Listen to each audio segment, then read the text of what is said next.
محمد رسول الله. بسم الله الرحمن الرحيم. الحمد لله رب العالمين وصلى الله وسلم على سيدنا محمد وعلى آله وصحبه أجمعين. This is the first in a series of short presentations in which my goal is to show why Islam is true. My approach in these presentations will be to take the statement Islam is true as a claim and to then evaluate whether or not that claim is true by examining the evidence for it as well as the evidence against it.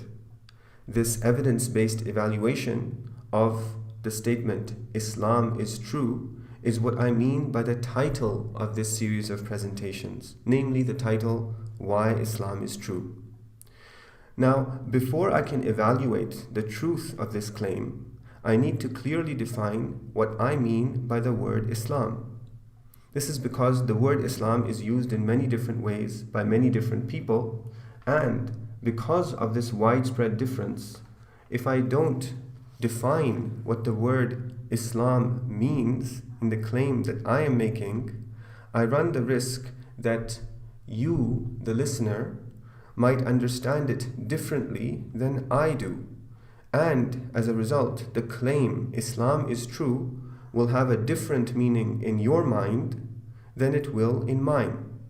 When I then bring evidence to show why the claim that I am making is true, you will not see why it supports the claim Islam is true, because the evidence that you need to show that the claim that is in your mind is true is different than the evidence that I need to show the claim that is in my mind is true. To avoid this confusion, in this first lesson, I will clearly define what I mean by Islam when I make the claim that Islam is true. The title of this first lesson, therefore, is What is Islam? Let's examine some common meanings that people give to the word Islam. Perhaps the most common one is what Muslims believe and do. This is what university academics who study Islam mean when they use the word Islam. To a professor of Islamic studies at Harvard or Oxford, for example, Islam is what anyone who has historically called himself Muslim has believed in or done. This meaning is also what reporters give to the word Islam when they report news about Islam in the media. The problem with this definition is that when someone who calls himself Muslim does something that is not part of Islam, it will be included within what Islam is, because Islam is defined as what anyone who calls himself Muslim believes and does. So, for example, if someone who calls himself Muslim does something that conflicts with Islam, like blowing up a bomb to kill innocent people, then if Islam is what Muslims believe and do, anyone who says he's a Muslim believes and does, then this action would still be considered part of what Islam is, even though it's actually not. As you go through these presentations, it's important for you to keep in mind that this is not how I use the word Islam. This is not how I define the word Islam when I say that Islam is true. Many non-Muslims naturally equate Islam with what they see other Muslims doing, and many Muslims naturally equate Islam with what they see someone who is outwardly religious, somebody who has a beard, somebody who wears the hijab, somebody who speaks Arabic, somebody who appears to be knowledgeable.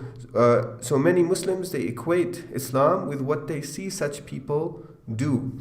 When they then experience something unpleasant at their hands, it may drive them away from considering whether or not Islam is true. So what you need to do as you listen to these presentations is to consciously separate between any unpleasant experiences that you may have had at the hands of somebody who calls himself Muslim, and between what I am defining Islam to be in these lessons. Another meaning that is commonly in the minds of many young Muslims, particularly those who were raised in non-Muslim majority countries, is the do's or don'ts that they were pressured to do as children, the Sunday Quran lessons that they were forced to attend at the mosque, or the burger that they were denied because its meat wasn't halal. Another meaning that some people give to the word Islam is the confession of faith, the statement that I testify that there is no God but except Allah, and I testify that Muhammad is his messenger. By saying this statement, someone officially enters the community of Muslims, and that is why some people, they use the word Islam to refer to the confession of faith. Another meaning that political or social Muslim activists might have foremost in their minds when they use the word Islam is the struggle for peace and justice. In this series of presentations, as I evaluate the truth of the claim, Islam is true, what I mean by Islam is none of these things. What I mean by Islam is the claim that God created the universe, put us in it for a great purpose, and sent us messengers to tell us our purpose so that we might gain eternal happiness in our life after death. This claim comprises 4 subclaims. First, it comprises the claim that God created us as well as everything else in the universe. Second, it comprises the claim that God sent us messengers. He did not simply create us and leave us to be, but He sent us messengers, and that He charged these messengers with telling us the purpose of our existence. And finally, the 4th subclaim in this claim is the claim that our purpose will not be realized in this life, but in another life to come after we die. To recap, when I say in this series of presentations that Islam is true, what I mean by Islam is not what Muslims believe and do, nor do I mean by Islam the do's and don'ts that you might have been pressured to adhere to as a child, nor do I mean the confession of faith, nor do I mean a struggle for peace and justice. Rather, what I mean when I say Islam is true is that it is true that God created the universe, put us in it for a great purpose, and sent us messengers to tell us our purpose so that we might gain eternal happiness in our life after death. The truth of this claim comprises claims about God, claims about individuals who claimed to be God's messengers, claims about the purpose of our existence, and claims about another life after death. Our investigation of all of these claims needs to begin with an examination of our claims about God. The first of these claims is that God exists. This is where all of these claims begin, and that is where I will begin in the next presentation. وصلى الله على سيدنا محمد وعلى آله وصحبه وسلم. لا إله إلا الله محمد رسول الله. لا إله إلا الله محمد رسول الله. بسم الله الرحمن الرحيم. الحمد لله رب العالمين. وصلى الله وسلم على سيدنا محمد وعلى آله وصحبه أجمعين. This is the second installment in the series of presentations on why Islam is true. In this presentation, I will show that God exists. Now, God exists is a claim. Remember that my approach in this series of short presentations is to evaluate the truth of such claims based on an examination of the evidence for them as well as the evidence against them. Let's start with the evidence that supports this claim. Before I try to find this evidence on my own, I'd like you to step back with me for a moment and recall that the reason why we are evaluating the truth of this claim, the claim that God exists, in other words, is because it is part of our evaluation of a larger claim that is the title of this series of presentations, namely the claim that Islam is true. Remember from the previous presentation that when I make the claim Islam is true, I have a clearly defined meaning of the term Islam in mind. What I mean by Islam is the claim that God created the universe, put us in it for a great purpose, and sent us messengers to tell us our purpose so that we might gain eternal happiness in our life after death. This claim rests on the subclaim that God created the universe. This subclaim, in turn, rests on a further subclaim that God exists.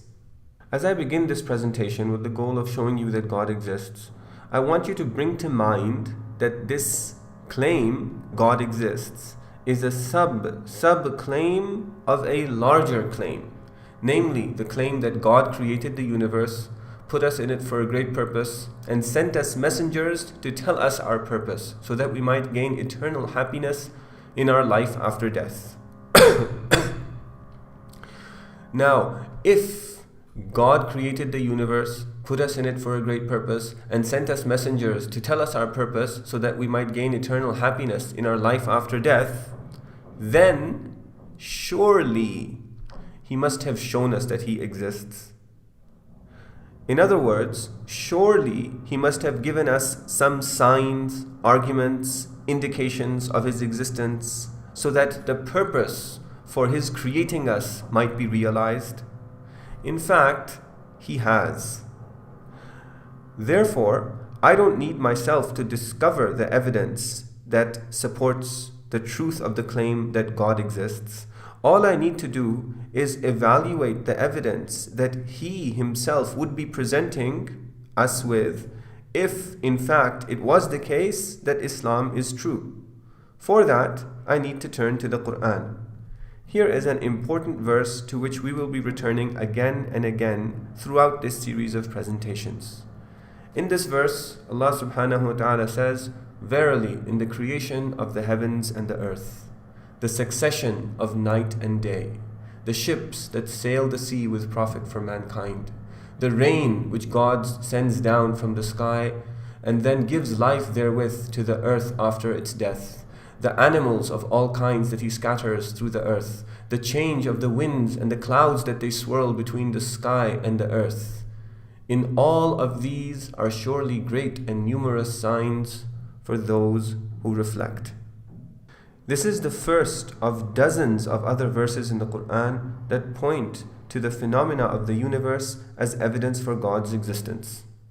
Here are 20 other sets of verses that I encourage you to look up on your own. If you follow the arguments of this series of presentations, you will see that these 20 sets of verses are all making the same argument that this verse that we are looking at now is making.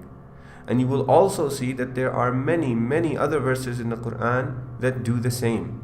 The fact that the universe is evidence for the existence of God is one of the most important and central themes of the Qur'an.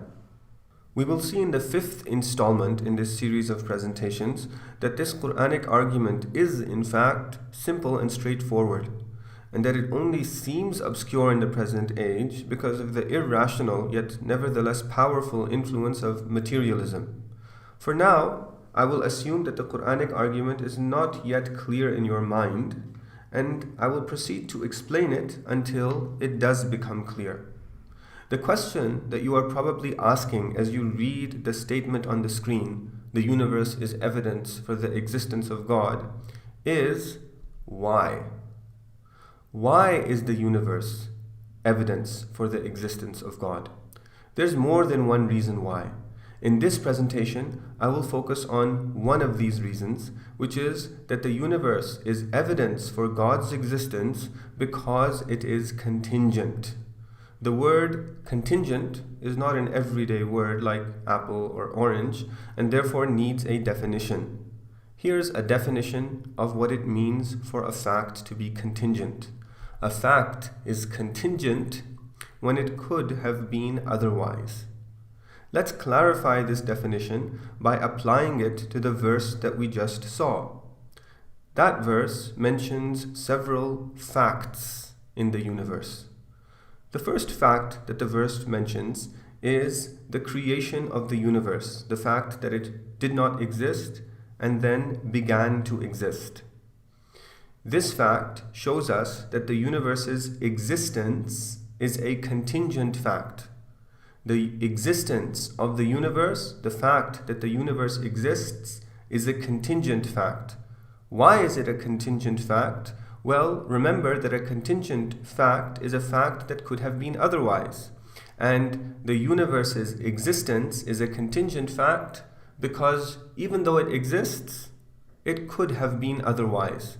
It could have not existed. The fact that it could have not existed makes it contingent. This fact that it could have not existed can be known through reason, and it can also be known through scientific inference, as we will explain in a future presentation on the creation of the universe.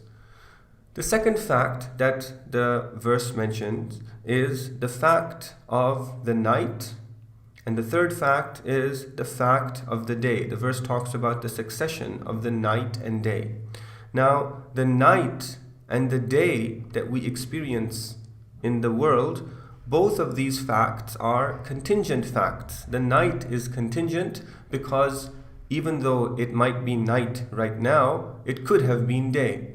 And the day is contingent because even though it is day right now, it could have been night. So the day and night are contingent facts. The verse then mentions the fact that ships sail in the sea. The sailing of ships in the sea is also a contingent fact because ships sail, but they could have sank, as we see in many cases when ships do in fact sink. The verse then talks about the fact of rain, that God sends down water from the heavens, He sends down rain from the sky. Rain too is a contingent fact because it might be raining right now, but it could have been sunny. So rain is a contingent fact. The verse then goes on to mention many other facts. It mentions the facts of plant life, animal life, winds and clouds, and other verses in the Quran that expound this argument that we are explaining in this presentation. They mention many other phenomena, many other facts in the universe. What all of these verses point to is that everything in the universe is contingent because everything in the universe could have been otherwise. The question that this raises is, what made the things in the universe the way that they are? When something is contingent, when a fact is contingent, then it's true because it's a fact. But the fact that the fact is contingent leads us to ask the question, what made it the way that it is? The contingency of a fact reveals that there was something external to that fact that made it the way that it is. So the universe's existence is a contingent fact. So it exists, the universe exists, this is a fact, but since this is a contingent fact, it could have not existed. This leads us to ask the question, what made it exist? The night is a contingent fact because it could have been day. That leads us to ask the question, what made it night? The day is a contingent fact because it could have been night. That leads us to ask the question, what made it day? The ships that sail in the sea, their sailing is a contingent fact. That leads us to ask the question, what makes them sail? The rain that falls from the sky is a contingent fact. That leads us to ask the question, what made it rain? Except for the first fact that we just saw, namely the fact that the universe began to exist, which we'll put aside for now, all the other four facts, they are all recognized as contingent by scientists, even though they don't say so. the fact that a scientist asks the question, what made it night, day, what made ships sail, what made it rain, reveals that he or she sees that there was something outside of these facts that made them the way that they are. The entire project of modern science is based on the perception of contingency in all of the facts of the universe. Now, the way that a scientist will answer questions such as these is by pointing to some other contingent fact in the universe. So when a scientist poses the question, what made it night or what made it day, he'll point to nuclear fusion in the core of the sun, which releases light and heat energy, and the rotation of the earth around its own axis, which turns various parts of it towards the sun, making it day over there, and then turns those parts away from the sun, making it night over there. When he's asked about what makes ships sail, he'll point towards the density of the material with which they are made, which causes them to float, or the fact that the ship has been carefully designed so that the weight of the water that the ship displaces is greater than the weight of the ship itself, creating an upwards force up from the sea, making the ship float, as well as the winds that blow that actually make the ships sail, makes them move. When he's asked what makes it rain, he'll point to the fact that the sun causes the water in the seas and the rivers to evaporate. This evaporation, water vapor goes up into the sky, condenses high up in the sky where it's cooler in the form of clouds, and then depending on where these clouds are moved and the temperatures and the movement of the winds, it may rain in a particular place or it may not rain. Science studies contingent facts and explains them with reference to other contingent facts. Scientists study contingent causation. The contingent causation that they study is true, but when it's studied without reference to God, it is inadequate and misleading because it implicitly says that every contingent fact in the universe was a contingent fact, ad infinitum. Let me explain. Let's take a contingent fact. Let's take the last contingent fact that we saw, namely the falling of the rain from the sky. We saw that the thing that a scientist might say makes the falling of the rain true is the water cycle, the fact that the heat of the sun evaporates the water in the rivers and seas, which rises and then forms clouds and then condenses and and the drops of rain get heavier and heavier until eventually they come down as rain. Now this explanation, this cause, the thing that made the first contingent fact true, namely the rain, was another contingent fact. The evaporation, the rising of the water vapor and its condensing into clouds and falling down as rain is itself a contingent fact. All of these are contingent facts. And that leads us to ask the question, what made them true? Now, a scientist will quickly point to a third contingent fact. So he might say that the rising of the water vapor and the formation of clouds and the moving of clouds and the condensation ultimately into rain is caused by wind streams moving in different directions, which create different pressure areas. But this too is a contingent fact because the movement of wind in a particular area is a contingent fact. This was another contingent fact that was, by the way, mentioned in the verse that we just saw. And so that leads us to ask the question, what made this third contingent fact true?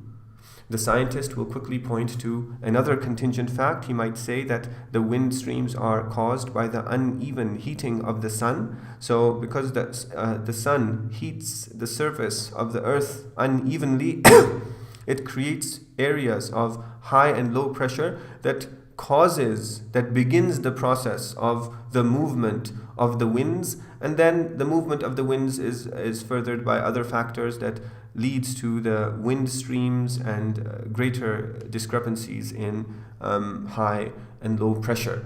But this too is a contingent fact, so we need to ask what made this fourth contingent fact true, and they might point to another contingent fact and say that the uneven heating of the earth is caused by the fact that it rotates on an axis, and the axis is tilted about 23.5 degrees, and because it spins on this tilted axis, the sun heats the various areas of the earth unevenly. But this too is a contingent fact. What is it that made the earth spin in the first place, let alone spin on an axis?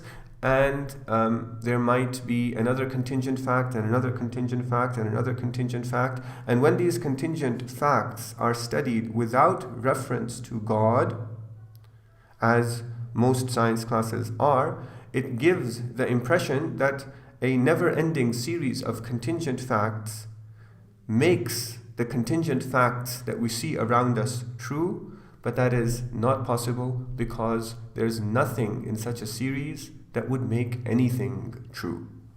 Let me explain why. Let's take the analogy of mathematical theorems. Let's say that I discover a new mathematical theorem that nobody has ever seen or heard of before. I present it to an audience of mathematicians, and they're going to ask me, what is it that makes your theorem true? Prove it. I quickly pull out another theorem, even more amazing than the first one, and I say that the proof of the first theorem is this second one. They, of course, ask me for proof for the second theorem, after which I proceed to pull out a third theorem. They ask me for proof. I pull out a fourth theorem. They ask me for proof. I pull out another one. And then I say, don't waste your time. I have an infinite series of theorems. Every time you ask me to prove one theorem, I'll pull out an even more amazing theorem than the one that you just saw. Nobody will accept this because no theorem makes any other theorem true. In order for a theorem to be true, it needs to be proven true by resting on axioms. An axiom is a statement that does not need to be made true by anything else. From axioms, I infer theorems. From there, I can infer more theorems, and so on. Everything ultimately needs to return to axioms. In order for a proof to be adequate, it must rest on axioms. The same is the case with the example that we're considering in this presentation. If one contingent fact is made true by another one, then by another one, then by another one, then by another one, and so on ad infinitum, this is unacceptable. Because just as no theorem is made true by another theorem, no contingent fact is made true by any other contingent fact. In order for any contingent fact to be made true, it needs to rest on some necessary fact. A necessary fact is like an axiom in the case of mathematical theorems. An axiom, we saw, was something that is true, that does not need to be proven true. A necessary fact is a fact that does not need to be made true by anything else. Just as a mathematical theorem is only true if it rests on axioms, the contingent facts of the universe, which are in fact true, can only be true if they rest on a necessary fact. So if we look at this chain of contingent causation from the first contingent fact to the second contingent fact to the third to the fourth and so on until it ends at a necessary fact which must be there, if someone asks the question, what made any one of these contingent facts true? The answer, in reality, is not any other contingent fact. The answer, in reality, is that every contingent fact was actually made true by the necessary fact.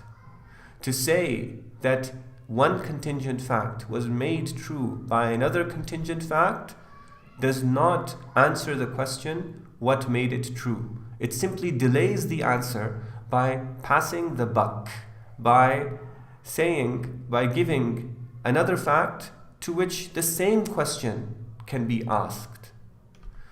A contingent fact can only be made true by a necessary fact. This is the most important point in this lesson. A contingent fact can only be made true by a necessary fact.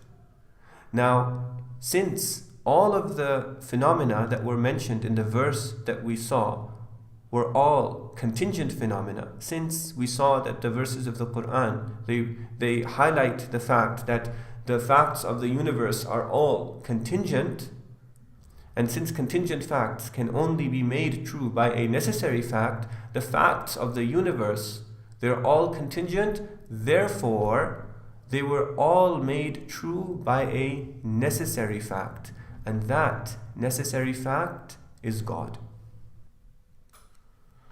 So when the Quran talks about the creation of the heavens and the earth, the succession of night and day, the ships that sail in the sea, the rain that God sends down from the sky and gives life therewith to the earth after its death, the animals of all kinds that He scatters through the earth, the wind and the clouds, when He talks about all of these things and says that in them are signs for those who reflect, then one of the things, this is not the only thing as we'll see in future presentations, one of the things that these phenomena they point us to is they point us to the existence of God by virtue of their contingency.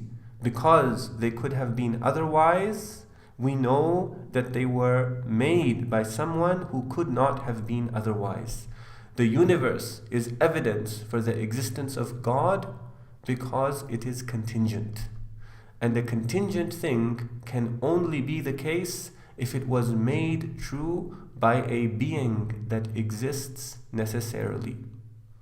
A being that exists necessarily. This concept is not immediately obvious to someone who hears it for the first time. That's why we need to now ask the question, what is a being that exists necessarily? And we'll take up the answer to that question in the next installment in this series of presentations. وصلى الله على سيدنا محمد وعلى آله وصحبه وسلم. لا إله إلا الله محمد رسول الله. لا إله إلا الله محمد رسول الله. بسم الله الرحمن الرحيم. الحمد لله رب العالمين وصلى الله وسلم على سيدنا محمد وعلى آله وصحبه أجمعين. In the previous lesson, we saw that the facts of the universe are all contingent. Contingent means that they could have been otherwise. And the fact that they could have been otherwise implies that they need something else to make them true. The night needs something else to make it be night. The day needs something else to make it be day. Rain needs something else to make it fall from the sky, and so on. Scientists recognize that everything in the universe is contingent, even when they don't explicitly say so. And that's why they seek to explain why the contingent facts of the universe are true. And they do that by pointing to other contingent facts.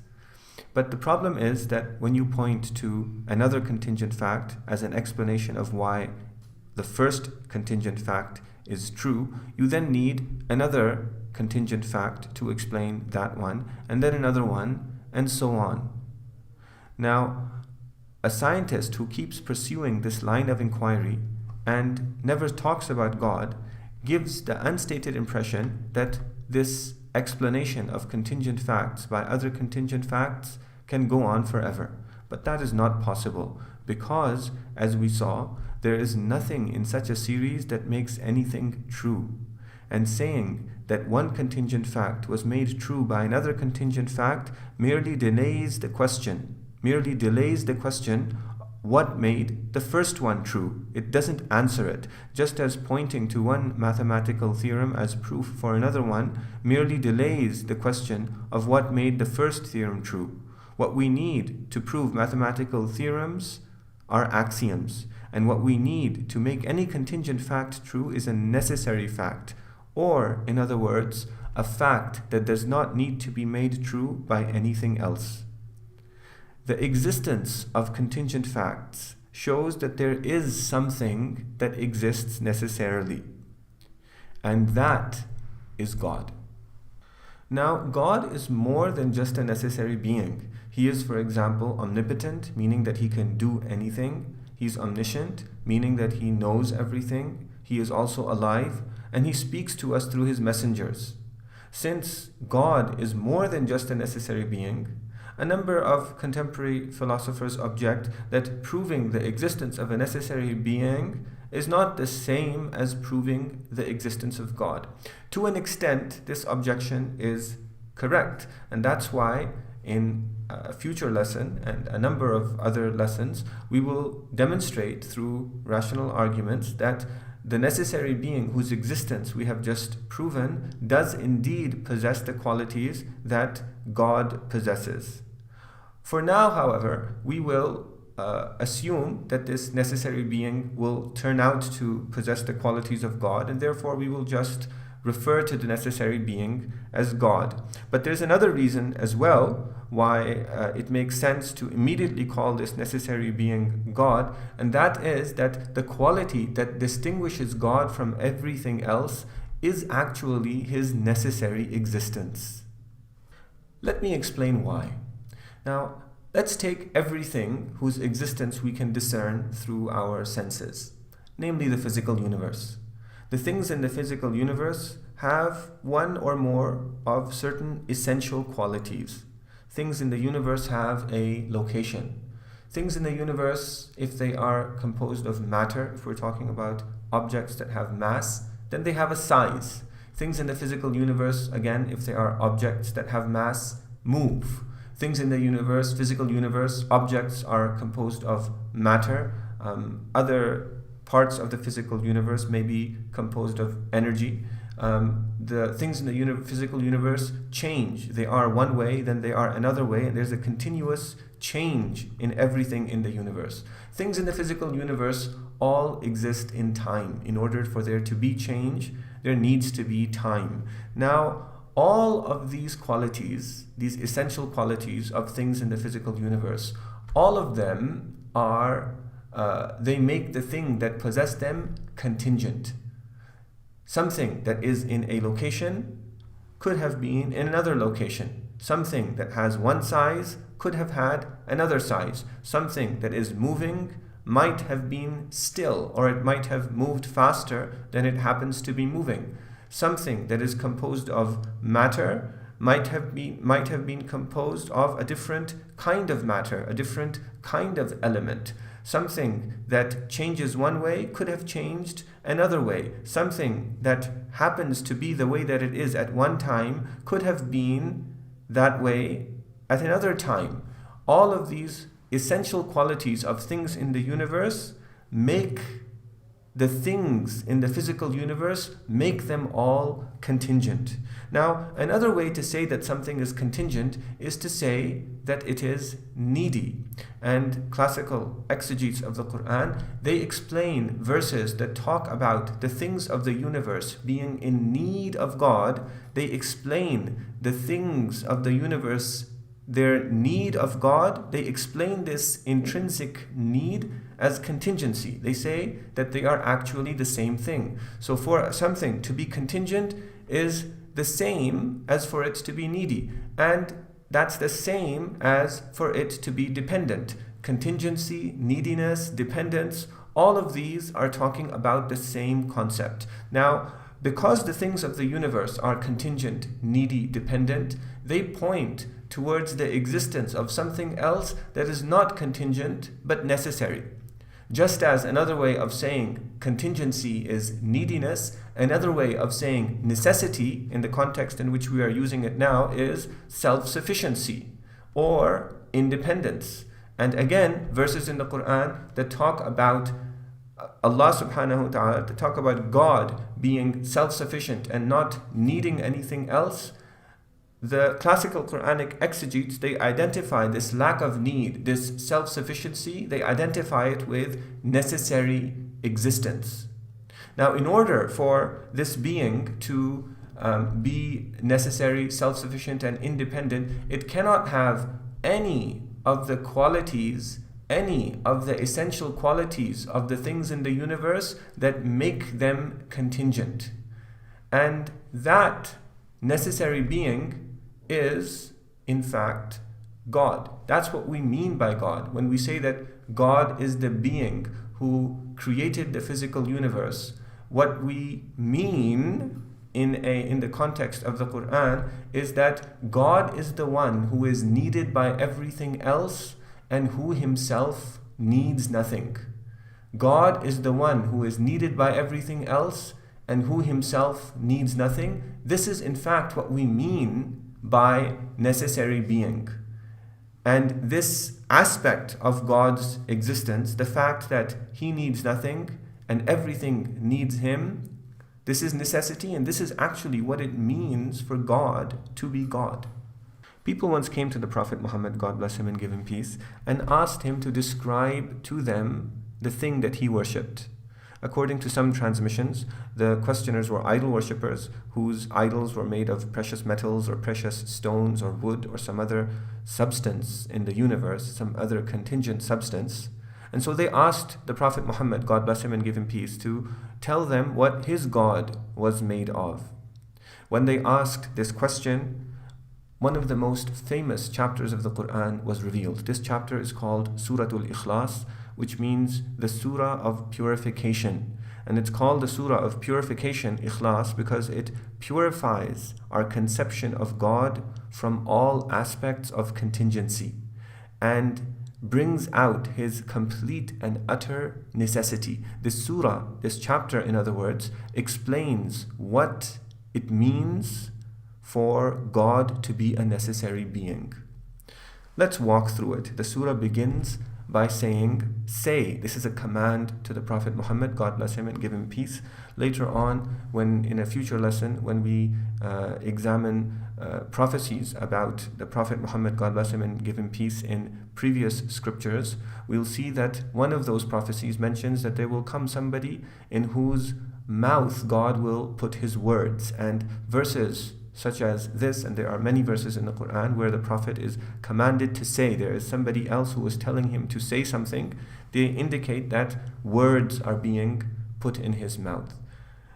The surah goes on to say that the great matter, it talks about some great matter. A little bit of Arabic for those who understand some Arabic. The word here is the word huwa, which is normally a pronoun. It means he, but classical Quranic exegetes, they explain that what's meant by huwa over here is a great matter. This is a common way in which the pronoun is used in the Quran and also in ancient Arabic poetry. So the verse answers the question that was posed to the Prophet, God bless him and give him peace, by saying that it is a great matter. God's existence is a tremendous fact. The existence of a being who needs nothing and who is needed by every single atom in the universe, this is a really tremendous fact. It says that the great matter is that God is utterly one. A little bit an Arabic digression. The word for one that is normally used in the Arabic language is wahid. The word that is used here is an unexpected word. It's a word ahad. Now, ahad is different from wahid. Wahid is one in the sense of something being one, in the sense that there can be two of that thing, or three, or four, or more. So wahid is a count noun. 1, 2, 3, 4. The word ahad has no 2, 3, 4. There's no 2, 3, 4 that comes after this word. And for this reason, the Quranic exegetes, they explain that what it means for God to be ahad is for him to be utterly one. One in the sense that for there to be more than one of that being that is God, the necessary being, is rationally impossible. It simply cannot be the case. His oneness is both external and internal. They say that it means that he is indivisible. He is one in the sense that he cannot be broken up into multiple parts or pieces. or persons, as a Trinitarian belief might lead some people to believe, and he is also unmultipliable, as a polytheistic belief might lead some people to believe. Indivisible, unmultipliable, multiplicity in any way is impossible for God. Now, the Muslim theologians, in explaining these verses, they mention some philosophical arguments for why it is rationally impossible for a necessary being to be more than one. We won't go into those arguments at this stage. We'll consider two other arguments later on. One, an argument for God's oneness from design, and another one from His omnipotence. We'll hold off on that and we will return to this topic later on. But I want you to appreciate at a high level for now that anyone who has historically believed in the existence of more than one God, either explicitly, as with polytheists, or almost explicitly, a little bit implicitly, such as Christians who believe in a Trinitarian unity, inevitably end up ascribing some kind of contingent quality to God. Keep that in your mind, and that's actually because it's not possible to believe in a God who is both a necessary being and multiple. And human experience throughout history is one kind of proof. Other proofs we will return to later on. The verse continues to say that God is the one who is besought by all, meaning that everything in the universe, everything in the physical universe needs God. That is why He is besought by it. And it says that even though everything needs Him, He Himself needs no one. This is actually what it means for the universe to be contingent and for God to be necessary. This verse is simply restating what we just saw when we said that God is the one who is needed by everything else and who Himself needs nothing. This is what the argument for the existence of God from the contingency of things in the universe shows. This is what it means for God to be a necessary being. This is what is meant by necessary being. The idea of a necessary being is encapsulated in this chapter among many, many other chapters and verses in the Quran, because the idea of necessary being is the first thing that comes to one's mind when one thinks about God in the context of the Quran. The surah continues and says that He did not beget, He did not have any children. Qur'anic exegetes, they explain that this is because whenever somebody has children, the children are the same kind of thing as the parent, but nothing participates in God's godhood. He is utterly one. It is impossible, rationally impossible, for there to be another kind of thing that is God. Nor was He begotten, the verse says, and that's because He doesn't need anything to bring Him into existence. If something is begotten, it means it needs the father and the mother to bring it into existence. God needs nothing, and He never began to exist. Anything that begins to exist is contingent, because it then needs something to bring it into existence. Things that begin to exist contingently. Something that exists necessarily cannot begin to exist, and there is absolutely no one like Him. This is how this chapter ends, and there's nothing like Him because everything else is contingent, whereas He is necessary. This chapter of the Quran, along with the explanation with which we began this presentation, answers the question that this presentation seeks to answer. The goal of this presentation is to answer the question, what exactly is a necessary being? Is it some abstract and philosophical concept? The answer is no. A necessary being is a being that is needed by everything in the physical universe, but which itself does not need anything in the physical universe. It's a being that is not part of the physical universe, because otherwise it would be contingent. It does not resemble anything in the physical universe, otherwise it would also be contingent, and it is utterly one. وصلى الله على سيدنا محمد وعلى آله وصحبه وسلم. لا إله إلا الله محمد رسول الله. لا إله إلا الله رسول الله. بسم الله الرحمن الرحيم. الحمد لله رب العالمين وصلى الله وسلم على سيدنا محمد وعلى آله وصحبه أجمعين. My goal in this series of presentations is to show why Islam is true. As I explained in the first presentation, my approach will be to take the statement Islam is true as a claim, and then to evaluate the evidence that supports this claim, as well as the evidence that may argue against this claim.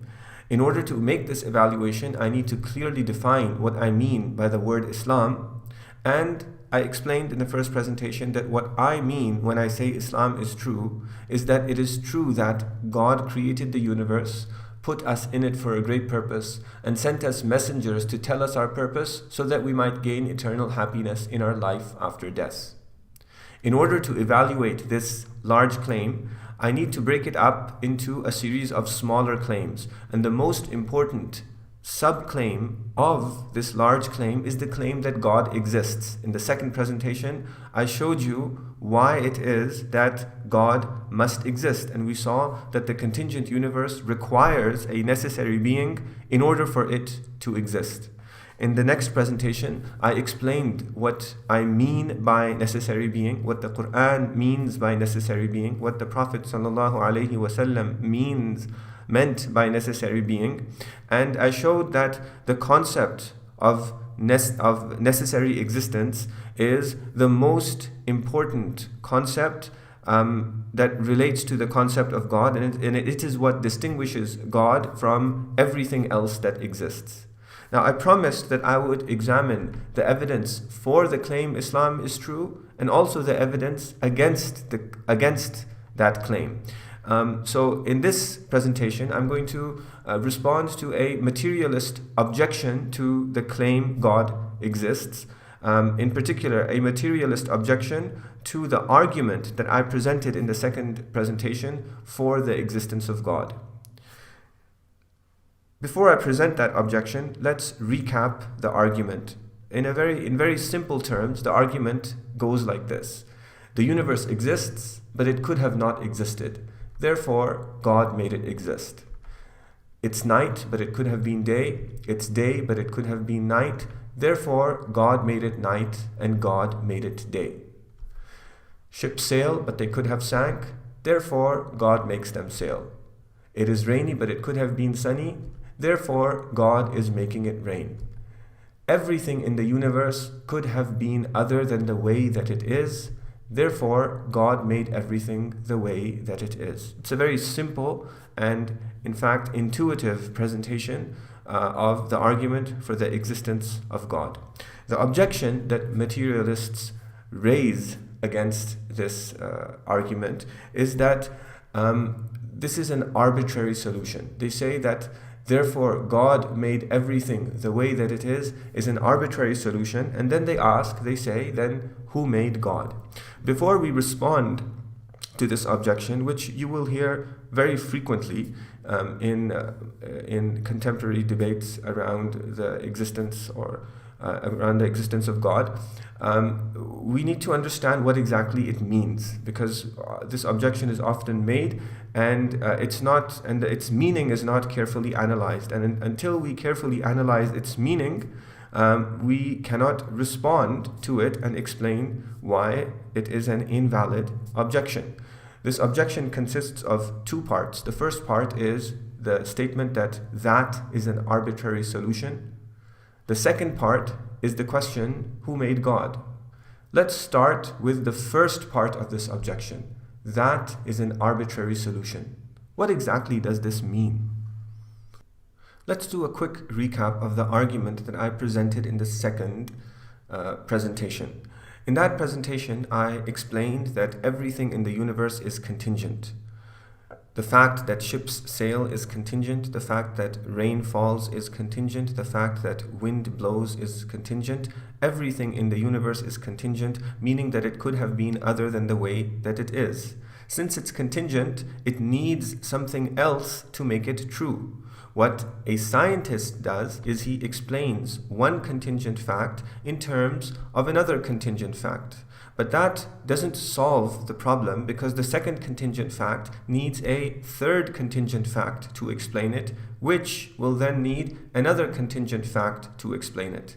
We saw that, I explained that this series of contingent explanation cannot continue forever, because no contingent fact really explains anything else, because it remains something that needs to be explained by something else. And the only way to explain the existence of the contingent things in the universe is to end the chain at a necessary fact, which I explained in the third presentation is what religious believers mean when they refer to the entity called God.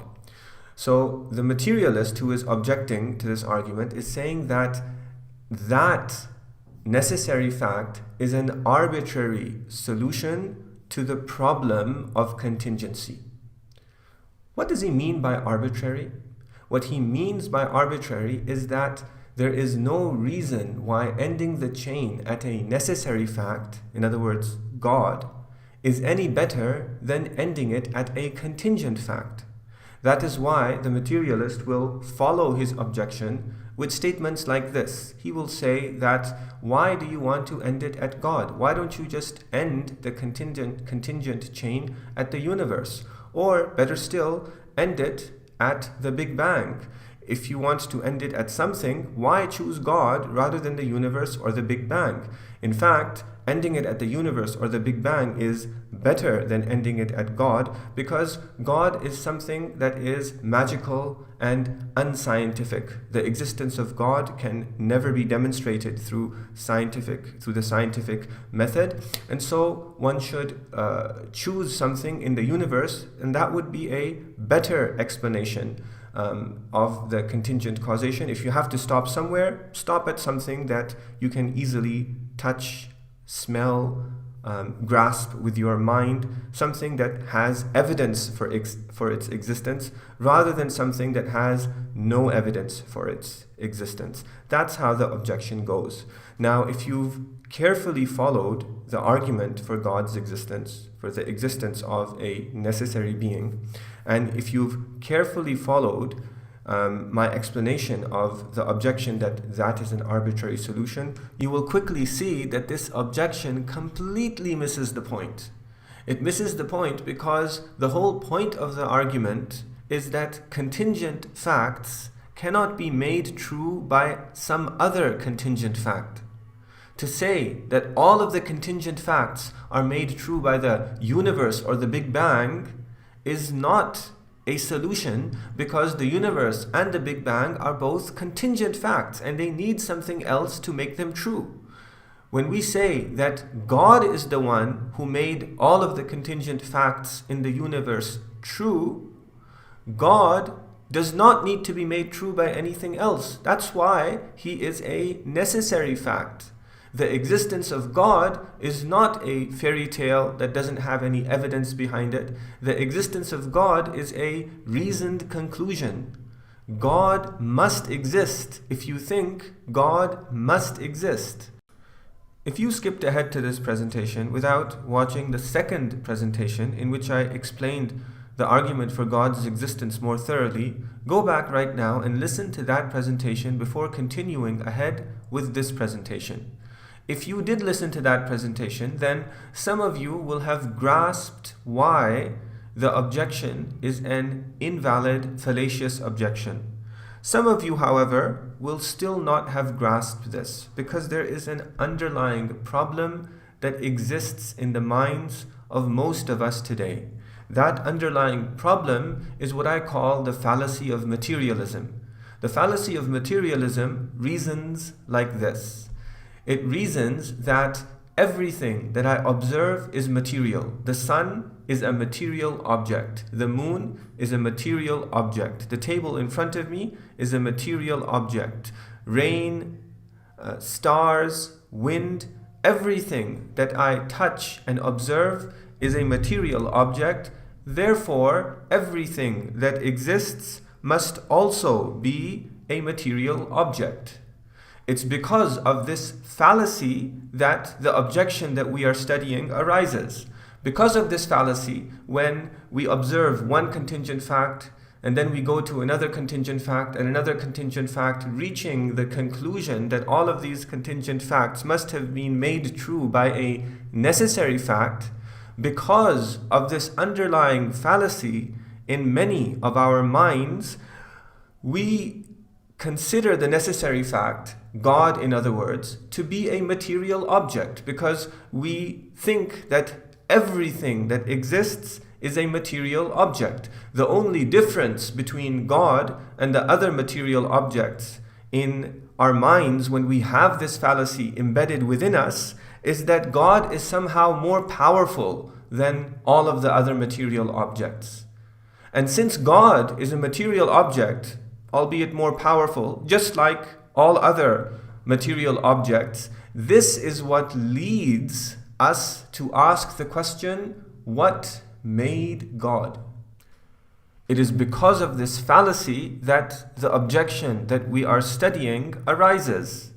Since somebody with this fallacy thinks that everything is material, there appears to be no difference between ending the chain at God or ending the chain at some other material object. But what the argument shows is that the fallacy of materialism is a hasty generalization. It's a hasty generalization because it's a generalization that is not only based on insufficient evidence, it's actually based on ignoring evidence to the contrary. We have evidence, the argument is evidence that God is not a material object. Based on evidence, we therefore know the existence of at least one non-material object, and that is the necessary fact for whose existence we have this argument. God is not a material object, and the fact that he is super powerful is not what makes him God. What makes him God is that he is a necessary fact, that he is not contingent, that he is not material. Matter is contingent. God cannot be material. This argument argues from the contingency of the physical universe. The physical universe is the total of all material objects.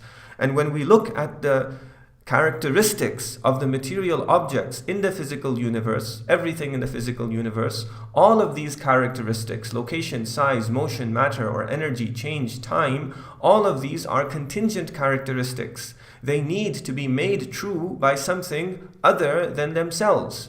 So the physical universe, because it is composed of material objects, is contingent. To say that it's contingent is the same thing as to say that it's needy, which is the same thing as to say that it is dependent. And the physical universe therefore needs a necessary fact, and the necessary fact must be non-contingent. And it can only be non-contingent if it is non-material. The physical universe, from its contingency, from its neediness, from its dependence, points to the existence of a necessary fact that is necessary, which is the same as to say that it is self-sufficient, which is the same as to say that it is independent. And its being necessary, self-sufficient, and independent can only be the case if it does not possess any of the characteristics of material objects, because all of those characteristics are contingent. And that non-material, non-contingent being is what we mean when we say God. And so when we say that God is the solution to the problem of contingency, it is not an arbitrary solution. It is not an arbitrary solution at all. God is non-contingent, non-material, completely different than all of the other material things that we observe and touch. That is why the question, what made God, is an invalid question. We'll return to this question in just a little bit, because this was the second part of the objection with which we began this presentation. What's important at this point is to understand that the necessary fact, the non-contingent, non-material fact, the fact of God, is not an arbitrary solution. It is a reasoned conclusion. And the fallacy of materialism that might lead some of us to imagine that it is an arbitrary solution is a baseless, hasty generalization that flies in the face of evidence to the contrary. Let's return to where we began this presentation. We began with the conclusion from the contingency of the universe that God made everything the way that it is. The objection that this is an arbitrary solution, then who made God, we saw, was composed of two parts, and we've just seen that the first part is a baseless objection that does not advance any evidence against the claim that God exists. Now that we understand why the first part of the objection is baseless and fallacious, we can move on to see that the second part of the objection is also fallacious. The second part of the objection commits a logical fallacy that logicians call the fallacy of multiple questions, or in simpler terms, it's often called a loaded question. A loaded question is like the question, have you stopped beating your wife? This question presupposes another question, namely, were you beating your wife? If the answer to this previous question, were you beating your wife, is yes, then you can validly ask, have you stopped beating your wife? But if the question that is presupposed, were you beating your wife, the answer to that question is no, then the question, have you stopped beating your wife, is an invalid question. It cannot be posed because it's based on an unjustified assumption. If someone insists anyway and asks, have you stopped beating your wife, knowing that you have never beaten your wife, then the proper way to answer this question is to return it to the question that it hinges on, namely, were you beating your wife, and to say that I have never beaten my wife. I have never beaten my wife, and then to say that therefore your question is an invalid question. It's based on an unjustified assumption. Similarly, the question, who made God, is a loaded question.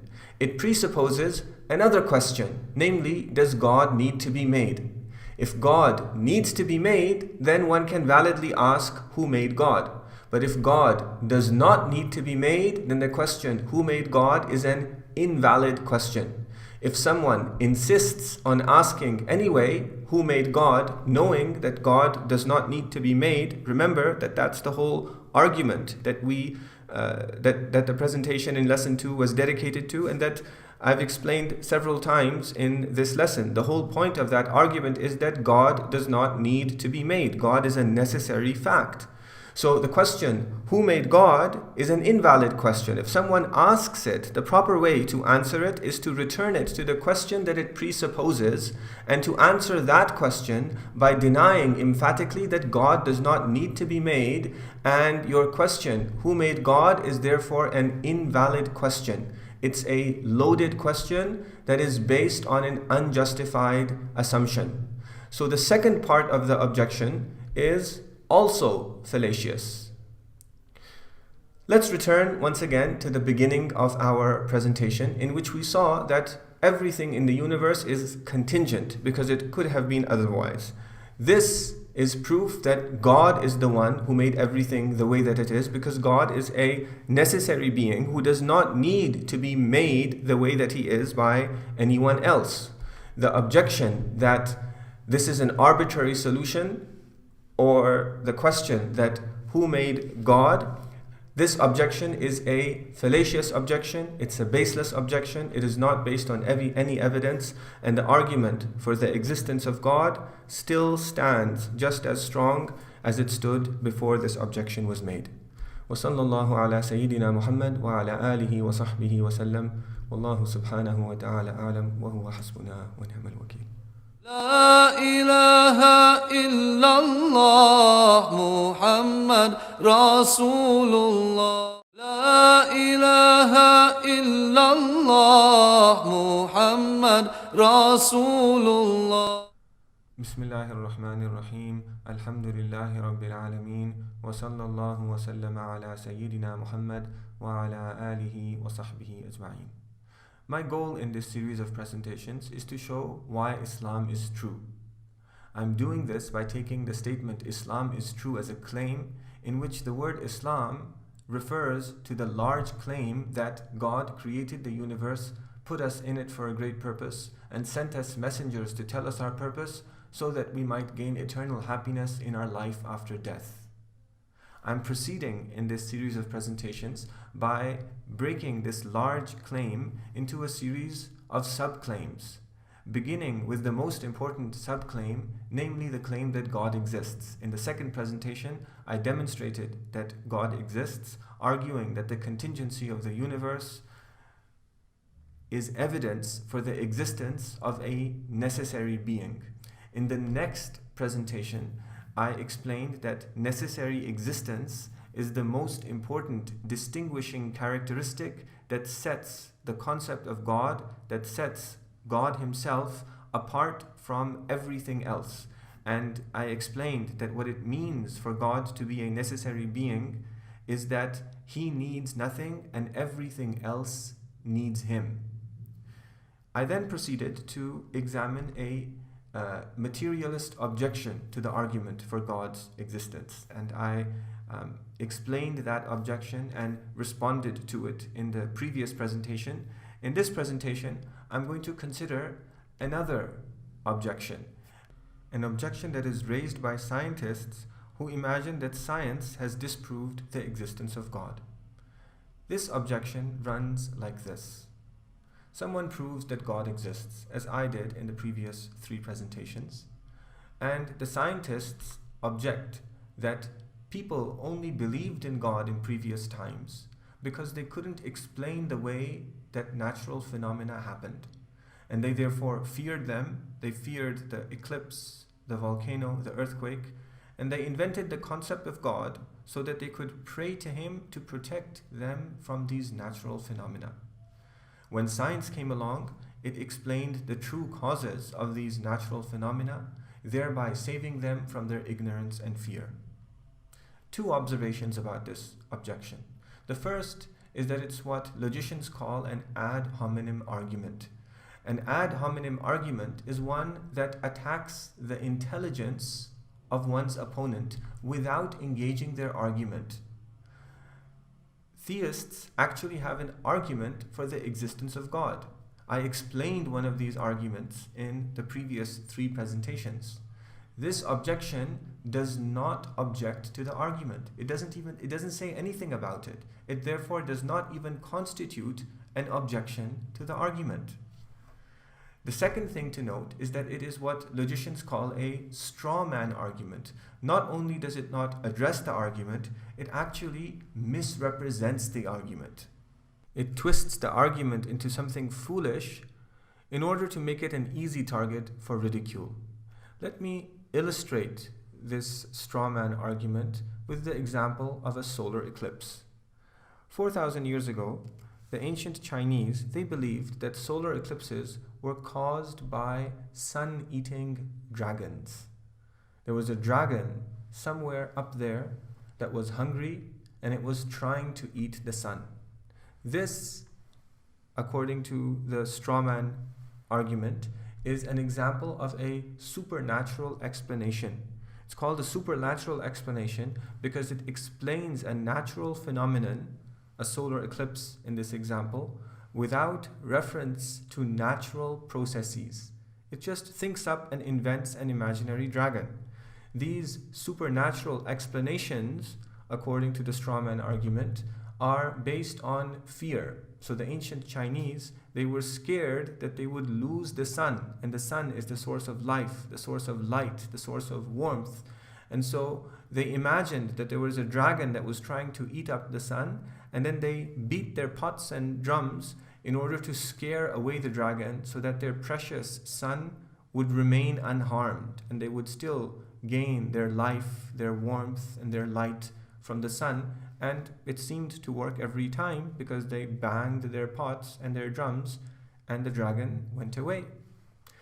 Supernatural explanations are based on no evidence. They're not based on any evidence. The dragon is just imagined, and they therefore constitute not knowledge but ignorance.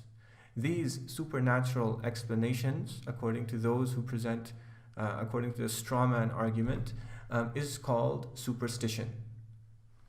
Then modern science came along and it explained the phenomenon of the solar eclipse with reference to natural processes. A solar eclipse, we now know, is caused by the moon passing in between the sun and the earth, obscuring the sun from our view. This explanation is not a supernatural explanation, but a natural explanation because it refers to natural processes. This explanation is not based on fear, according to the strawman argument, but instead it's based on a curiosity to discover the truth. And it searches for evidence, so it's an evidence-based explanation. And this makes it not ignorance, but knowledge. And that is the difference between science and superstition. The ancient Chinese were not alone in their superstition. They believed that the sun was being eaten by hungry dragons. The Vietnamese believed that eclipses were not caused by hungry dragons, but by hungry frogs. In Hindu mythology, they believed that the eclipses, solar eclipses, were caused by a battle between the gods in which the head of an assassinated god, his decapitated head, chased the sun and the moon and tried to eat them up.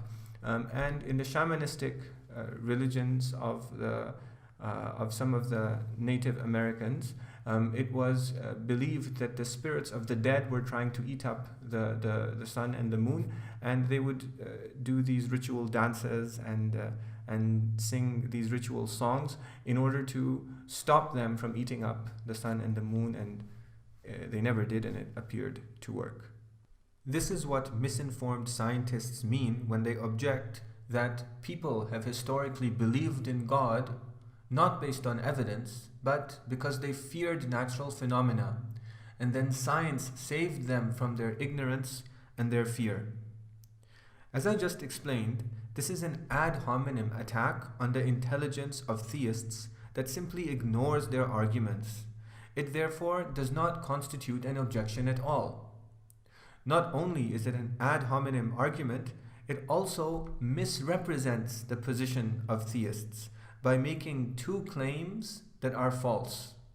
It claims that people have historically believed in God without evidence, even though, in fact, as I will show shortly, they have historically believed in God based on evidence. And it claims that belief in God conflicts with science, even though, as I will now show, it actually coexists with science. Let's take the first claim, that people have believed in God without evidence. I've explained an argument for God's existence in detail in the second presentation, and then in even more detail in the two presentations that followed it. If you've watched those presentations, you have seen that the argument for God's existence is clear and compelling. But what you might not have realized is that the argument is also simple and straightforward, and actually doesn't need the detailed presentations that I gave. Because the argument is simple and straightforward, ordinary people, untrained in philosophy or theology, have used it throughout history. Muslim historians tell the story of a desert Bedouin who was asked how he came to know about the existence of God.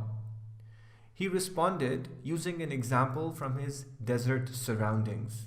He said that footprints in the desert sand, in other words, indicate that someone walked, and camel droppings in the desert sand as well indicate that a camel passed. Shouldn't then the constellation-filled heaven and the valley-filled earth indicate that they were made by the all-wise and all-knowing Creator? This is a very simple and straightforward presentation of the argument that I explained in the second, third, and fourth presentations. It can be stated simply by saying that the universe is an effect. This is what theologians and philosophers mean when they say that the universe is contingent. The universe is an effect, and since it's an effect, it needs something other than it to make it be the case. So the universe is an effect that could only have been brought about by a being who doesn't need anything. By God, in other words, or in the terminology of theologians and philosophers, a necessary being. This simple and straightforward argument is the argument that the Qur'anic verses that I have cited are making. The Bedouin expressed the simple and straightforward argument using footprints and camel droppings. The Qur'an expresses it using other facts: the heavens and the earth, the night and the day, ships in the sea, rain, animals, winds, clouds. These are all great and numerous signs because they are all effects. They are all effects, contingent things, in other words, that could only have been brought about by God, or in other words, a necessary being who needs nothing but who is needed by everything else.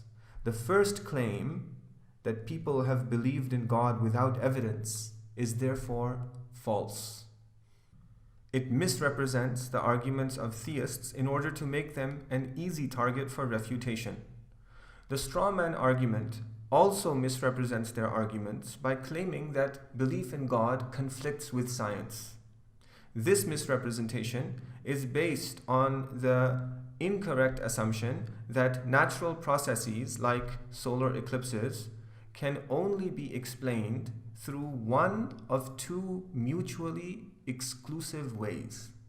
The first of these mutually exclusive ways is by reference to divine action. Scientists who construct this straw man argument derogatively refer to this kind of explanation as a supernatural explanation, and then negatively associate it with fairy tales of hungry dragons, frogs, divine beings whose heads have been cut off, and powerful spirits.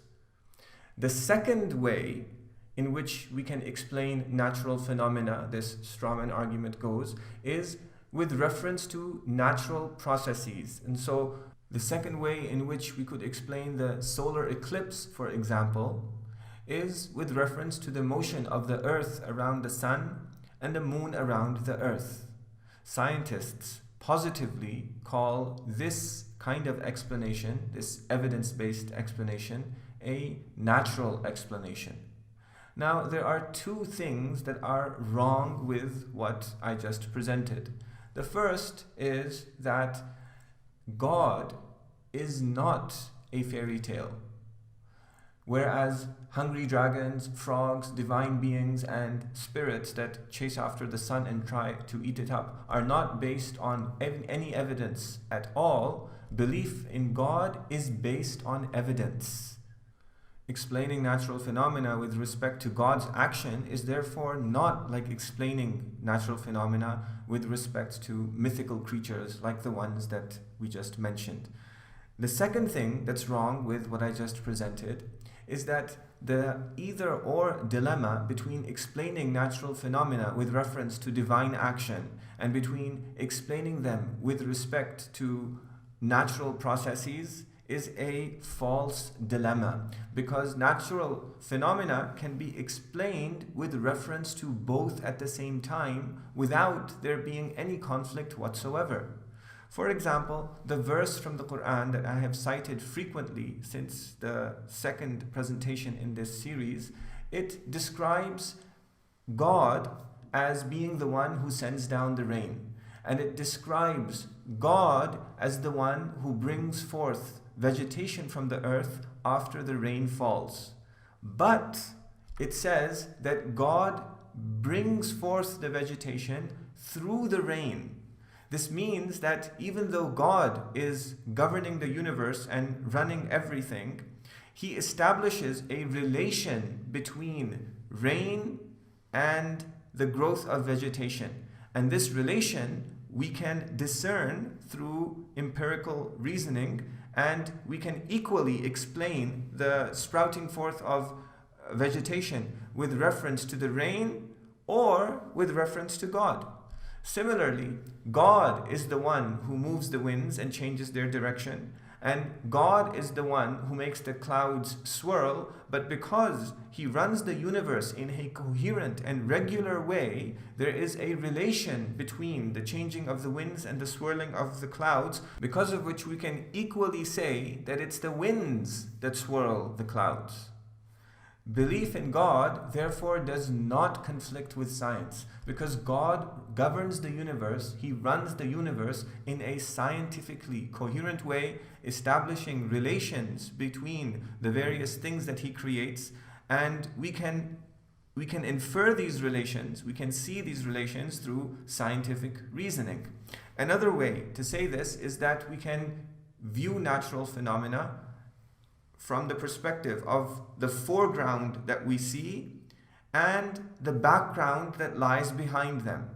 From the perspective of the foreground, we see natural processes in association with each other. From the perspective of the background, we see or infer divine action. Let's take the example of the water cycle. If we begin the cycle at the oceans, then the first step is that the water in the oceans begins to evaporate as a result of the heat of the sun. We can see this natural phenomenon from the perspective of the foreground, in which the evaporation is caused by the heat of the sun, or we can view it from the perspective of the background, in which the evaporation and the heat of the sun are both divine action. The next step is the water vapor rises. It rises because it's lighter than air, and the air comes down as a result of gravity, and the water vapor goes up. As it goes higher, the temperature drops and the water vapor condenses into clouds. We can view this phenomenon from the perspective of the gravity that pushes the air down and the water vapor up, and the dropping temperatures that result in the water vapor condensing into a cloud. Or we can view it as divine action, in which God creates the water vapor, God makes it rise, God creates the condensation, God creates the gravity, God creates the cold temperature.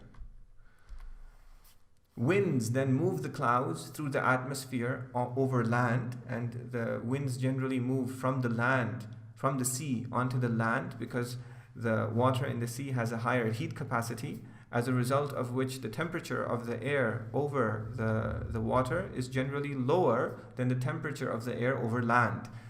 This creates a difference in air pressure and causes the wind to move from the sea towards the land, pushing the clouds towards the land. We can view this natural phenomenon from the perspective of air pressure, or we can view it from the perspective of divine action. God is the one who created the winds, God is the one who created the difference in air pressure, God is the one who created the clouds and moved them. Then as the clouds get larger and larger, the water droplets, they fall down from the clouds as drizzle, rain, snow, or ice. We can view this from the perspective of gravity pulling down the drops of water or ice or snow into onto the land, or we can view everything as divine action in the background that is creating all of these phenomena in a regular way, in a scientifically coherent way, placing relations between them that we can understand through empirical reasoning. And so on down the water cycle until the water eventually comes back into the oceans. Since we can understand natural phenomena both in terms of natural processes and in terms of divine action, belief in God does not conflict with science. If we now return to the example with which I illustrated the straw man argument of scientists who don't believe in God, you will see that since belief in God is based on evidence, it is not the same as believing that solar eclipses are caused by hungry dragons. Nor is it based on ignorant fear, nor is it superstitious. That God exists is a fact that is corroborated by evidence. Now, since most of us associate the word supernatural with baseless fantasy, A more meaningful way to refer to the explanation of natural phenomena by reference to divine action is to call it a background explanation, as I just explained in the example of the water cycle, or the ultimate explanation of natural phenomena, rather than to call it a supernatural explanation. It should also be clear that atheist scientists who refute belief in God by refuting hungry dragons are refuting a straw man. They're refuting something that their opponent does not even advocate. Belief in God is not based on ignorant fear. Belief in God is based on evidence. And since there is no conflict between belief in God and science, instead of setting up an opposition between science and quote-unquote superstitious belief in God, it is more accurate to simply demand that all human beliefs, whether religious beliefs or scientific beliefs, be based on evidence. And instead of calling scientific explanations natural explanations in order to contrast them with conflicting supernatural ones, it is more accurate to call them foreground explanations or proximate explanations that are complemented by the background or ultimate explanation of natural phenomena by reference to divine action. We are now in a position to respond to the objection with which I began this presentation. It is not the case that people have believed in God because they feared natural phenomena. Rather, people have believed in God because there is clear evidence for His existence. It is also not the case that science has saved believers in God from their ignorance and fear, because there is no scientific reasoning that conflicts with the evidence for the existence of God.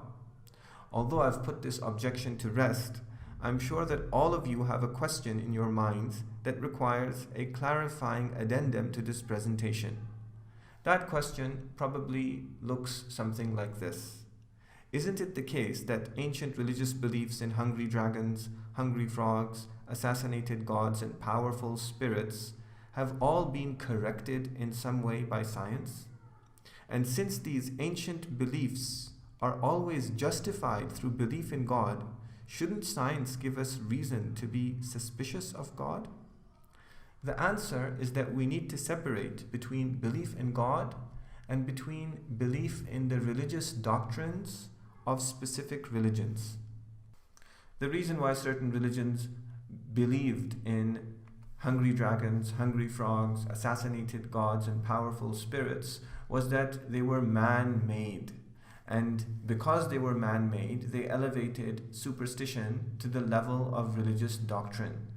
When modern science came along, it exposed the falsehoods of these superstitions. And by so doing, it exposed the falsehoods of man-made religions. So it exposed the falsehoods of religious doctrines that elevated superstition to the level of religious truth. However, it didn't expose the falsehood of belief in God, because belief in the existence of God, a necessary being who sustains the universe and brings it into being, is different than belief in man-made addendums to this, to the existence of this being whose existence we know by evidence. Islam is not a man-made religion. Once, during the end of the Prophet's career, sallallahu alaihi wasallam, when his son died in infancy, the sun eclipsed. The ancient Arabs, they had a belief in the effect of celestial phenomena on human life, and in particular they believed that the sun only eclipsed because of the life or the death of some important person.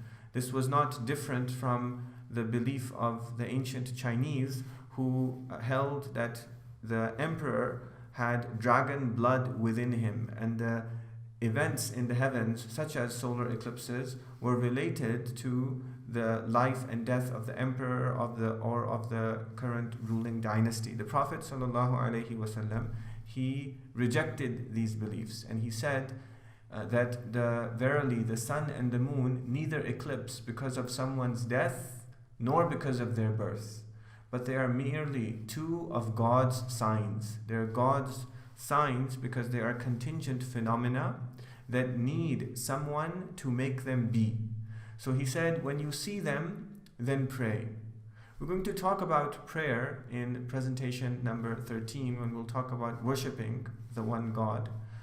But for now, what I want to focus on is that the Prophet ﷺ could have elevated his own importance and the importance of his son by claiming that the eclipse of the sun showed the importance of the death of his son. But he didn't. He said that that's not the case. And this is because Islam is not a man-made religion. There are many other signs and indicators and proofs, in fact, that Islam is not a man-made religion, and that's what this entire series is about. But if we return now to the focus of this presentation, namely God and science, I want to tell you to stay tuned because there will be several future presentations in which, God willing, I'll show that whereas modern science has exposed the falsehoods of man-made religions, it's actually corroborated the truth of Islam. وصلى الله على سيدنا محمد وعلى آله وصحبه وسلم.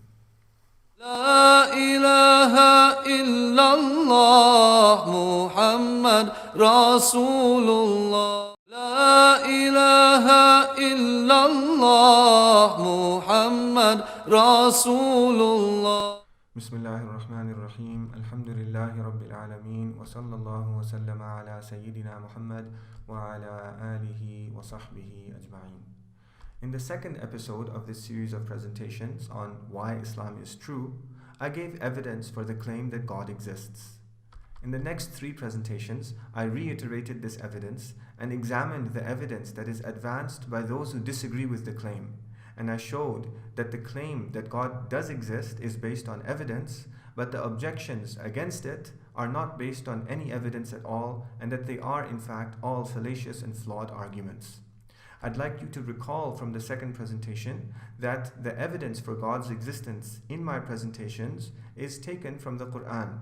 I pointed you to about 20 verses that you could reference for yourselves and focused on the first verse in the Qur'an to cite this argument as evidence for God's existence. And that is the 164th verse of the second chapter.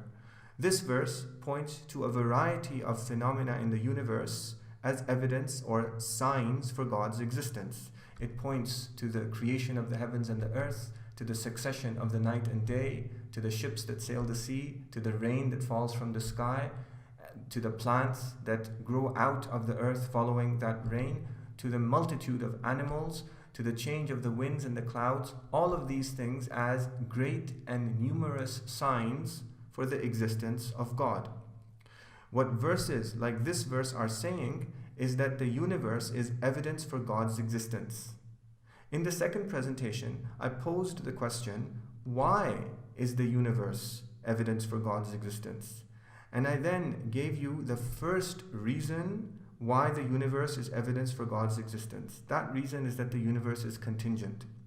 In this presentation, I will give you a second reason why verses such as this one cite the universe as evidence for God's existence. That second reason is that the universe began to exist. This second reason is actually mentioned right at the beginning of this verse, when it says that the creation of the heavens and the earth is one of the great signs for the existence of God. In the second presentation, I focused on the contingency of the universe as evidence for God's existence, and I promised that I would return at a later time to explain that the creation of the universe is another piece of evidence for God's existence. That time has now come. The focus of this presentation is the fact that the universe began to exist. Let's step back for a moment to recap why the universe, or to be more precise, the existence of the universe, is evidence for God's existence. The first reason is that the existence of the universe is contingent. If we take the universe as a whole, then we would say that the fact that the existence of the universe is contingent means that it exists, but that it could have not existed. That being the case, there must be something other than the universe that made it exist, and that leads us to ask the following question: what is that thing that made it exist rather than not exist? Using the line of reasoning that I have explained in detail in the last 4 presentations, we can quickly conclude that the thing that made it exist must be a necessary being, and that necessary being is what we are referring to as God. This argument for God's existence is called the argument for God's existence from contingency.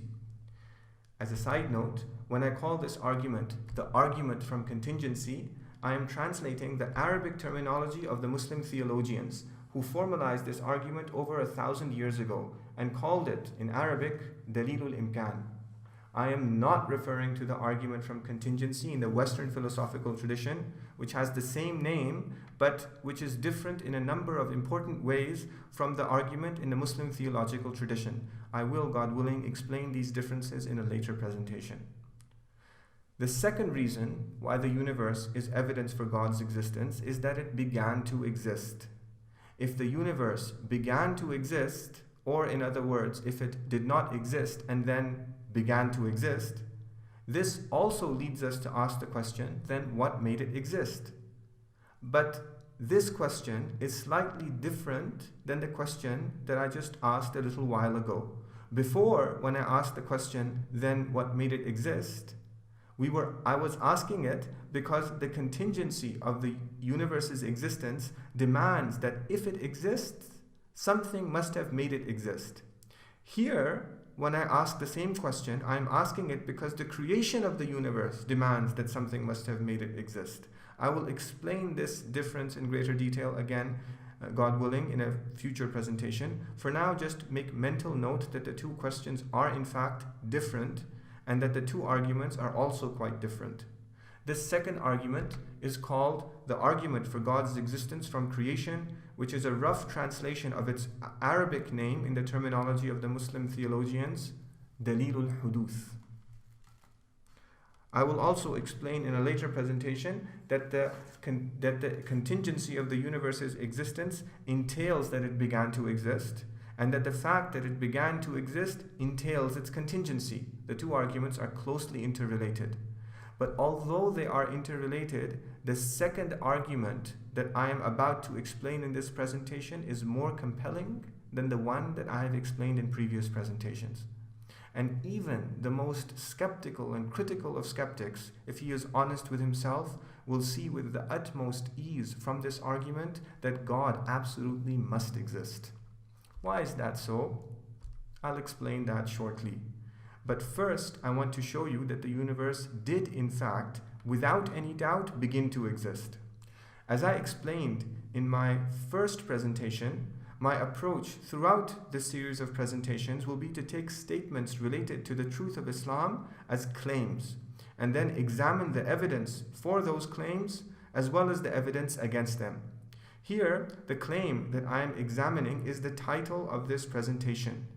The universe began to exist. What is the evidence that this claim is true? There are 2 kinds of evidence for the truth of this claim. The first kind of evidence is scientific evidence. The second kind of evidence is what I will call, for lack of a better term, philosophical evidence. I will return to this second kind of evidence in the next presentation, where I will explain what contemporary philosophers call the Kalam cosmological argument for the existence of God. The word Kalam, by the way, is the Arabic word for traditional Islamic theology. In this presentation, however, I will focus on the first kind of evidence for the fact that the universe began to exist, the scientific evidence. The scientific evidence for the fact that the universe began to exist is new evidence that has only been discovered during the last couple of decades.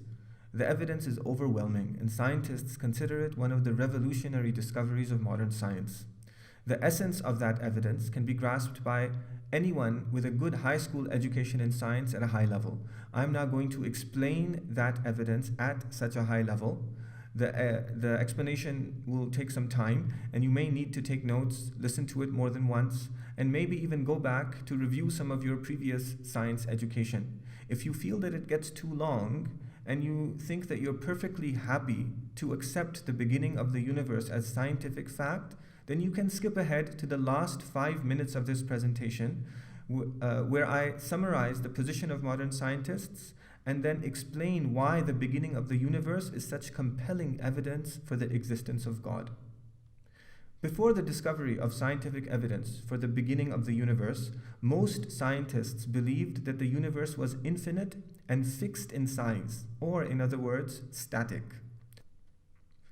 This belief was not grounded in any particular evidence, except perhaps in the fact that most of the stars that are visible to the naked eye appear to be fixed and regular in their movements across the night sky, which gives the impression of permanence and being static. They held on to this belief even though it led to several paradoxes.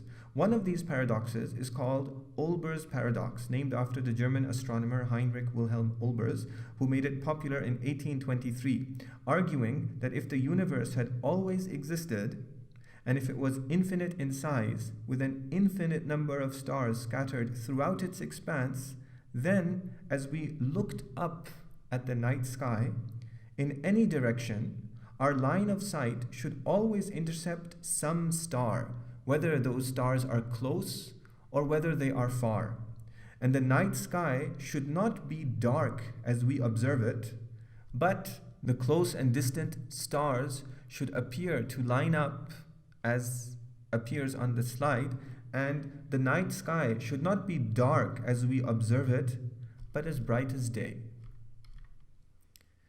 A couple of decades later, in 1862, several scientists popularized another paradox that was the opposite of Olbers' paradox, called the heat-death paradox. According to this paradox, the night sky should not be bright as day, but pitch dark without any stars at all. This paradox is based on the second law of thermodynamics. A very approximate statement of this law is that heat naturally dissipates, and that the temperature of things in the universe naturally or spontaneously cools down. If that's the case, then if the universe has existed for an infinite amount of time, then there has been enough time for all of the stars that we see in the sky to have burned out. And the universe should have reached its heat death, or in more scientific terms, its ultimate thermal equilibrium. The very fact that we look up at the night sky and see any stars at all is evidence that the universe has not existed forever. Another paradox with an infinite and static universe was formulated earlier at the end of the 17th century by Isaac Newton, who revolutionized our understanding of planetary motion with his law of universal gravitation. But although his law explained the puzzling and seemingly unpredictable movement of planets across the night sky, it led him to ask a simple question. If the universe has existed forever, then there has been enough time for all of the planets and stars in the universe to mutually attract each other by their forces of gravity and collapse into a single massive object.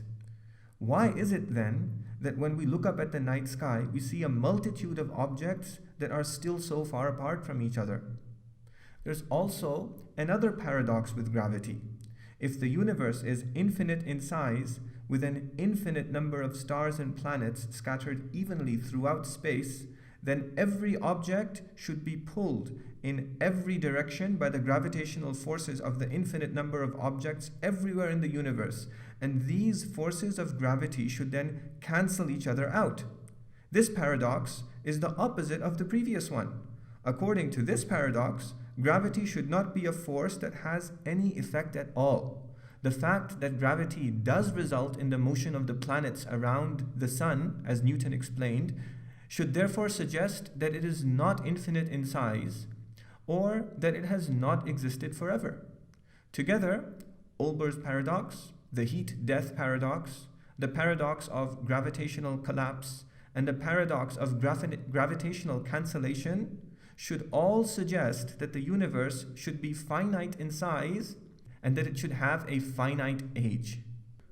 In 1929, American astronomer Edwin Hubble found evidence that proved all of these things, and for the first time in human history, proved something else. Not only was the universe not infinite in size, not only was it not infinite in age, it was also not static. The universe was not eternally fixed in size, as virtually everyone, even religious believers such as Muslims, Christians, and Jews in the pre-scientific age had believed. The fact that even religious believers have historically believed in a static universe is significant because we will see very shortly that a non-static universe is compelling evidence for the existence of God. And the fact that it has been accepted as true even by atheists indicates that the scientific evidence for it is extremely strong. The universe was expanding according to Hubble. Hubble's discovery was based on an analysis of the spectra of light that were emitted from the galaxies in the night sky. Let's review some high school physics. We have known since Newton that when we shine white light through a prism, it disperses the light into the various colors that compose it, and we see a rainbow. We know through laboratory experiments done on Earth that if we shine the same light through a clear container containing some element such as hydrogen or helium and so on, then gaps appear in the rainbow. These gaps are called spectral lines or absorption lines, and they are distinctive for every element. The absorption lines of hydrogen are different from the absorption lines of helium, which are different from the spectral or absorption lines of every other element. Since we know the spectral or absorption lines of every element, we can disperse the light that we detect from the galaxies in the night sky and figure out the elements that they are made of. Hubble did this and discovered that the distinctive spectral lines of the elements that made up the galaxies are all shifted towards the red end of the light spectrum. This is what scientists call redshift. The reason for this redshift, Hubble proposed, is that the galaxies are all moving away from us. Whenever a wave is emitted from an object that is moving away from us, its wavelength increases. With sound waves, this means that the pitch of the sound will seem lower. With light waves, this means that the color of the light will change and move towards the red end of the spectrum, the right-hand side on the slide that you see here. The wavelength of light decreases across its spectrum as the color changes gradually from blue on the left to red on the right. Hubble went on to measure the redshifts of 46 galaxies and then compared their distance from us to the magnitude of their redshift. He found that the further away the galaxy, the greater the redshift. In other words, the further away the galaxy, the faster it is moving away from us. It looked like everything was exploding away from everything else in space. It looked like the entire universe was expanding. Hubble had observed the expansion of the universe. The expansion of the universe was a revolutionary discovery for scientists. It has resolved paradoxes such as the ones that I just explained, and it has given coherence to many other scientific observations, laws, and theories. But the most revolutionary aspect of the fact that the universe is expanding is that it proves conclusively that the universe began to exist. Let me explain why. If the universe is static, if it has a fixed size, then if you turn back the clock of time, if you go back further and further into the past, the universe will retain its same fixed size at every time in the past. Although this is not evidence that the universe has existed forever, it may appear to someone who does not think carefully about the matter that the universe probably existed forever. I'll explain in the next presentation why, if you think carefully about the matter, you will easily see that it must have had a beginning. But let's put that aside for now. If, on the other hand, the universe is expanding, then if you turn back the clock of time, if you go back further and further into the past, 1 billion years ago, 3 billion years ago, 7 billion years ago, 11 billion years ago, 13 billion years ago, the universe will get smaller and smaller. The reason why this is so significant is that the universe cannot continue to get smaller and smaller without end. At some point in the finite past, it needs to vanish into nothing. If you know the expansion rate of the universe, then you can calculate the time when it vanishes into nothing. This is the time when the universe began to exist. According to current scientific estimates, that time was just under 14 billion years ago. As an aside, we can make a similar inference from the second law of thermodynamics, except that instead of turning the clock of time backwards, you turn it forwards. The second law of thermodynamics entails that heat is dissipating with the passage of time, as I explained a little while ago, and that there is a maximum limit to that dissipation, as I also explained. The state at which that maximum limit is reached is called thermal equilibrium. If the universe has existed forever, then enough time has passed for that thermal equilibrium to be reached. And as we look up at the night sky, we shouldn't see any stars at all. In fact, we shouldn't even exist to be able to look up at the night sky, because the biological functioning of our bodies cannot take place in a state of thermal equilibrium. The universe, therefore, must have had a beginning. The general principle is that any irreversible increase in the universe, such as its expansion, entails that the clock of time cannot be moved backwards indefinitely, because given enough time in the backward direction, the irreversible increase must have had a beginning.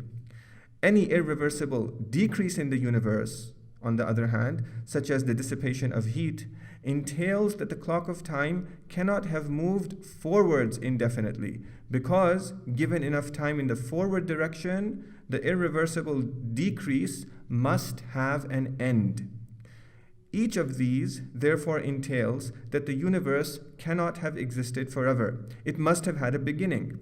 Any irreversible natural increase or decrease entails that the universe cannot have existed forever. The expansion of the universe, however, is particularly compelling evidence for the beginning of the universe, because it directly entails that the actual stuff from which the universe is composed, matter, energy, space, and time, all began sometime in the past, just under 14 billion light years ago. Although credit for the discovery of the universe's expansion belongs to Edwin Hubble, it should have been discovered about 15 years earlier by Albert Einstein when he first formulated his general theory of relativity. The most straightforward solution to the equations that describe his theory is that the universe is expanding. The prevailing view among scientists at that time, however, was that the universe was static, and in order to make his new theory conform to this prevailing view, in order to prevent his equations from showing that the universe was expanding, he introduced a cosmological constant. When Hubble showed later that the universe was in fact expanding, scientists abandoned this cosmological constant and accepted the straightforward solution of the equations that demonstrated the expansion of the universe.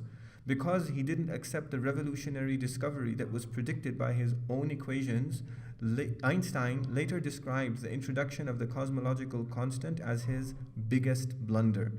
In recent times, the cosmological constant is making a comeback, but in a different context, not to show that the universe is static, but to show that it is expanding faster and faster with time. This is an extremely revolutionary discovery, and I will return to it in a later presentation. For now, what I want to show is that the general theory of relativity is additional evidence for the expansion of the universe, which in turn is conclusive evidence for the fact that the universe began to exist. Now, if the universe is expanding, then as we turn the clock of time backwards, it gets smaller. If you remember your gas laws from high school chemistry, then you will remember that squeezing particles into a smaller volume causes their temperature to increase. When the universe was smaller, the same amount of matter and energy were squeezed into a smaller volume, and they therefore had a higher temperature. The farther back you go in time, the smaller the universe, and consequently, the higher the temperature. At the event at which the universe began to exist, which scientists call the Big Bang, all the matter and energy in the universe were squeezed into a tiny point, and the temperature of the universe was therefore extremely, extremely high. Then, as the universe expanded, this cosmic temperature fell lower and lower to its current level. This background temperature of the universe comes from a background energy in the universe that is a remnant of the Big Bang, when the universe began to exist. This is why in the 1940s, scientist George Gamow and his students argued that if the Big Bang had in fact happened, then the energy from the Big Bang should now pervade the entire universe. The reason why this energy should pervade the entire universe is that according to the general theory of relativity, the universe does not just expand at its edges, but everywhere throughout itself. The universe is expanding by the expansion of space-time at every point in the universe, because of which every point in space is moving further and further away from every other point in space, somewhat like the expansion of the surface of a balloon as you blow it up. Gamow and his students predicted that the energy from the Big Bang should be detectable today as an all-pervasive blanket of microwaves that is not appearing to come from any particular source, no particular star, no particular galaxy anywhere in the universe. In 1965, two young employees of Bell Telephone Laboratories in New Jersey accidentally discovered this all-pervasive background microwave radiation. Scientists call this radiation the cosmic background microwave radiation, and it is widely considered as strong confirming evidence for the Big Bang. Scientists are now charting this background microwave radiation throughout the universe to get a better understanding of how the universe expanded into its present form. In addition to all of these discoveries, scientists have made discovery after discovery related to the composition, expansion, and evolution of the universe that repeatedly confirm that the universe originated at the Big Bang and has expanded ever since. It is now considered scientific fact that the universe is not infinite and not static, but that the universe is finite, that it is expanding, and that it began to exist. The most significant of these 3 points for us in this presentation is that the universe began to exist. At the beginning of this presentation, I explained that the existence of the universe is evidence for God's existence in 2 ways.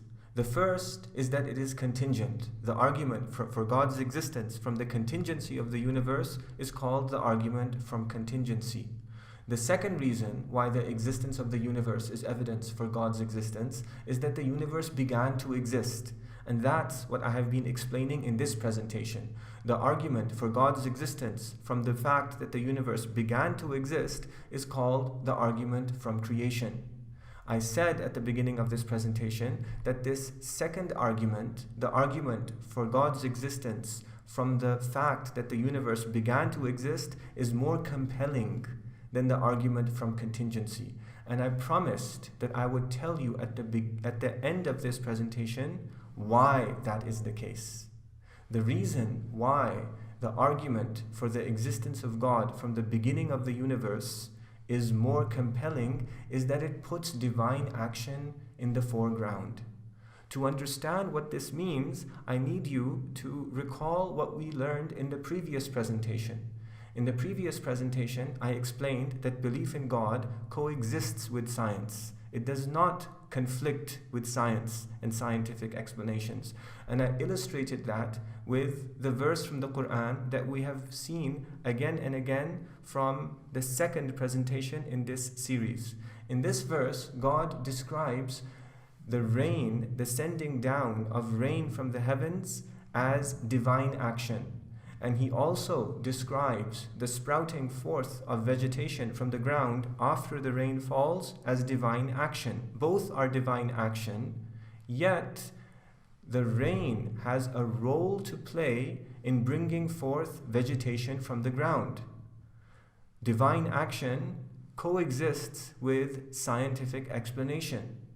The verse also says that God is the one who changes the winds, and it's understood from the verse that God is the one who moves the clouds, Yet the verse also says that the changing of the winds has a role in swirling the clouds. I then explained the coexistence of divine action and scientific explanations with respect to the water cycle. And I showed that since God governs the universe in a scientifically coherent way, belief in God coexists with science and scientific explanations. What we need to do is we need to see any natural phenomenon from two perspectives. There is a foreground view and there is a background view. In the foreground view, the natural phenomenon is explained with reference to another natural phenomenon with respect to natural processes. This is the scientific explanation. In the background, since both the prior and the subsequent natural phenomena are contingent phenomena, each one is being brought about through divine action. Their contingency reveals the fact that they were made to be by a necessary being.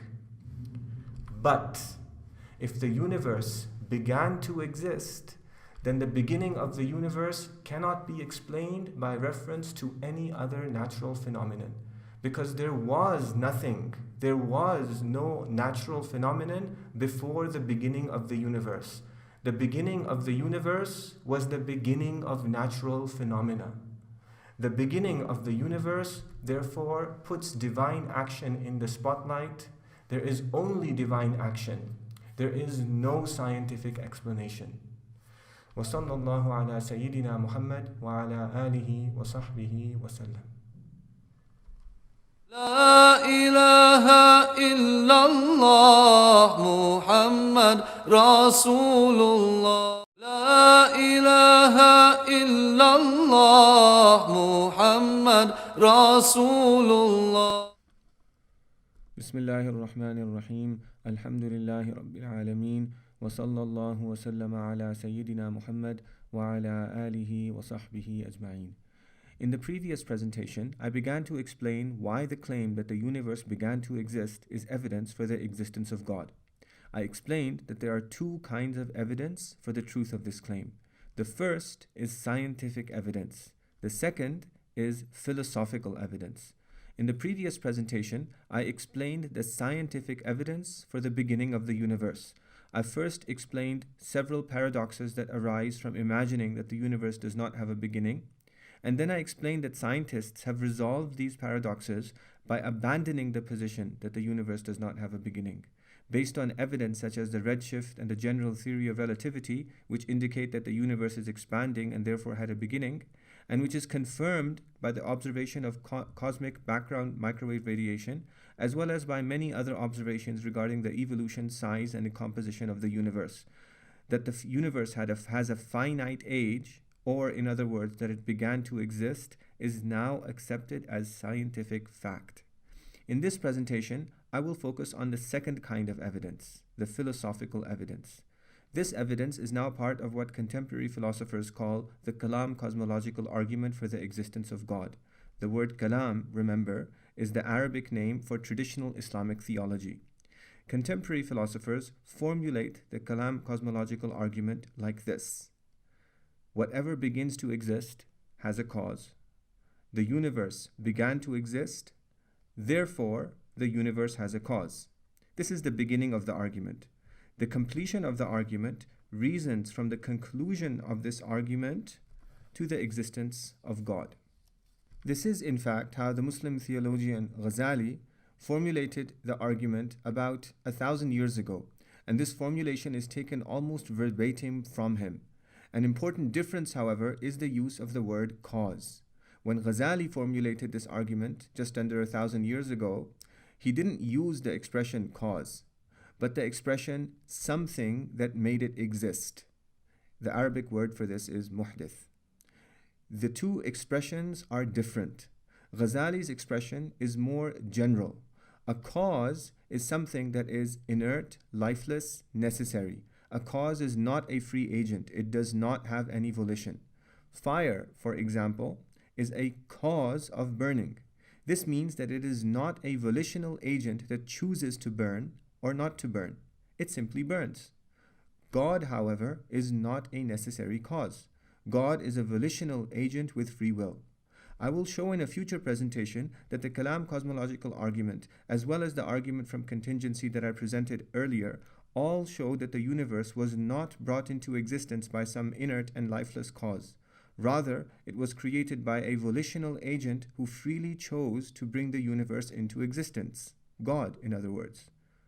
Ghazali's expression, something that made it exist, is therefore a more accurate expression than cause, because it does not rush to the conclusion that the thing that made the universe is an inert cause. Instead, it suspends judgment on whether that thing is an inert and lifeless cause or whether it is a volitional agent with free will, concluding simply that the universe has something that made it exist. We'll therefore work with Ghazali's form of the argument. Now, the key premise in this argument is the second one, that the universe began to exist. Theologians and philosophers in the Western tradition have traditionally believed that the fact that the universe began to exist could not be proven by any rational argument. This is why, although Thomas Aquinas argued for God's existence from the contingency of the universe, he never formulated an argument from the fact that the universe began to exist. Like other Christian philosophers, all influenced by ancient philosophers such as Aristotle, Aquinas believed that the fact that the universe began to exist could only be discovered by faith in Scripture, not by any rational argument. In the Muslim theological and philosophical traditions, however, the argument from creation was even more popular than the argument from contingency. It was most famously formulated just under 1,000 years ago by Ghazali, and it is his formulation that is inspiring this presentation. But Ghazali was not the first to formulate the argument. He was preceded by dozens of other theologians, the most prominent of whom were his teacher Abdul Malik al-Juwayni, the renowned theologian and debater Abu Bakr al-Baqillani, and the founder of traditional Islamic theology Abu al-Hasan al-Ash'ari. It is not surprising at all that so many Muslim theologians presented this argument, because, just like the argument from contingency, it was first presented in the Qur'an itself. The verse that I have cited so frequently in my presentations, for example, cites at its very beginning that the creation of the heavens and the earth, the fact that they began to exist, in other words, is one of the great signs for the existence of God.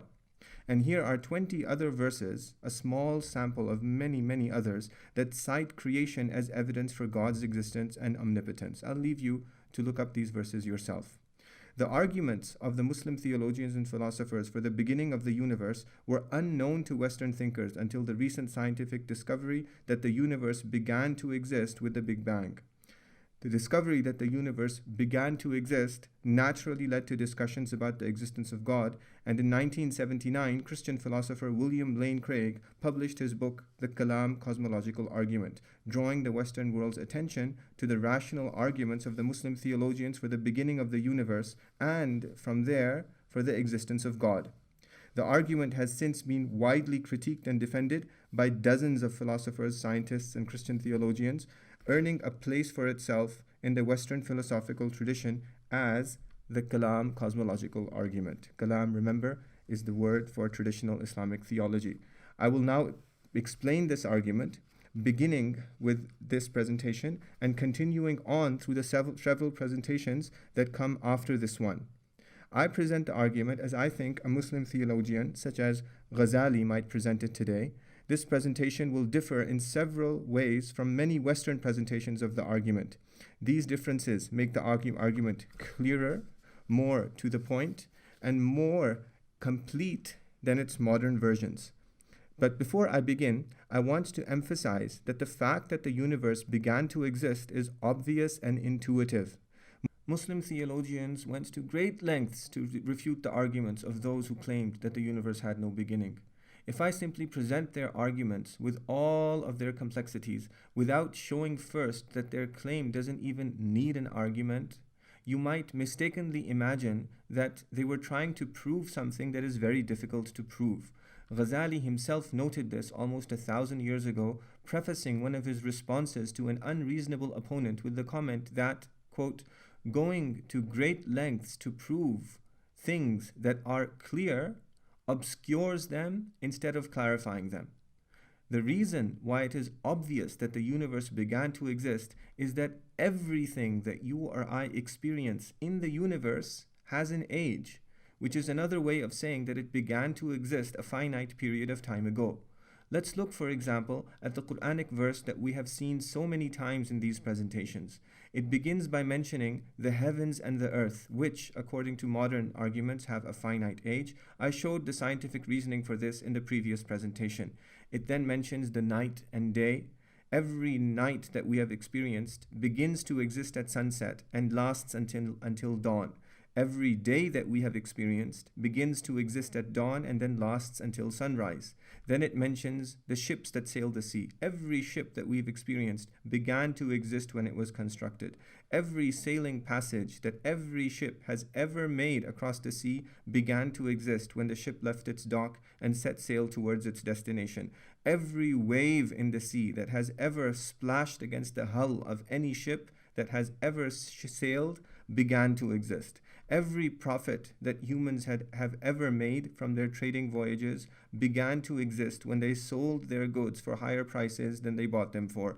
Every drop of rain that has ever fallen from the sky began to exist when water vapor from the seas condensed into droplets of water. Every plant that has ever sprouted forth from the earth began to exist. Every animal that has ever existed began to exist when it was born. Every wind that blows began to exist. Every cloud that we have ever seen in the sky began to exist. Everything that we experience in the universe began to exist. If everything that we experience in the universe has an age and began to exist a finite period of time ago, then the universe as a whole too must have an age and must have begun to exist. The claim that the universe began to exist is straightforward, intuitive, and a simple generalization of our everyday experience.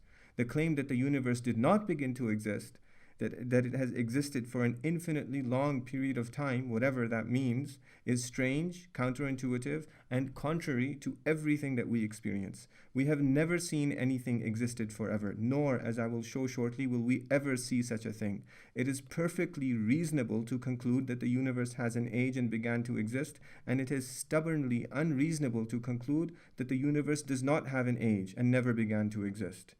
But there is a problem. The problem is that there is always some atheist philosopher who will object that it is perfectly possible for the universe to have existed forever. If I simply dismiss such philosophers' claims as strange, counterintuitive, and unreasonable, which in fact they are, you might imagine that I am avoiding their arguments. To dispel that imagination, I will now proceed to show you why their arguments are flawed and incoherent. Some of the arguments that I will present in this presentation and the next one might get a bit complex. I want you to keep in mind throughout, however, that the reason for the complexity of my responses is not that it is difficult to show that the universe began to exist.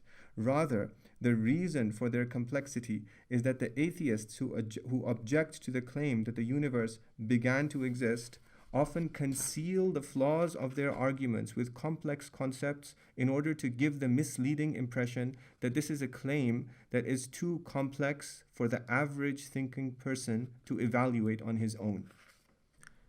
In this presentation, I want to remove this misleading impression and show you that you can, in fact, evaluate the claim on your own and easily come to your own independent conclusion that this claim is absurd and false.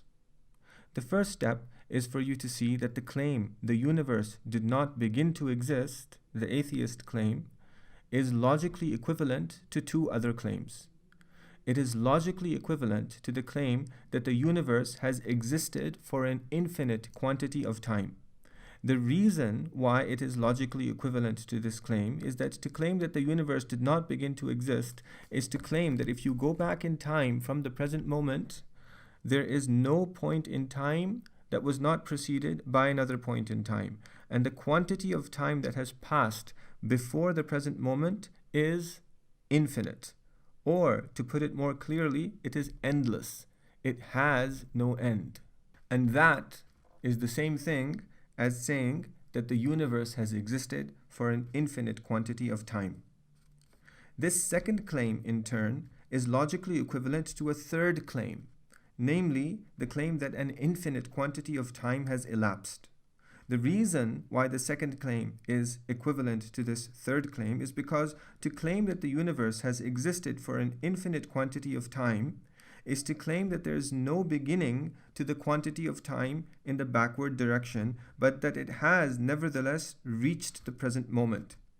That is to say that an infinite or endless quantity of time has elapsed. That's the third claim. Now, since all of these claims are logically equivalent, if any one of them is false, then the other two must also be false. I will now take each one of these claims in turn and show you why they are false, beginning from the bottom with the last claim.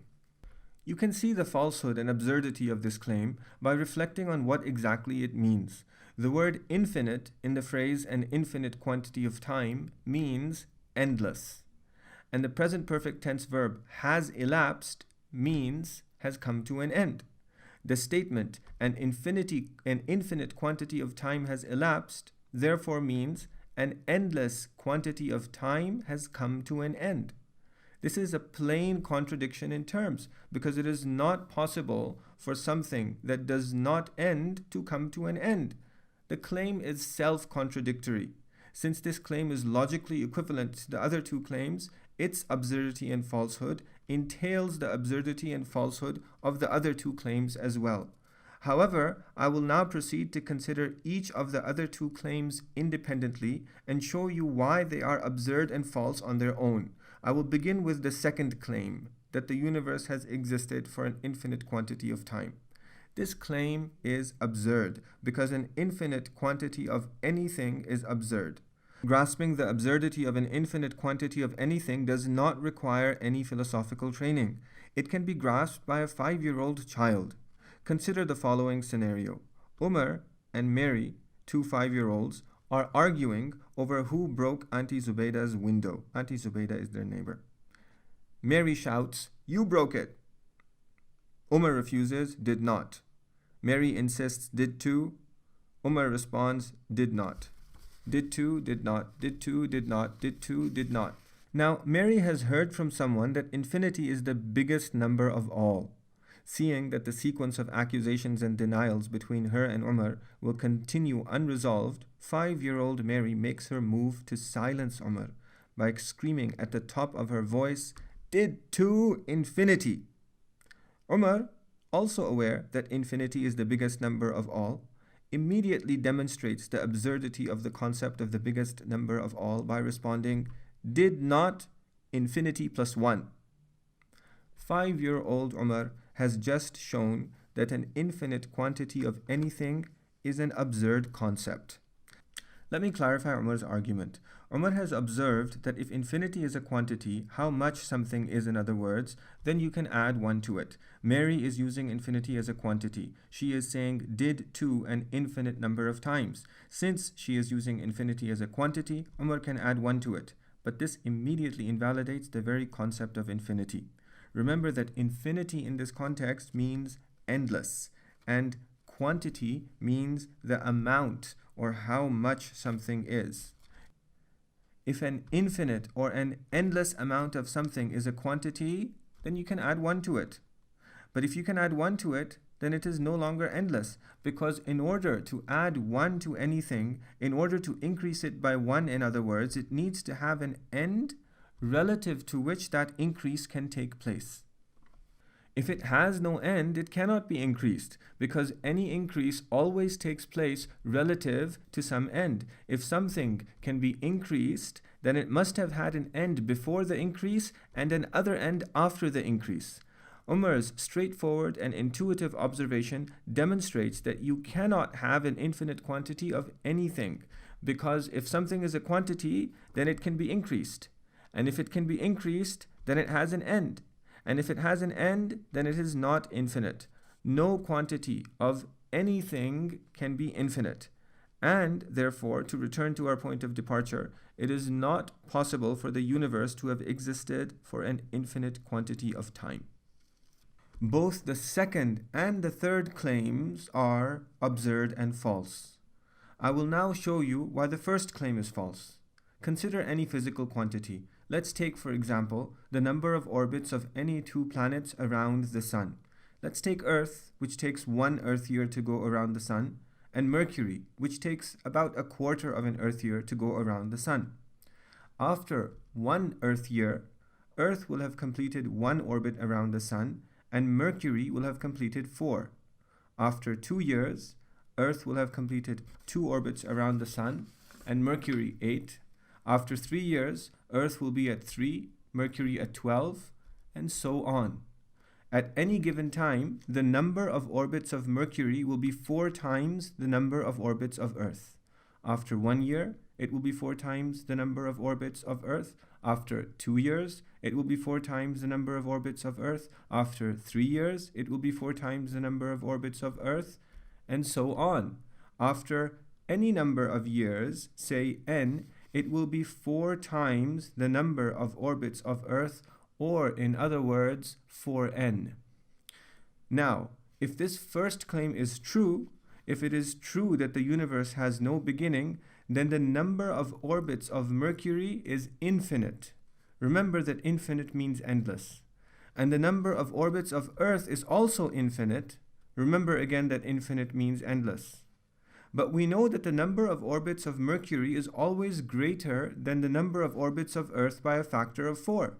And the only way for the orbits of Mercury to be greater than the number of orbits of Earth by a factor of 4 is for the number of orbits of Earth to have a beginning and an end, and for the number of orbits of Mercury to have a beginning and an end, and for the number of orbits of Mercury to be 4 times the number of orbits of Earth.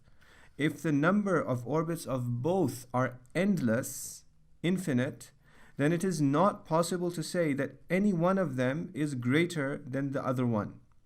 If the first claim here is therefore false. It is false because it entails that any 2 physical quantities that are increasing at different rates are the same after the passage of an infinite period of time. Even though at any given point in time, remember, if you take at any given point in time, you compare the number of orbits of Earth with the number of orbits of Mercury, at any given point in time, the quantity that is increasing faster is always greater than the quantity that is increasing more slowly. Let's recap what I have shown in this presentation. I began by saying that even though there is clear scientific evidence that the universe began to exist, the fact that the universe began to exist can also be demonstrated philosophically without recourse to the discoveries of modern science. I showed first that the claim that the universe began to exist is straightforward, intuitive, and a simple generalization of our everyday experience, and that the opposite claim, that the universe did not begin to exist, is strange, counterintuitive, and contrary to our everyday experience. I then formally demonstrated the absurdity of this opposite claim by showing that it is plainly absurd for an infinite, i.e. an endless quantity of time to elapse, i.e. end, because it is self-contradictory. Then by showing that any quantity can always be increased, which necessarily entails that it has an end and that it is not infinite. And finally, by showing that the fact that the universe did not begin to exist entails that 2 physical quantities that are increasing at different rates are equal, even though at every point in time they are actually different. Remember, at every point in time, the number of orbits of Mercury is 4 times the number of orbits of Earth. There are, in fact, many more arguments that illustrate the contradictions that are entailed by the claim that the universe did not begin to exist, both in the Muslim theological tradition and now, thanks to the work of philosophers such as William Lane Craig, also in the Western tradition. The idea, however, is very simple, straightforward, and intuitive to grasp. Anything that exists in the universe must be finite. To say otherwise is incoherent, self-contradictory, and entails a host of contradictions. There remains, however, one problem that I have not yet addressed, and that is the problem of the mathematical concept of infinity. I will, God willing, show in the next presentation that this mathematical concept is an imaginary concept that has no bearing on any of the arguments that I have presented here. In the process, I will also, God willing, show you additional philosophical arguments for the fact that the universe undoubtedly began to exist. Wa sallallahu ala Sayyidina Muhammad wa ala alihi wa sahbihi wa sallam. لا إله إلا الله محمد رسول الله لا إله إلا الله محمد رسول الله Bismillah ar-Rahman ar-Rahim. Alhamdulillahi Rabbil Alameen. Wa sallallahu wa sallama ala Sayyidina Muhammad wa ala alihi wa sahbihi ajma'in. In the last two presentations, I have explained why the claim that the universe began to exist is evidence for the existence of God. I have explained that there are two kinds of evidence for the fact that the universe began to exist: scientific evidence and philosophical evidence. I explained the scientific evidence in the sixth presentation of this series, in which I showed why the fact that the universe began to exist is now considered scientific fact. And I explained some of the philosophical evidence in the next presentation, in which I showed that the claim that the universe began to exist is straightforward, intuitive, and a simple generalization of our everyday experience, whereas the claim that the universe did not begin to exist is strange, counterintuitive, and contrary to our everyday experience. I then went further to show you three rational arguments that conclusively demonstrate the falsehood of this second claim, explaining that it is logically equivalent to two other claims, and that carefully reflecting on the meanings and implications of each of these claims demonstrates conclusively that they are all false, and that the universe therefore did in fact begin to exist. I then concluded the previous presentation by hinting at a modern objection to these arguments. This objection claims that modern mathematics has shown that infinities can in fact exist, and that therefore it is possible for the universe not to have a beginning by existing for an infinite quantity of time. I will show in this presentation that this is an invalid objection because infinity is an imaginary concept. A more precise way of saying that infinity is an imaginary concept is to say that mathematical infinities do not describe physical quantities. Let me explain what this means with an example. If someone says that 5 years of time have elapsed, they have said something that is coherent, because time is a physical quantity and 5 is a number that has been used since the invention of numbers to describe physical quantities. As I will explain shortly, 5 is a natural number, and the natural numbers were invented to count physical things. The number of eggs in a basket, the number of trees in a field, the number of stars in the sky, and so on.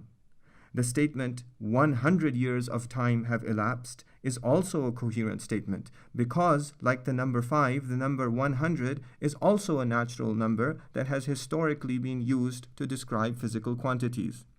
The natural numbers can be extended indefinitely. They can get larger and larger. There is no largest natural number. I will explain that in greater detail shortly.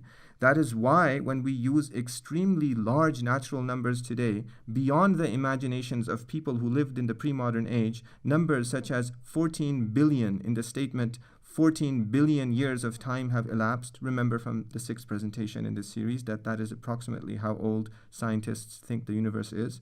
When we use extremely large natural numbers such as this, our statements remain coherent because even though they are large beyond the imaginations of people who lived in earlier times, numbers such as 14 billion are still natural numbers that can be validly used to describe physical quantities. But if we substitute the numbers 5, 100, and 14 billion with the mathematical concept of infinity, the statement is no longer a coherent statement because, as I will explain shortly, the concept of mathematical infinity is not a number that can be validly used to describe physical quantities. That is what I mean when I say that mathematical infinities do not describe physical quantities. And that is what I mean by the title of this presentation when I say that infinity is an imaginary concept. In order to understand why infinity is an imaginary concept, or in other words, why mathematical infinities do not describe physical quantities, We need to understand what a physical quantity is, what a number is, and what mathematics is all about. This will take some time, and this presentation is therefore longer than other presentations in this series on why Islam is true. But I hope that if you listen to it carefully, it will clearly show you that the modern objection that I am considering in this presentation is completely baseless. If that modern objection is not something that you are very concerned about, you can simply skip this presentation and move on to the next presentation in this series. Let's begin with physical quantities. The term physical quantity is a technical term that Muslim theologians inherited from Aristotle, who listed it as one of his famous 10 categories. In the Arabic terminology of the Muslim theologians, it is called al-kam. Although the Muslim theologians inherited the general idea of physical quantities from Aristotle, like most modern philosophers and scientists, they found that his conception was flawed. They therefore corrected his conception to bring it into agreement with the way that things really are. I will now explain the way that the Muslim theologians explained the concept physical quantity, and then use that explanation to show you why mathematical infinities are not descriptions of physical quantities, and then use that to show you why the invention of mathematical infinities is completely unrelated to whether or not the universe began to exist. A physical quantity is a mental abstraction that describes how many or how much a physical object is. For example, you can ask how many eggs there are in this carton of eggs, and the answer to your question might be, for example, 12 or a dozen eggs. The number 12 or the unit dozen describe the quantity of eggs, how many eggs there are, in other words. This kind of physical quantity is called a discrete quantity. In the Arabic terminology of the Muslim theologians, it is called al-kam al-munfasil. The second kind of physical quantity is a continuous quantity. While a discrete quantity describes how many distinct things there are in a collection of objects, like a carton of eggs, a continuous quantity describes how much one particular object is. How much paint, for example, there is in a can of paint. The can of paint might contain 5 liters of paint. 5 liters is a description of the quantity of paint in the can because it describes how much paint there is in the can. In the Arabic terminology of the Muslim theologians, a continuous quantity is called al-kam al-muttasil. The difference between discrete and continuous quantities is that discrete quantities arise from the hypothetical addition of multiple objects, whereas continuous quantities arise from the hypothetical division of a single object. The number of eggs in a carton is a discrete quantity because it arises from the addition of many distinct eggs. The amount of paint in a can is a continuous quantity because it arises from the division of a single can of paint into a number of hypothetical parts or liters. The Muslim theologians observed that the necessary characteristics of everything that is a physical quantity are that it be divisible, that it be composed of units, and that it be describable as being equal to, more than, or less than other quantities. The collection of 12 eggs that we examined is a quantity because it has all 3 of these characteristics. It is divisible. For example, you can divide the 12 eggs into 2 groups of eggs, a group of 5 and another group of 7 eggs. It is also composed of units. The 12 eggs are composed of 12 units, each unit corresponding to an individual egg. And it can be described as being equal to another collection of 12 eggs, more than a collection of 6 eggs, and less than a collection of 30 eggs. The collection of 12 eggs is therefore a physical quantity. The 5-liter can of paint that we examined is also a quantity because it too has all 3 of these distinctive marks. It is divisible. For example, you can divide it into 2 smaller cans of paint containing half its quantity. It is composed of 5 units called liters, and it can be described as being equal to a can of paint that has the same quantity of paint more than a can of paint that has a smaller quantity, and less than a can of paint that has a larger quantity. The can of paint is therefore a physical quantity. I will now show you that the mathematical concept of infinity does not represent a physical quantity because it is not divisible, it is not composed of units, and it cannot be described as being equal to, more than, or less than another physical quantity. But before I do that, I need to give you a quick overview of the history of numbers and the history of mathematics. There are many different kinds of numbers. 0 is a number, 1 is a number, 1/2 is a number, the square root of 2 is a number, pi is a number, -3 is a number, and I, the imaginary unit of complex numbers, is also a number.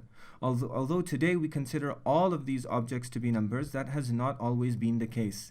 The first kinds of numbers to be invented were what we now call the natural numbers. Historically, the natural numbers began at 2 and continued on to 3, 4, 5, 6, and so on without ever reaching any upper limit.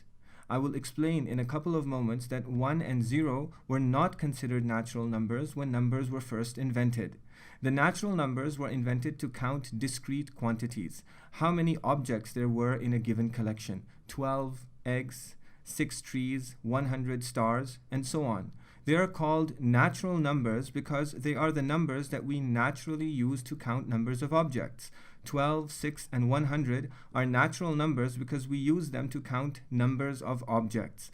But numbers such as the square root of 2, pi, and -3 are not natural numbers because we don't use them to count numbers of objects.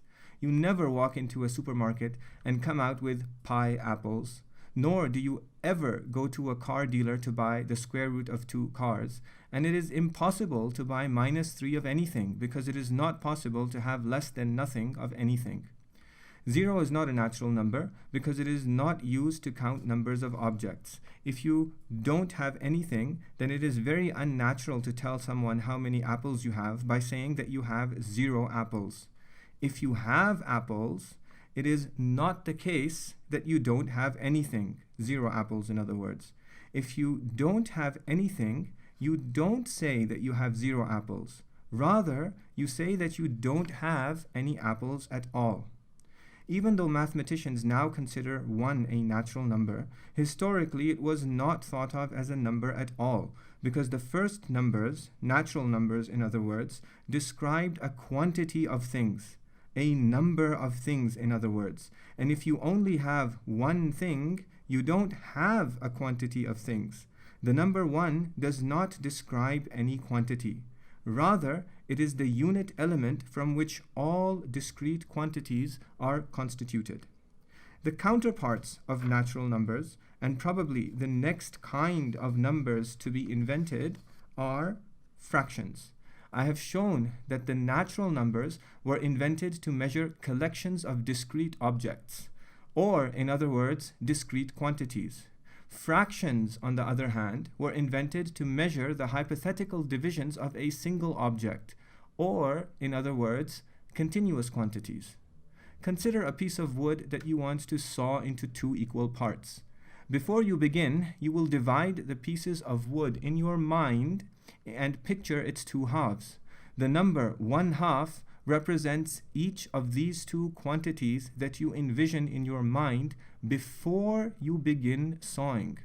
These 2 quantities are the hypothetical parts of the piece of wood that you haven't yet sawed. They are hypothetical because they only exist in your mind while the original whole is still intact. After you saw the piece of wood into its 2 actual parts, the 2 actual parts become distinct and independent wholes and are not half of anything else.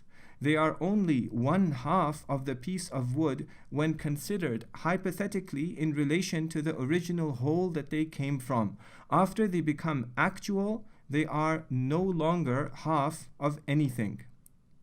This is what we mean when we say that a continuous quantity is the hypothetical part of a single object. Fractions, such as 1/2, measure such continuous quantities. Other examples of fractions are 1/3, 1/4, 3/5, 7/8, and so on. Every one of these fractions measures a continuous quantity. we can combine the fractions and the natural numbers to form a collection of mixed numbers consisting of a whole or natural number part and a ratio or a fractional number part. Mathematicians call such numbers rational numbers. The word rational in the expression rational number does not mean logical or reasonable as it means in everyday speech. Rather, it means to do with ratios. Rational numbers are numbers that involve ratios. The collection of rational numbers that I have just described begins at 2.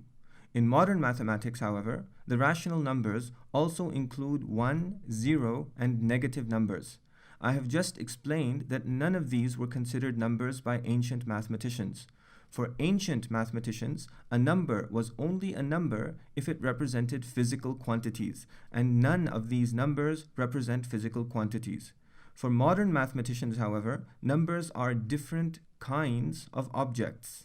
Understanding the difference between what ancient mathematicians thought numbers were and what modern mathematicians think numbers are is the key to understanding why infinity is an imaginary concept, or equivalently, why mathematical infinities do not represent physical quantities. The difference between ancient and modern mathematics is that modern mathematics is more abstract than ancient mathematics. The two most important mathematical inventions that led to this greater level of abstraction were algebra and the Cartesian plane. I will now show you what each of these are, why they increase the level of mathematical abstraction, and why they naturally lead to a change in the concept of number. Let's start with algebra. I have just explained that for ancient mathematicians, numbers represented physical quantities.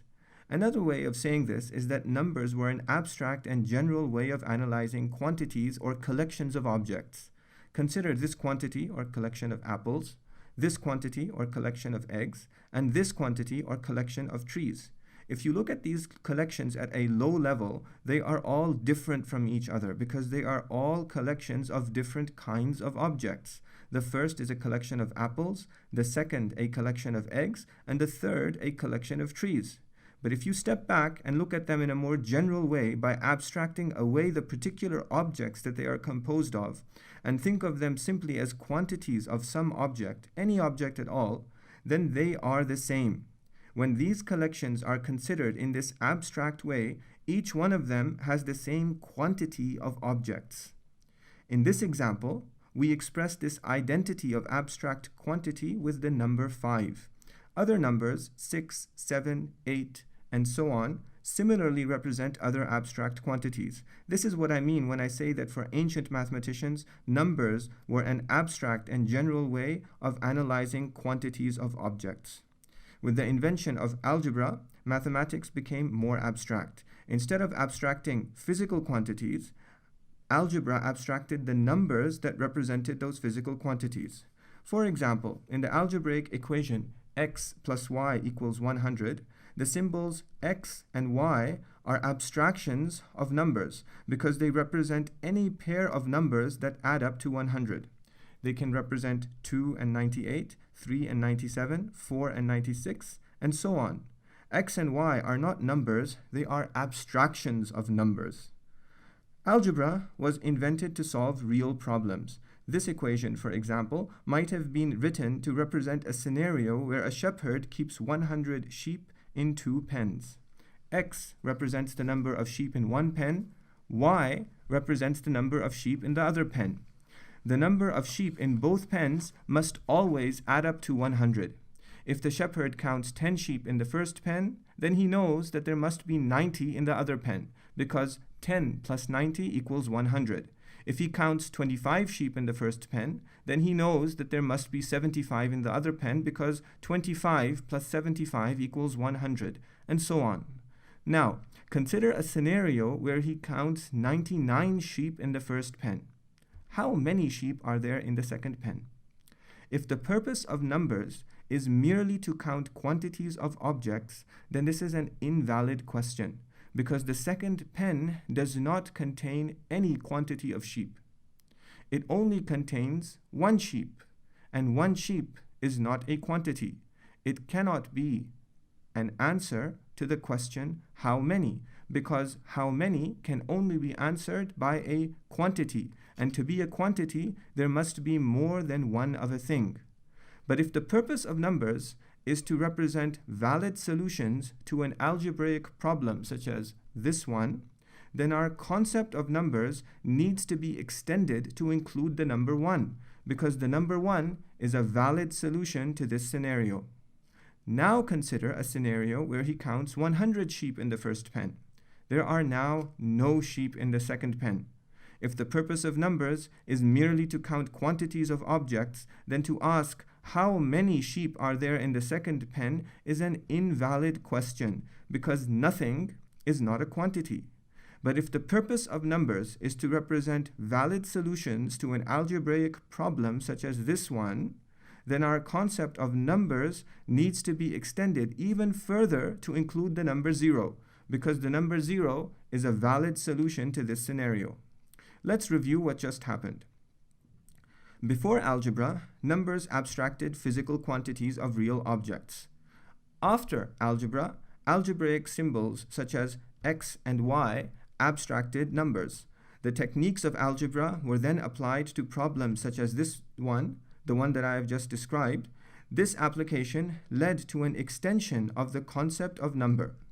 Numbers went from being concepts that represented physical quantities to being concepts on which certain operations, addition, subtraction, multiplication, division, and so on, could be validly performed to arrive at a valid solution to some problem to which the techniques of algebra were applied. With the invention of algebra, mathematics became more abstract, and this led to a change in the concept of number. Grasping this difference between numbers in ancient mathematics and numbers in modern mathematics is the key to grasping why infinity is an imaginary concept and why mathematical infinities do not represent physical quantities. So make sure that you understand this well. We will return to this difference again and again in the rest of this presentation.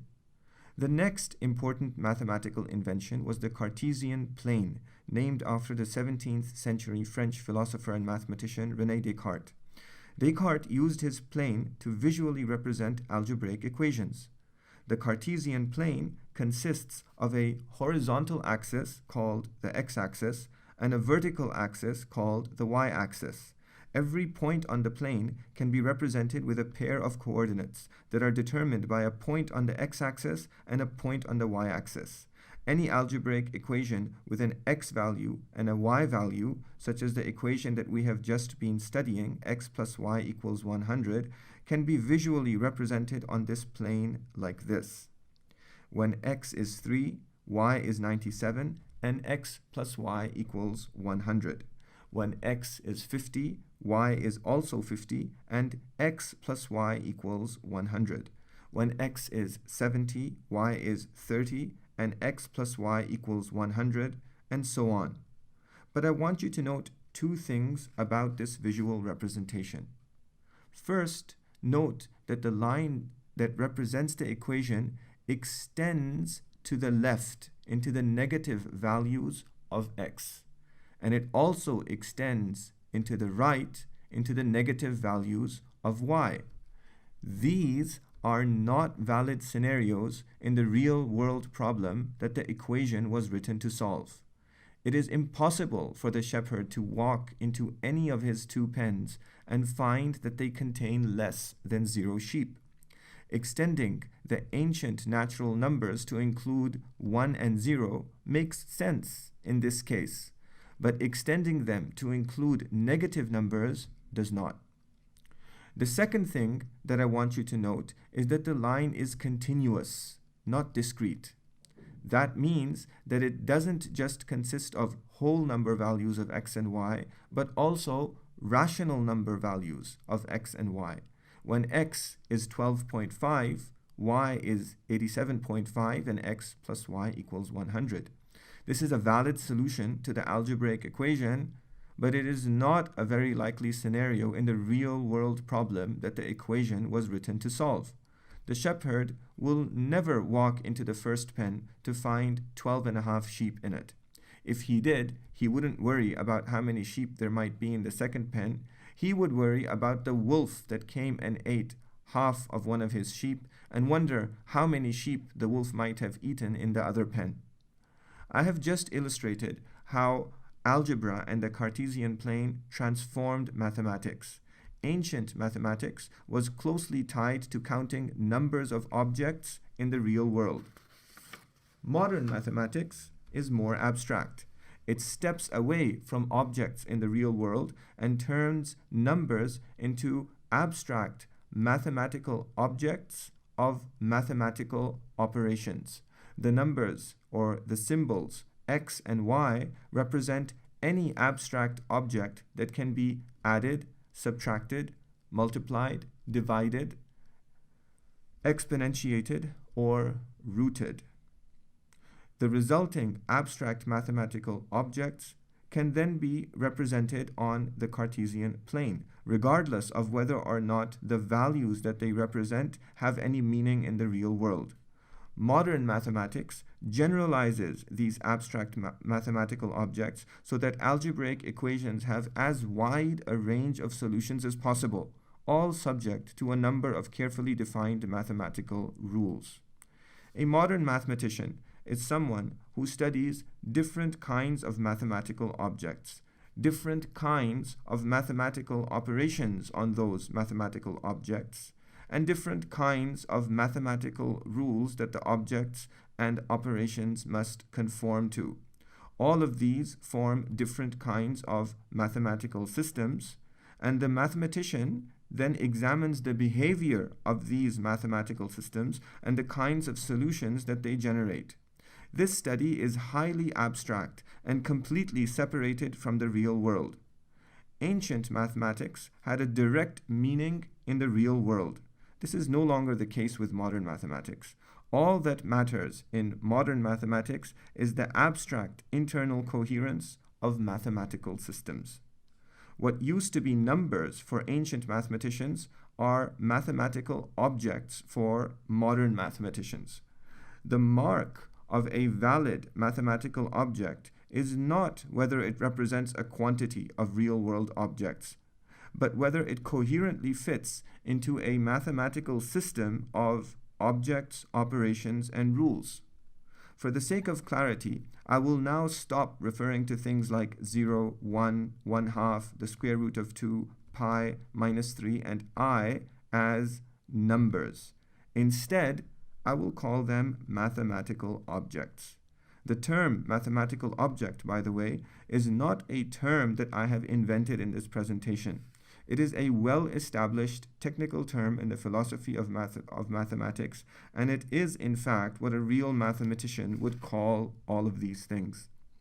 In order to explain as clearly as possible why infinity is an imaginary concept, or, in other words, why mathematical infinities do not represent physical quantities, I want to look briefly at the last kind of mathematical object that I have just mentioned, the imaginary unit I. Imaginary numbers come from algebraic equations such as x squared plus 1 equals 0, which have no solution on the Cartesian plane. If you represent the equation y equals x squared plus 1 on the Cartesian plane, you will see that the resulting curve or parabola never intersects the x-axis. This shows that there is no value of x for which y equals 0. X squared plus 1 never equals 0. The equation x squared plus 1 does not have any solution. You can see the fact that it does not have any solution even without the Cartesian plane. If x squared plus 1 equals 0, then x squared equals -1, and x equals the square root of -1. If you plug in -1 into your calculator and try to find its square root, you will get an invalid result. Your calculator is telling you that there is no such thing as the square root of -1, because the square root of any mathematical object b is a number a which, when multiplied by itself, gives b. If a is a positive object, then multiplying it by itself will give a positive answer. If, on the other hand, A is a negative mathematical object, then multiplying it by itself will also give a positive number.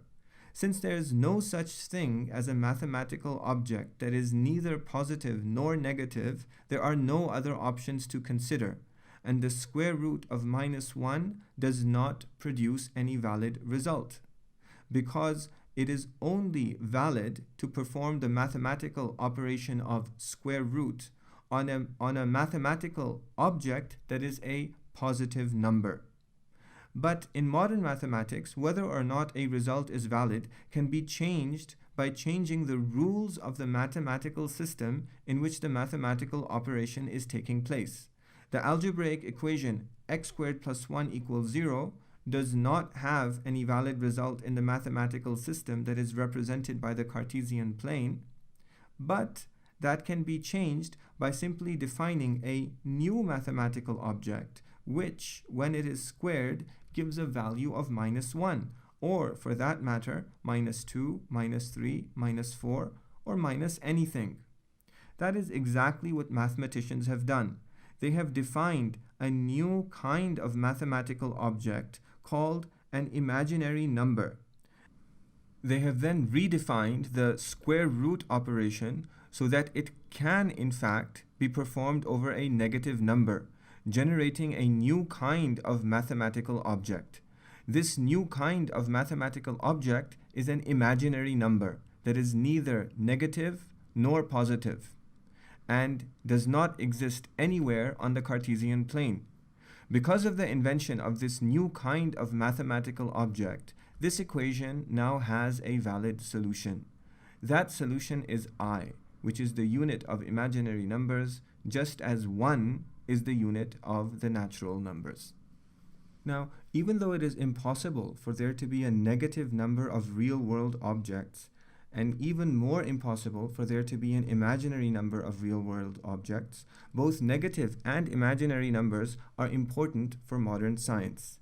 In ancient times, people used mathematics to count numbers of objects. Today, our inferences about the real world are more complex than simply counting numbers of objects. The techniques of modern mathematics and its new kinds of mathematical objects and operations are now used to make inferences about the velocity of a moving object, the voltage and current of an electric circuit, the pressure oscillation of a sound wave, the rotation of planets around the sun, the location of an electron around an atomic nucleus, and even the behavior of financial markets. These scientific inferences are simply not possible without extending mathematical and objects and operations to include negative numbers and complex numbers. We need negative numbers for such inferences because whether a number is negative or positive is used to represent the direction in which an object is moving, the direction in which an electrical current is flowing, the coordinate position of a rotating planet relative to the center of an imaginary two-dimensional Cartesian plane, the coordinate position of an electron relative to the center of an imaginary three-dimensional Cartesian plane, and rising or falling prices on the financial markets. We need complex numbers for such inferences because they are indispensable to simplify the analysis of sinusoidal functions in AC electric currents and to transform sound waves into a series of sinusoids using what is called a Fourier analysis. These methods simplify the analysis of such natural phenomena and facilitate the design of complex technology that allows us to take advantage of those phenomena and subject them to our purposes. These are all good things. Modern mathematics has extended the capabilities of ancient mathematics. Instead of merely being a tool for counting sheep, mathematics is now a tool for designing airplanes, communicating instantaneously with people around the world, finding cures for previously incurable diseases, and sending satellites into space. But that is not the context in which I am examining modern mathematics in this presentation. I am examining modern mathematics to show you that it is not valid for an atheist to object to the arguments that I explained in the previous presentation by saying that the arguments for the fact that it is not possible for the universe to not have begun to exist, that it is not possible for the universe to have existed for an infinite quantity of time, that it is not possible for an infinite quantity of time to elapse. It is not valid for an atheist to object that these arguments are incorrect simply because modern mathematics includes a mathematical object called infinity. The reason why this is not valid is that while it is true that the numbers of ancient mathematics represented physical quantities, that is no longer true about the mathematical objects of modern mathematics. Let me illustrate this first with negative numbers and complex numbers, and then later with mathematical infinities. It is meaningful for a scientist to use negative numbers to represent the speed of a car moving backwards. The minus sign in this case represents direction, but it is meaningless for a shepherd to say that there are -5 sheep in his pen, or for a timekeeper to say that -5 hours have elapsed, because the number of sheep in the pen and the amount of time that has elapsed are physical quantities. And even though negative numbers are valid and useful mathematical objects for many kinds of scientific inference, they cannot represent physical quantities. They cannot answer questions like how many or how much. It is meaningful for a scientist to use complex numbers to represent the alternating electric current or voltage that comes out of a power supply, but it is meaningless for a shepherd to say that he has e to the ix sheep, or for a timekeeper to say that e to the ix hours have elapsed, because the number of sheep in the pen and the amount of time that has elapsed are physical quantities. And even though complex numbers are valid and useful mathematical objects for many kinds of scientific inference, they cannot represent physical quantities. They cannot answer questions like how many or how much. We can see more clearly why negative numbers and complex numbers do not represent physical quantities by returning to the 3 necessary characteristics of every physical quantity that I explained at the beginning of this presentation. The first necessary characteristic is that it be divisible. -6 or 6i apples, whatever that might mean, is not a physical quantity because it is not divisible in the way that 6 apples, for example, are divisible. You might object that -6 and 6i are indeed divisible. They are both, for example, divisible by 3. -6 divided by 3 equals -2, and 6i divided by 3 equals 2i. But that is not what we mean when we say that physical quantities must be divisible. What we mean when we say that physical quantities must be divisible is that they must be physically divisible into 2 smaller physical quantities, or more than 2 smaller physical quantities. 6 apples, for example, are divisible into 3 smaller physical quantities of 2 apples each. This kind of division has the same name as the mathematical operation of division that we just saw applied to negative and complex numbers, but it has a different meaning. The mathematical operation of division used to have a similar meaning when it was used for natural numbers and fractions, which described physical quantities, but when the concept of numbers was extended to include negative and complex numbers, the meaning of the mathematical operation also changed. This is an important point to remember. When the objects of mathematical operations change, the meaning of those operations also changes. The second necessary characteristic of every physical quantity is that it be composed of units. -6 or 6i apples, whatever that might mean, is not a physical quantity because it is not composed of units in the same way that 6 apples, for example, are composed of units.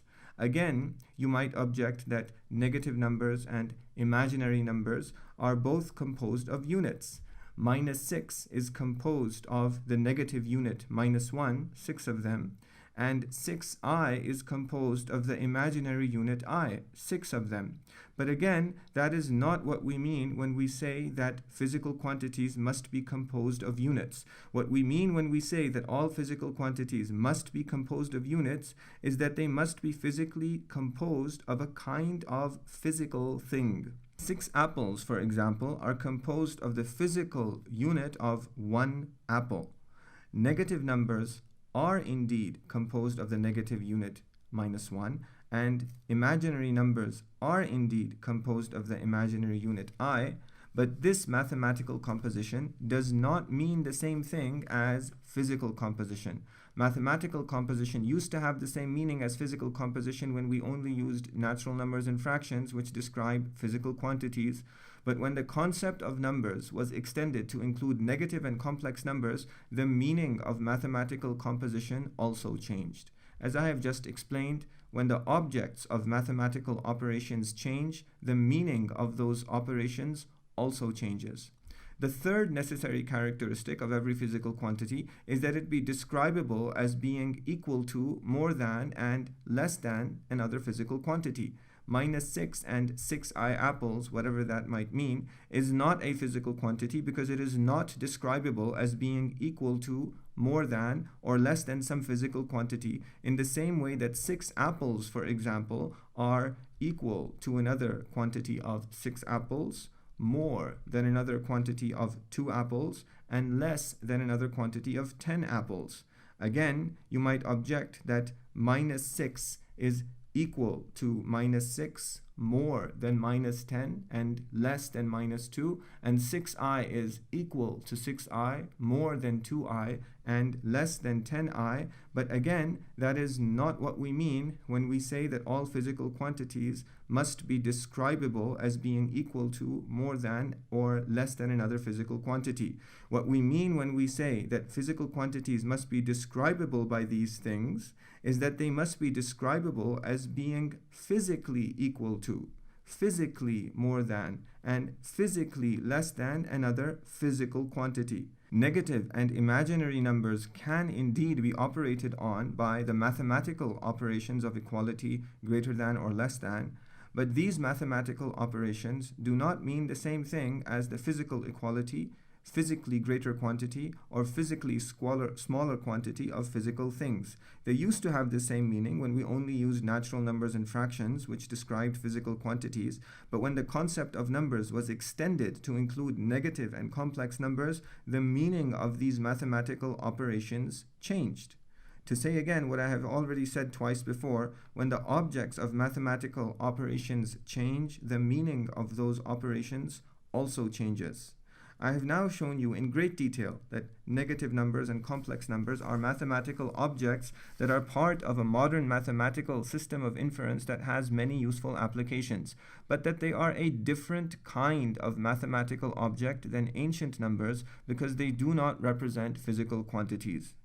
Now that you understand what a physical quantity is, what a number is, and what mathematics is all about, you are ready to understand why infinity is an imaginary concept, or, in other words, why mathematical infinities do not describe physical quantities. There are two kinds of infinities in modern mathematics, not just one, as most people imagine. The first kind of infinity is represented by a sideways figure 8. This is the more well-known kind of infinity and is used in the calculus. The second kind of infinity is less well-known, but, as we shall see, it is more relevant to this presentation than the first one. This second kind of infinity is represented by the first letter of the Hebrew alphabet, the Aleph, and is used in set theory. Let's look at each one in turn. The first kind of infinity, the sideways figure 8, appears in mathematical statements like this one. We read this statement by saying that the limit of 1 over x as x approaches infinity is 0. To see what this means, let's draw y equals 1 over x on the Cartesian plane. It looks like this. When x is 1, then y, or 1 over x, is 1. When x is 2, then y, or 1 over x, is 0.5. When x is 4, then y, or 1 over x, is 0.25, and so on. As x gets bigger and bigger, 1 over x gets closer and closer to 0. The larger x is, the closer 1 over x is to 0, and this is true without any limit. A modern mathematician would say that this limit statement means that 1 over x can be made as close to 0 as we like by making x sufficiently large. The infinity symbol in this statement, therefore, does not refer to any quantity of anything. It is not even a point on the x-axis. No matter how far you go on the x-axis, you will never reach a mathematical object called infinity. The infinity symbol, along with the arrow in this statement, simply describes the fact that x can always be made larger and larger. This is, in fact, true of every physical quantity. Every physical quantity can be made larger and larger. This follows from the three necessary characteristics of every physical quantity. If every physical quantity is composed of units, then you can always make it larger by adding another unit to it. Every physical quantity can always be made larger and larger. Recall from the previous presentation that this property of physical quantities, the fact that they can always be made larger, is one of the arguments for the fact that it is impossible for the universe to have existed for an infinite quantity of time. An infinite quantity of time is one that does not have an end or limit, but you can add one to something only if it has a limit. Since you can always add one to the quantity of time that has elapsed, it must have a limit. This was a quick explanation. For a fuller explanation, please watch the previous presentation. The infinity symbol in this statement is therefore describing a state of affairs that is an argument for the fact that it is impossible for an infinite quantity of time to elapse, and that the universe must therefore have had a beginning. This infinity symbol does not conflict with any of the arguments that I explained in the previous presentation. Rather, it confirms them. This kind of infinity is not really an infinity at all. It is merely saying that something that is finite can always be made larger. Philosophers call this kind of infinity a potential infinity. A potential infinity is not even a mathematical object, let alone a quantity. It does not exist on the x-axis. It cannot be the object of any mathematical operation, and it isn't part of any mathematical system. It is, as I have emphasized several times in this presentation, an imaginary concept. It does not stand for, it does not represent any physical quantity. It is merely saying that something that has a particular size can be made larger without end. As an aside, it is in this sense that we say that the pleasures of paradise and the horrors of the hellfire are infinite. In the Qur'an, God tells us that the people of paradise and the permanent inhabitants of hell will remain in paradise or hell forever without end. That means that the time for which they will remain inside paradise or hell will keep on increasing without any end. There will never be a time, in other words, that will not be followed by another moment of time. But at any given moment, the total quantity of time that will have elapsed since the beginning of everything, since the time that God created everything, that quantity of time will always be finite. The fact that mathematicians use this first kind of infinity, the sideways figure 8, then, is not an argument for the fact that the universe did not begin to exist. Quite the opposite. It is actually part of an argument for the fact that the universe did begin to exist. And it describes a property of finite quantities, that they can be made larger without end, not of infinite ones, which are impossible. I have explained why the first kind of infinity does not give an atheist any grounds for objecting to the arguments of the previous presentation. Let's now turn to the second kind of infinity. Unlike the first kind of infinity, which is a potential infinity, mathematicians consider the second kind of infinity to be an actual, a completed infinity, just the kind of infinity that I have shown cannot exist in the statement the universe has existed for an infinite quantity of time, or the statement an infinite quantity of time has elapsed in the universe. Mathematicians use the second kind of infinity in a discipline called the foundations of mathematics, and in order to understand why this second kind of infinity does not describe physical quantities, we need to understand what exactly the foundations of mathematics is all about. I want you to recall first that ancient mathematics used numbers that directly described physical quantities. Next, I want you to recall that modern mathematics is more abstract. Remember that algebra and the Cartesian plane extended the ancient concept of numbers to mathematical objects such as negative and complex numbers, which are more abstract than ancient numbers and don't therefore describe any physical quantity. The foundations of mathematics is a field of study that is even more abstract and far removed from the real world than modern mathematics. Remember that even though the mathematical objects of modern mathematical systems do not directly describe physical quantities, they are indispensable for scientists who make inferences about the real world. Modern mathematics, in other words, is widely used to make inferences about the real world. The goal and purpose of the foundations of mathematics is not to make any inference about the real world at all. The goal and purpose of the foundations of mathematics is to engage in a philosophical inquiry into the modern mathematics as a whole. The goal and purpose of the foundations of mathematics is to define what various kinds of mathematical objects exactly are, what various kinds of mathematical operations exactly are, what exactly the mathematical rules of various mathematical systems are, all so that we can study the kind of inferences that can be made by the mathematical system that we are studying. The foundations of mathematics is not a field of study that interests scientists. The foundations of mathematics is a field of study that interests philosophers and logicians who want to come to a very precise understanding of how mathematical systems work and therefore ask highly abstract and theoretical questions, sometimes for practical purposes and very often for no practical purpose at all, but for their own sake. I will therefore refer to those who study the foundations of mathematics not as mathematicians, but as philosophers of mathematics.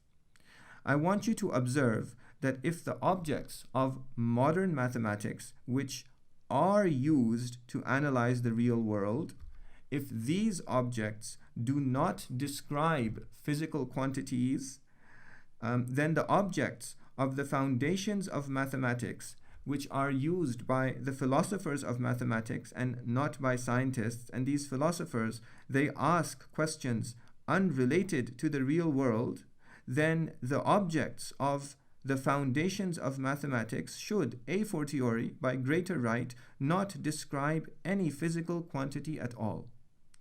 If you like, you can stop listening to this presentation now, because you have understood why this object, this second kind of infinity, is an imaginary concept. You have understood why it does not describe any physical quantity at all. If you like, you can continue listening to this presentation so that the reason why this is the case becomes absolutely clear. Let's return to a deeper examination of this second kind of mathematical infinity and its role in the foundations of mathematics. Remember that philosophers of mathematics are interested in what exactly the mathematical objects, mathematical operations, and mathematical rules of mathematical systems are. In order to define these things exactly, they need a precise and expressive language. An important part of that language is what mathematicians call set theory. This second kind of mathematical infinity is part of the language of set theory. Set theory was invented in the late 19th century by a German philosopher of mathematics named Georg Cantor. Cantor built on the work of an earlier philosopher of mathematics named Richard Dedekind. Dedekind developed set theory as a creative solution to the difficult philosophical problem of defining the real numbers. The real numbers are composed of the rational numbers, which we've already learned about, plus the irrational numbers, which I will now explain. Remember that rational numbers are a combination of the natural numbers and the fractions, extended backwards into 1, 0, and the negative numbers. Rational numbers are not all of the numbers that we have. There are several important numbers that are called irrational numbers. The most famous irrational numbers are the square root of 2, Euler's number, or E, and pi. I will not show you why these numbers are irrational. If you don't already know, and if you are interested in finding out why, I will leave you to research it for yourselves. For the purposes of this presentation, you don't have to know why these numbers are irrational. You just have to know what it means for them to be irrational. What it means for these numbers to be irrational is that they cannot be expressed by any finite series of decimals. That is why the long decimal numbers that represent each of these three numbers have three dots at their end. No finite series of decimals can ever specify any of these numbers exactly. But you can keep on adding more and more decimals, and that will get you closer and closer to the real value of these numbers. Another way of saying this is that they cannot be expressed with ratios as we do with rational numbers. This is where the philosophical problem that Dedekind was trying to solve arises. If we cannot pinpoint the location of these numbers on the number line using ratios, then how do we pinpoint their location on the number line? Dedekind's answer was that although we cannot pinpoint the location of these numbers using a single ratio, we can pinpoint their location using an infinite number of ratios, like this. Let's take the square root of 2. The square root of 2 is here, at this point on the number line. We can pinpoint the location of this point by dividing the number line into two halves. The first half contains the collection or set of all the rational numbers that are less than the square root of 2. The second half contains the collection or set of all the rational numbers that are larger than the square root of 2. The square root of 2 is that number that divides the number line exactly into these two sets. What concerns us in this presentation is that pinpointing the square root of 2 on the number line requires both of these sets to be infinite, or in other words, unbounded in both directions. It is easy to see why each of these sets must be unbounded in the direction away from the square root of 2. For example, the first set must be unbounded to the left because in order for it to pinpoint the square root of 2, it must cover every number that is less than the square root of 2. It must therefore include all numbers to the left of that point.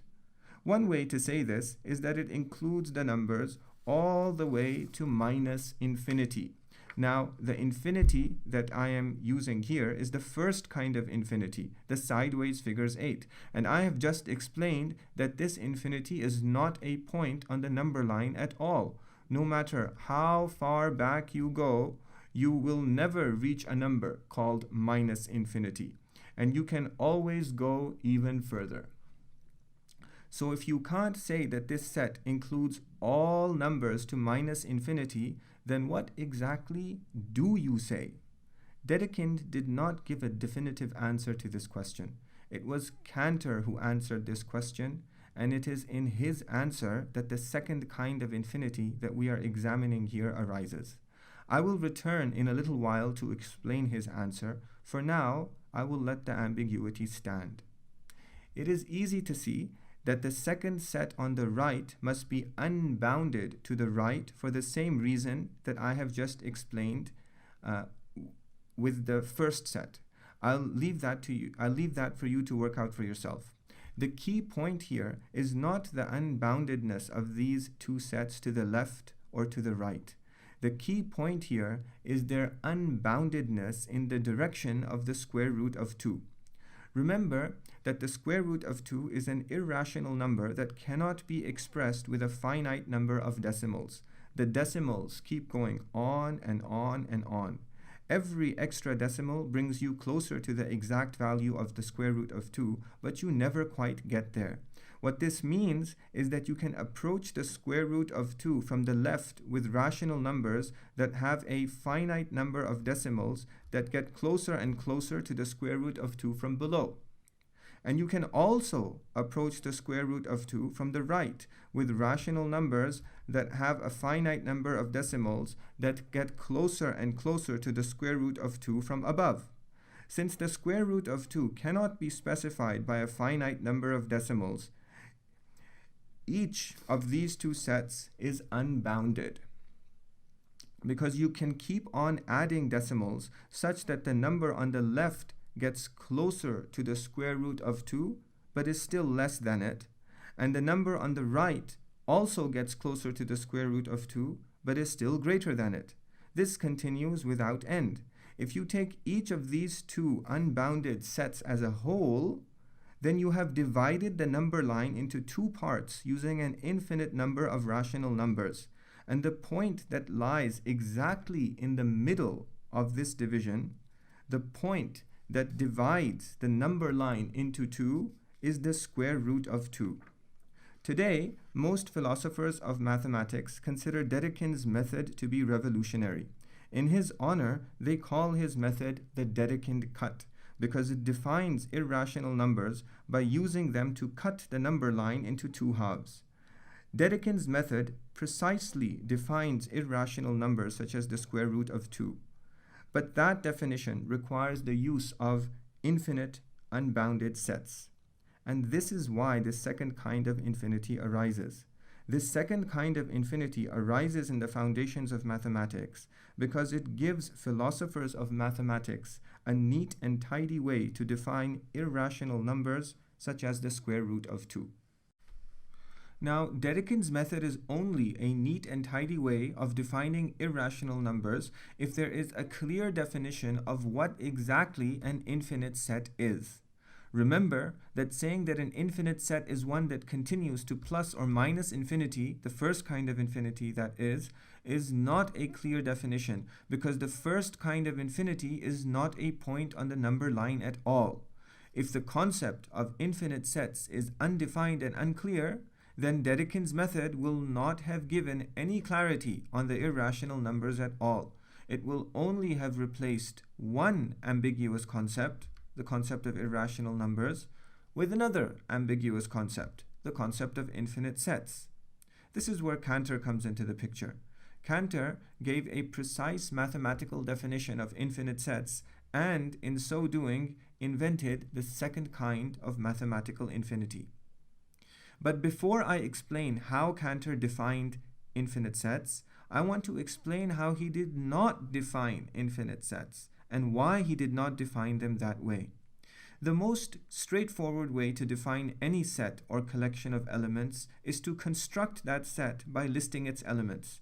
The set or collection of natural numbers from 1 to 5, for example, is the set that contains the elements 1, 2, 3, 4, and 5. We have constructed the set by listing its elements. Cantor did not use this method to define infinite sets. He did not construct infinite sets by listing their elements. The reason why he did not construct infinite sets by listing their elements is because he understood that this was impossible. It is impossible to construct an infinite set by listing its elements because if you start with a set that has one element and then keep adding elements, you will never reach an infinite set, no matter how long you keep on adding elements, and no matter how many elements at a time you add. If you continued for 1,000,000 years adding 1,000,000 elements per second, you would have an unimaginably large set, but that set would still be finite and bounded because you will always be able to add more to any quantity of elements or numbers that you have. And you can only add more to something if that something has an end, or in other words, if it is bounded and finite. This, in fact, is one of the arguments against the existence of an actual or completed infinite collection of anything. The argument is very simple. If there is an actual or completed infinite collection of anything, you must be able to construct it. But it is impossible to construct it because no matter how long you keep on adding elements, you will never reach your goal. I must at this point digress for a moment to show you why an atheist who believes the universe has existed for an infinite quantity of time is completely irrational. The argument that I have just given is why scientists will never prove that anything in the universe is actually infinite. Science is based on human observation, and humans can only observe a finite quantity of things at a time because the senses with which we capture those observations are finite, and the brain cells with which we store those observations are also finite. We can only observe a finite number of things at a time, and we can only think of a finite number of things at a time. No matter how long we live, the number of things that we will have observed and the number of things that we will have stored in our memories will never reach an actual or completed infinity. Now, I have explained in the 5th episode of this series that when atheists say that belief in God is like believing that a solar eclipse is caused by a dragon that is trying to eat the sun, I have explained that this is a straw man argument because there is no evidence for the claim that the solar eclipse is caused by a dragon that is eating the sun, but there is, on the other hand, a great deal of evidence for the fact that God exists. If you have followed carefully what I have just said, and if you have also followed the arguments that I gave in the previous presentation, you will see that to claim that anything in the universe is actually infinite, or to claim that the universe has existed for an infinite quantity of time, is exactly like believing that solar eclipses are caused by a dragon that is trying to eat the sun, because there is absolutely no scientific or philosophical evidence that proves that this is true. In fact, to believe that anything in the universe is actually infinite, or to believe that the universe has existed for an infinite quantity of time, is even more preposterous. Because when the ancient Chinese believed that solar eclipses were caused by sun-eating dragons, they merely reached a conclusion based on insufficient evidence. But when today someone claims that anything in the universe is actually infinite, or that the universe has actually existed for an infinite quantity of time, they are reaching a conclusion in the face of evidence to the contrary. I have just given you an argument for why an actual or completed infinite quantity of anything is impossible, and in the previous presentation I gave you 3 other arguments as well. Atheists who hang on to the concept of an actual infinity in order to avoid the obvious conclusion from the fact that the universe began to exist, that God exists in other words, are not rational or intelligent at all. They are even less rational than the ancient Chinese who believed that solar eclipses are caused by sun-eating dragons, even less rational than the ancient Vietnamese who believed that they were caused by hungry frogs, even less rational than the ancient Hindus who believed that they were caused by the head of a decapitated god that was chasing the sun and moon to eat them up, and even less rational than the ancient shamans who believed that they were caused by hungry spirits that were trying to eat up the sun. Let me now return from this short digression to the main subject of this presentation. Cantor fully understood that it is impossible to construct an infinite set of anything by listing its elements, because it is impossible to construct an infinite collection of anything by listing its elements. Now, for some philosophers of mathematics, the fact that it is impossible to construct an infinite set in this way entails that the very concept of an infinite set is an incoherent concept. For such philosophers, there is no such thing as an infinite set, because we can never make one and show it to you. And even if we were to assume the impossible and suppose that someone did actually make an actual infinite set, we would never be able to verify that it is actually infinite, because, as I have just explained, we only have a finite number of brain cells and can therefore only actually bring to our mind things that are finite. Believing in infinite sets would then be just like believing that solar eclipses are caused by sun-eating dragons. According to these philosophers, infinite sets are just figments of our imagination. And this second kind of infinity is an incoherent concept. There is, in other words, no such thing as this second kind of infinity, and any mathematician who thinks so is simply wrong. I think that these philosophers are correct. Again, if you like, you can now stop listening to this presentation, because you have understood why this mathematical object, this second kind of infinity, is an imaginary concept that is not even coherent, let alone descriptive of any physical quantity. Or, if you like, you can keep listening so that the reason why that is the case becomes even more clear. I believe that those philosophers who think that infinite sets are figments of our imaginations are correct. This is, in fact, what most philosophers have thought for most of human history. Today, however, infinite sets are part of the mathematical mainstream, and philosophers of mathematics who believe that they are imaginary are a minor voice in the professional philosophy of mathematics. If you are hesitant to accept my conclusion merely because it goes against the mainstream voice of professional philosophers of mathematics, then I urge you to be confident in your own ability to reason, and not merely accept conclusions because other people are saying them. Remember that the mainstream academic community was wrong when Copernicus argued that the earth goes around the sun. It was wrong when Michelson and Morley argued that light did not need any luminiferous ether to travel in. It was wrong when Einstein argued that time is not absolute, and it has in fact been wrong hundreds of times during the past few centuries. The issue at hand is not complicated. It does not require a PhD in mathematics to understand. Anyone with a good high school education can see it for themselves, and you can too. But in order to show you beyond any shadow of a doubt that this second kind of mathematical infinity is an imaginary concept that does not describe physical quantities, I will assume for the sake of argument that the current mainstream is correct. I will assume for the sake of argument that this second kind of mathematical infinity is not a figment of our imagination, but a mathematical object that fits coherently into modern mathematical systems. Now, the point that I want you to understand is this. I want you to understand that even if the professional mainstream is correct, even if this second kind of mathematical infinity is a coherent mathematical object, it is still an imaginary concept in the sense that it does not describe any physical quantity. And as a result, its existence in the minds of modern mathematicians is not an argument against the fact that the universe began to exist. All you need in order to see this is to reflect a little bit on what exactly modern mathematics is and what exactly it is that modern mathematicians do.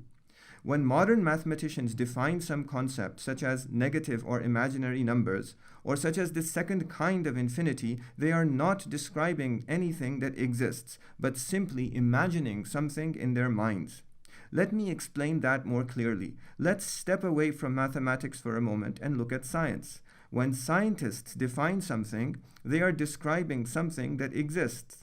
For example, when scientists define a human cell as the smallest structural and functional unit of an organism, typically microscopic and consisting of a cytoplasm and nucleus enclosed in a membrane, they are describing something whose existence they have observed. The concept that they are defining is not imaginary, but real. Scientists describe real things. But that is not what mathematicians are doing when they define something. When mathematicians define negative numbers, imaginary numbers, or infinite sets, they are not describing anything that exists. When they define negative numbers, imaginary numbers, or infinite sets, they are imagining certain concepts in their minds and placing those concepts in certain well-defined relations with other concepts in their minds. For example, when they define imaginary numbers, they are imagining the concept of the square root of -1 in their minds and placing it in certain relations with other non-imaginary numbers, using the mathematical operations of addition, subtraction, multiplication, division, exponentiation, and so on. And when they define infinite sets, they are imagining the concept of an infinite set in their minds and then placing them in certain relations with respect to points on the number line. That is what Dedekind did with his cut. All of these are imaginary concepts. What I mean by this is that they are things that mathematicians have imagined in their minds, not descriptions of things that they have observed to exist. When mathematicians define these concepts, they are merely imagining them, not describing anything that is real. There's nothing wrong with imaginary concepts. Imaginary concepts can be useful. Negative and imaginary numbers are imaginary concepts, and as we have seen, they are very useful. As far as imagination is concerned, all of these concepts are, according to the professional mathematical mainstream, valid and coherent concepts.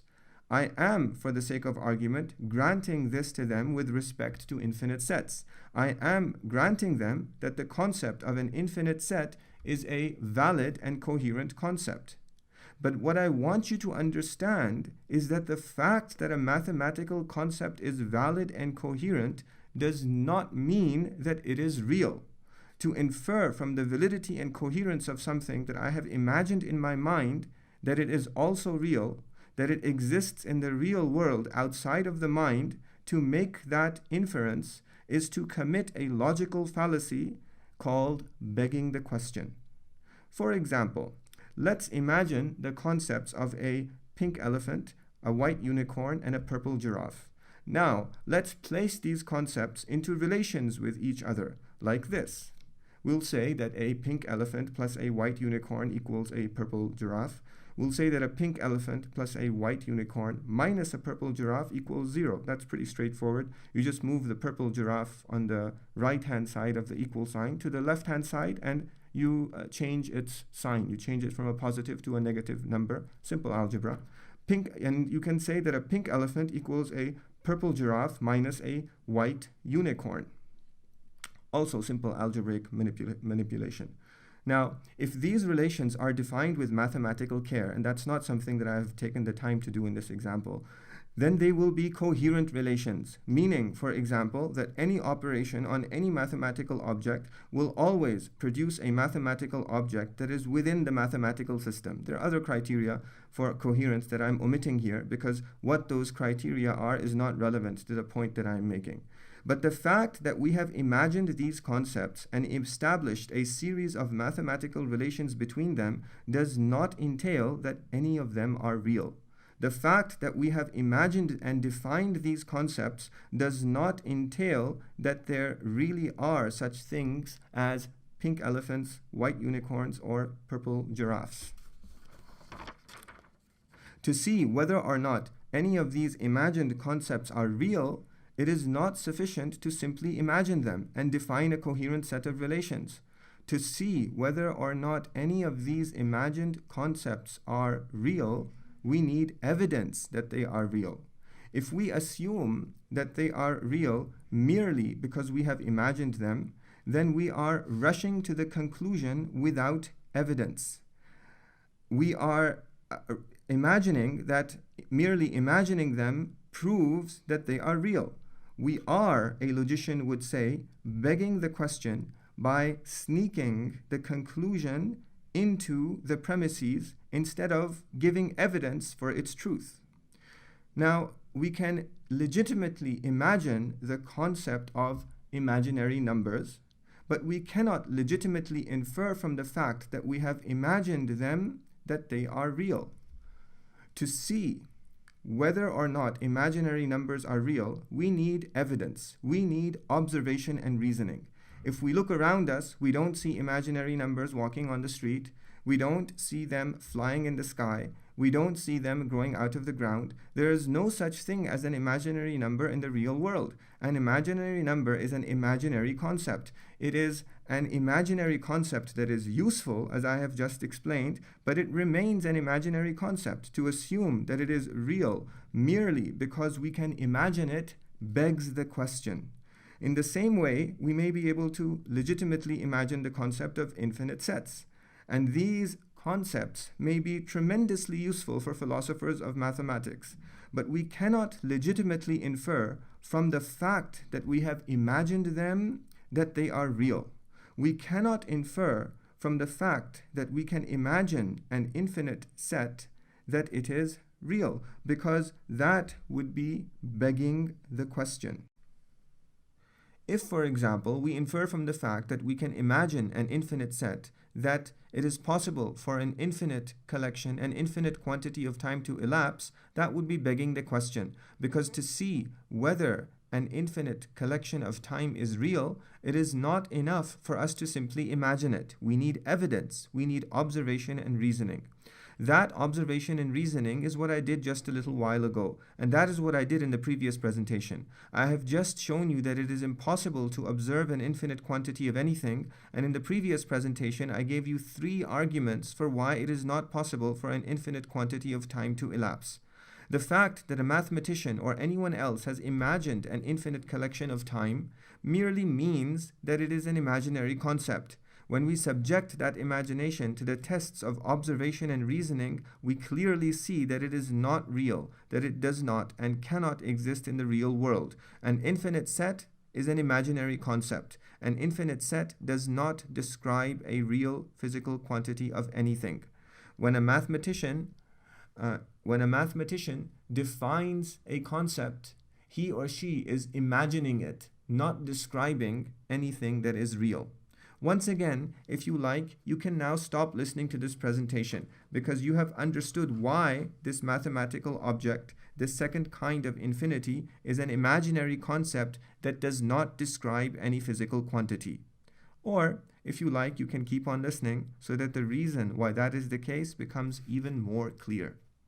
I will now describe how Cantor defined infinite sets. I will show you that if you understand Cantor's definition, you will see that it is not describing any physical quantity but something completely different. Along the way, I will also give you another proof for the impossibility of any actual or completed infinity.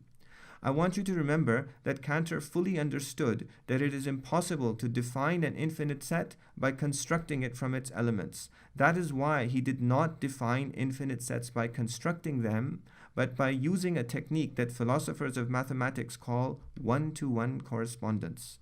Let me explain the meaning of one-to-one correspondence by showing you how Cantor used it. Cantor observed that the set of natural numbers can be put into a one-to-one correspondence with the set of square numbers. That means that every element in the set of natural numbers can be uniquely mapped to an element in the set of square numbers like this. 0 can be mapped to 0, 0 squared. 1 can be mapped to 1, 1 squared. 2 can be mapped to 4, 2 squared. 3 can be mapped to 9, 3 squared. 4 can be mapped to 16, 4 squared, and so on, without end. Every natural number, in other words, can be mapped to the square of itself. Cantor then assumed that each of these sets is actually unbounded, that it is actually infinite. I want you to observe here that Cantor simply assumed this. He did not prove it. I will return to the significance of this shortly. Cantor thought that if his assumption is true, that each of these sets is actually infinite, then the two infinite sets will have the same size. They will have the same size because every time you pull out a natural number, you can also pull out its corresponding square. Now, if you look at these two sets from another perspective, you will see something that is very strange. The set of square numbers is, in fact, a subset of the set of natural numbers. Another way of saying this is that the set of square numbers is a part of the set of natural numbers. If you list the natural numbers, the square numbers are some of the natural numbers. As you go from one square number to the next, the number of natural numbers in between consecutive square numbers gets larger and larger. If you list the natural numbers from 0 to any number, no matter how large, the size of the set of natural numbers in that interval will always be larger than the size of the set of square numbers in that interval. So do the two sets have the same size, as Cantor saw from the perspective of their one-to-one correspondence, or is one smaller than the other, as it appears from this perspective? Hundreds of years ago, Muslim theologians saw that these conflicting perspectives are evidence for the impossibility of an actual infinite. Here is an overview of their argument. They started by taking the existence of an actually infinite collection of anything as a hypothesis to be tested, rather than an unproven assumption, as Cantor did. They tested the hypothesis by assuming its truth and then observing that the assumption of its truth leads to a contradiction. Whenever assuming the truth of a hypothesis entails a contradiction, then we know that the hypothesis is not true as originally assumed, but false. Logicians call this kind of argument a reductio ad absurdum argument, or in simple English, a proof by contradiction. Let me now explain their argument in detail. Let's assume that a certain collection, say the collection of years that has passed from now into the past, let's assume that this collection is actually infinite. This leads to a contradiction. The contradiction is that if you create a subset of this infinite collection by starting not from now, but from some time in the past, let's say the time of the American Revolution, for example, then you can plainly see that this subset is smaller than the original set because it has fewer years in it. Fewer by the number of years that have passed from the time of the American Revolution to the present moment. But on the other hand, if you look at the two sets separately and set up a one-to-one correspondence between them, then every year in the original collection can be uniquely associated with a year in its subset, without end. This entails that the two sets have the same size. But this is a contradiction. The first analysis shows that the subset is smaller than the original collection. The second analysis shows that it has the same size. And it is a contradiction for the subset to be both smaller than the original collection, or in other words, to not have the same size as the original collection, and for it to have the same size as the original collection. A simple way of saying this is that if we assume that the past is unbounded, then the everyday passage of time that we experience entails that the total amount of time that has ever elapsed is increasing. Whereas, if we set up a one-to-one correspondence between any sub-collection of previous time with the total quantity of time that has elapsed, then that entails that the total quantity of time that has elapsed is unchanging. Assuming that the collection of years into the past has no beginning, that it is unbounded, actually infinite, then leads to a contradiction. Therefore, that assumption is false. The collection of years into the past is not unbounded and infinite, but bounded and finite. Muslim theologians called this argument Burhan al-Tatbiq, which means the proof for the impossibility of an actual infinite by one-to-one correspondence. And they have cited one-to-one correspondence as evidence for the impossibility of an actual infinity of any collection for hundreds of years. Cantor, however, ignored this contradiction. Not only did he ignore it, he embraced it by making the contradiction his defining characteristic of infinite sets.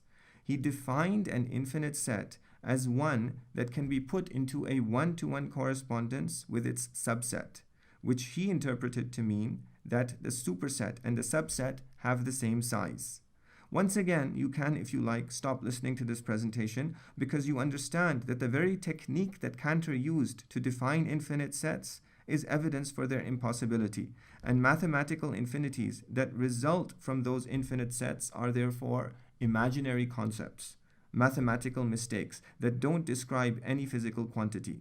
Or, if you like, you can keep on listening so that the reason why that is the case becomes even more clear. Let's return again to an examination of how Cantor described infinite sets and what he meant by this second kind of infinity. In order to understand what Cantor meant, we need to understand at a high level 3 philosophical proofs that made him famous in the professional mathematical community. In his first proof, Cantor argued that it is possible to set up a one-to-one correspondence between the natural numbers, mathematicians represent the set of natural numbers with this fancy n, and the rational numbers, mathematicians represent the set of rational numbers with this fancy q. Remember that the rational numbers are a mix of the positive and negative integers and the fractions. Now, this is quite surprising. The fact that you can set up a one-to-one correspondence between these two sets is quite surprising because at first glance there seem to be many more rational numbers than natural numbers. But Cantor came up with a clever method for setting up his one-to-one correspondence. To make his method easier to understand, I will restrict myself to the positive rational numbers.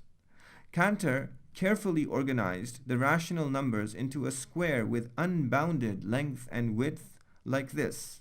The first row of this square has all of the whole numbers, all of the rational numbers, in other words, that arise from a division by the number 1, which doesn't do anything at all to the number. The second row has all of the rational numbers that arise from a division by 2. The third row has all of the rational numbers that arise from a division by 3. The fourth has all of the rational numbers that arise from a division by 4, and so on. You can locate any rational number on the intersection of some row and column of this square. Cantor then traversed this square along its diagonals like this, labeling each location with a natural number. Now, you can arrive at any rational number if you continue for long enough along this diagonal path. And that is the same as saying that you have set up a one-to-one correspondence between the natural numbers and the rational numbers. Philosophers of mathematics call this kind of an argument a diagonalization argument. In his second philosophical proof, Cantor argued that it is impossible to set up any one-to-one correspondence between the natural numbers and the real numbers. Mathematicians represent the set of real numbers with this fancy R. Remember that there are some numbers called irrational numbers that cannot be represented by a ratio of any natural numbers. These numbers include the square root of 2 pi and Euler's number e. Remember also that Dedekind used infinite sets to define these irrational numbers using his Dedekind cut. Now, real numbers are those numbers that combine the set of the rational numbers with the set of the irrational numbers. In this second argument, Cantor used a proof by contradiction, which I will not explain in this presentation, to show that it is impossible to set up any one-to-one correspondence between the natural numbers and the real numbers. Now, if you can set up a one-to-one correspondence between the natural numbers and the rational numbers, as Cantor showed in his first proof, but you cannot set up a one-to-one correspondence between the natural numbers and the real numbers, as he showed in his second proof, then what exactly does that mean? To Cantor, it meant that the infinite set of the natural numbers and the infinite set of the rational numbers have the same size. These vertical lines are mathematical notation for an operation on sets that defines or that gives you the size of the set. So for Cantor, it meant that the natural numbers and the rational numbers, the set of natural numbers and the set of rational numbers have the same size, but the infinite set of the real numbers, the size of the infinite set of the real numbers is larger than the size of the infinite set of the natural numbers or the infinite set of the rational numbers. Cantor called the size of the natural numbers and the rational numbers aleph naught. Aleph is over here is the first letter of the Hebrew alphabet, and he called the size of the set of real numbers aleph 1. Then he said that the size of aleph 0 is less than the size of aleph 1, which is another way of saying that the set of real numbers is larger than the set of the natural numbers. And both of these are infinite sets. The third proof that made Cantor famous is his proof that there are infinite sets that cannot be placed into a one-to-one correspondence with the set of real numbers, other infinite sets that cannot be placed into one-to-one correspondence with these sets, and so on. To Cantor, this meant that there are infinite sets that are larger than the set of real numbers.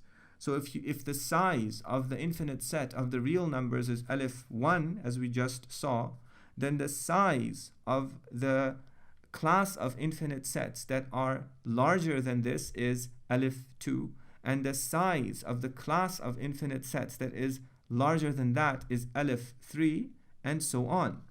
Cantor considered aleph naught, aleph 1, aleph 2, aleph 3, aleph 4, and so on to be a new kind of number. each of these numbers describes the size of a kind of infinite set. Cantor called these numbers transfinite numbers. These transfinite numbers are what Cantor meant by this second kind of mathematical infinity. Now that you understand the meaning of the second kind of mathematical infinity, I will show you that just as negative and complex numbers do not describe any physical quantity, these kinds of mathematical infinities or transfinite numbers, assuming that they are valid mathematical concepts, also do not describe any physical quantity. Let's return to the three necessary characteristics of every physical quantity that I explained at the beginning of this presentation and see whether or not they apply to these new mathematical infinities. The first necessary characteristic of every physical quantity is that it be divisible. An infinite set whose size, quote unquote size, is aleph naught or any other aleph, is not divisible, because if you divide any infinite set whose quote unquote size is aleph naught into two parts, then the quote unquote size of the two subsets is also aleph naught. Remember that Cantor's definition of an infinite set is a set that can be put into a one-to-one correspondence with its subset. This means that the quote unquote size of its subset is the same as the quote unquote size of the superset. There is a reason why I'm putting the word size between quotes. I will explain that reason shortly. Now, you might object that the superset is indeed divisible into its two subsets, because you can break the superset into its two subsets and then put the two subsets together using what philosophers of mathematics call the union operation to form the original superset. But that is not what we mean when we say that physical quantities must be divisible. What we mean when we say that physical quantities must be divisible is that they must be physically divisible into groups of smaller physical quantities. 6 apples, for example, are physically divisible into 3 smaller physical quantities of 2 apples each. The division of an infinite superset into its 2 infinite subsets has a different meaning than the division of a finite collection into its 2 finite collections. When the concept of sets or collections of elements was extended to include infinite sets, the meaning of their division and recombination also changed.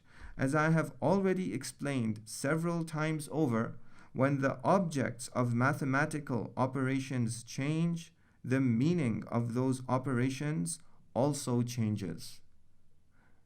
These new transfinite numbers, therefore, do not describe anything that is divisible.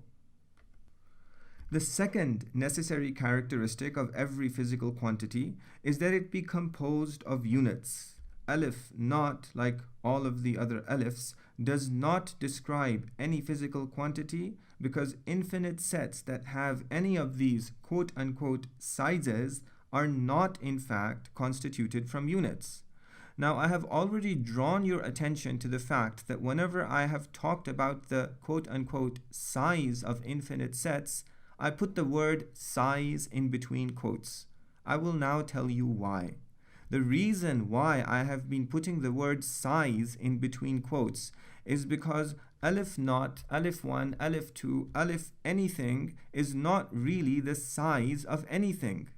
The size of this collection of apples is 4. The size of this collection of apples is 6. The size of any collection is the number of units from which it is composed. The number of units from which this collection of apples is composed is 2. Therefore, it has a size of 2. The number of units from which this collection of apples is composed is 4. Therefore, it has a size of 4. The number of units from which this collection of apples is composed is 6. Therefore, it has a size of 6. The number of units or years from which the total quantity of time that has ever elapsed since the beginning of the universe is about 14 billion. Therefore, the size of the quantity of time that has elapsed since the beginning of the universe is about 14 billion years. 2, 4, 6, and 14 billion are all numbers on the number line that are composed of units. Alif naught, Alif 1, Alif 2, or Alif anything are not numbers on the number line. They are nowhere on the number line. No matter how far you go, you will never reach them because they are not numbers at all. The reason why they are not numbers is because they describe the quote-unquote size of infinite sets. And I have already shown you that it is impossible to construct an infinite set from its units. I have already explained that Cantor fully understood that it is impossible to construct an infinite set from its units, and that is why Cantor talked about the one-to-one correspondence between infinite sets rather than the composition of infinite sets by some number of elements. Alif naught, Alif 1, Alif 2, or Alif anything are descriptions of the kinds of one-to-one correspondences that can be set up between sets. Cantor called this the size of those infinite sets, but the word size is being used in a different meaning here than when it is used to describe the size of a finite set, like this collection of apples or the collection of years that have elapsed since the beginning of the universe. The sizes of these collections are sizes of things that are composed of units. These sizes are descriptions of physical quantities. The quote-unquote size of infinite sets is not the size of anything that is constructed from units. These sizes are not the description of any physical quantity. When the object of the quote-unquote size operation changed from finite sets to infinite sets, the meaning of the size operation also changed. Alif naught, like all of the other alifs, does not describe any physical quantity because it is not a number that is composed of units. It is nowhere on the number line. It is, as the title of this presentation says, an imaginary concept. The third necessary characteristic of every physical quantity is that it must be describable as being equal to, greater than, or less than some other physical quantity. Alif naught, Alif 1, Alif 2, and all of the other alifs do not describe any physical quantity because they are not describable as being equal to, greater than, or less than any other physical quantity. Now, you might object that Cantor defined each alif as having the same size as other alifs of the same degree. He defined alifs of a larger degree as being greater than the alifs of a smaller degree, and he defined the alifs of a smaller degree as being less than alifs of a larger degree. But that is not what we mean when we say that physical quantities are describable as being equal to, greater than, or less than other physical quantities. I have just explained that Alif naught, Alif 1, Alif 2, Alif anything are not numbers that are found anywhere on the number line. They do not describe the physical size of anything. They are even more different from the natural numbers than negative numbers or imaginary numbers are. The equal to, greater than, and less than operations do not have the same meaning when applied to transfinite numbers and infinite sets that they do when applied to normal numbers. Just as the meaning of the mathematical operations of equality, greater than, and less than changed when we moved from natural numbers to negative and complex numbers, their meaning changed even more when we introduced infinite sets. These kinds of mathematical infinities, transfinite numbers, then, do not describe any physical quantity because none of the three necessary characteristics of physical quantities apply to them. These kinds of mathematical infinities are, as the title of this presentation says, imaginary concepts. I have given you 5 reasons why this second kind of mathematical infinity is an imaginary concept that does not describe any physical quantity. First, I showed you that this second kind of mathematical infinity is an object that is not used by mathematicians, but by philosophers of mathematics in a field of study called the foundations of mathematics. Unlike mathematics proper, which is used by scientists to study the real world, the foundations of mathematics is something that is used by philosophers to study the meaning and coherence of mathematical objects, operations, and rules of mathematical systems. This second kind of mathematical infinity is therefore even less descriptive of physical quantities than mathematical objects such as negative and complex numbers are, which we have already learned do not describe physical quantities. Then I showed you why it is impossible to construct an actually infinite collection of anything. I used the argument that I showed you here to show you why believing in the existence of an actual infinite collection of anything is like believing that solar eclipses are caused by sun-eating dragons. Then I used the argument to show you why the concept of an infinite set is, according to many philosophers of mathematics, an incoherent concept, a mathematical mistake. Then I showed you that even if we grant that infinite sets are coherent mathematical concepts, they still would not describe physical quantities. I explained that when modern mathematicians define any mathematical concept, they are not describing something that exists in the real world, but only imagining a concept in their minds. I explained that it is invalid to infer from the fact that someone has merely imagined something that what they have imagined actually exists in the world. It does not follow from the fact that modern mathematicians have imagined a mathematical infinity, that mathematical infinity actually exists in the real world. That kind of inference begs the question. Then I showed you that Cantor's analysis of infinite sets is based on something called one-to-one correspondence. I explained that the idea of one-to-one correspondence between infinite collections is an old concept, and that Muslim theologians used this idea as part of an argument for why an infinite collection of anything is impossible. Their argument reveals flaws in Cantor's reasoning and strengthens the position of those modern philosophers of mathematics who believe that the concept of infinite sets is an incoherent concept. Finally, I explained what this second kind of mathematical infinity actually means by showing you 3 philosophical proofs that made Cantor famous in the mathematical community. I then used this explanation to show you that this second kind of infinity does not describe any physical quantity, because the thing that it describes does not possess any of the 3 characteristics that are necessary for something to be a physical quantity. The conclusion of this presentation is clear and simple.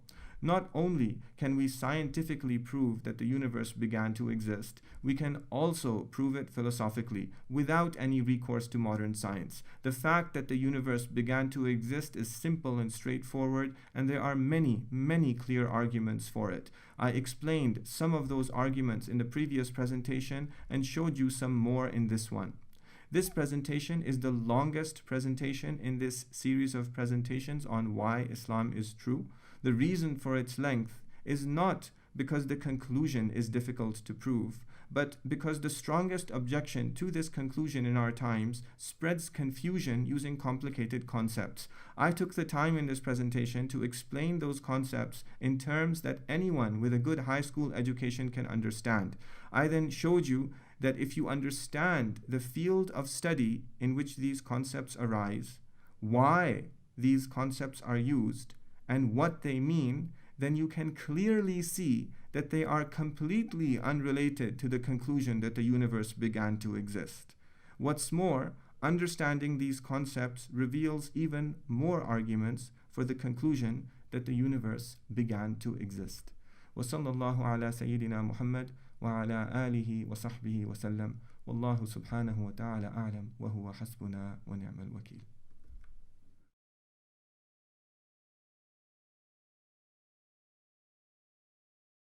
لا إله إلا الله محمد رسول الله. Bismillah ar-Rahman ar-Rahim. Alhamdulillahi Rabbil Alameen. Wa sallallahu wa sallama ala Sayyidina Muhammad wa ala alihi wa sahbihi ajma'een. In previous episodes of this series on why Islam is true, I have given evidence for the fact that the universe began to exist. In this episode, I will show why that is evidence for the existence of God.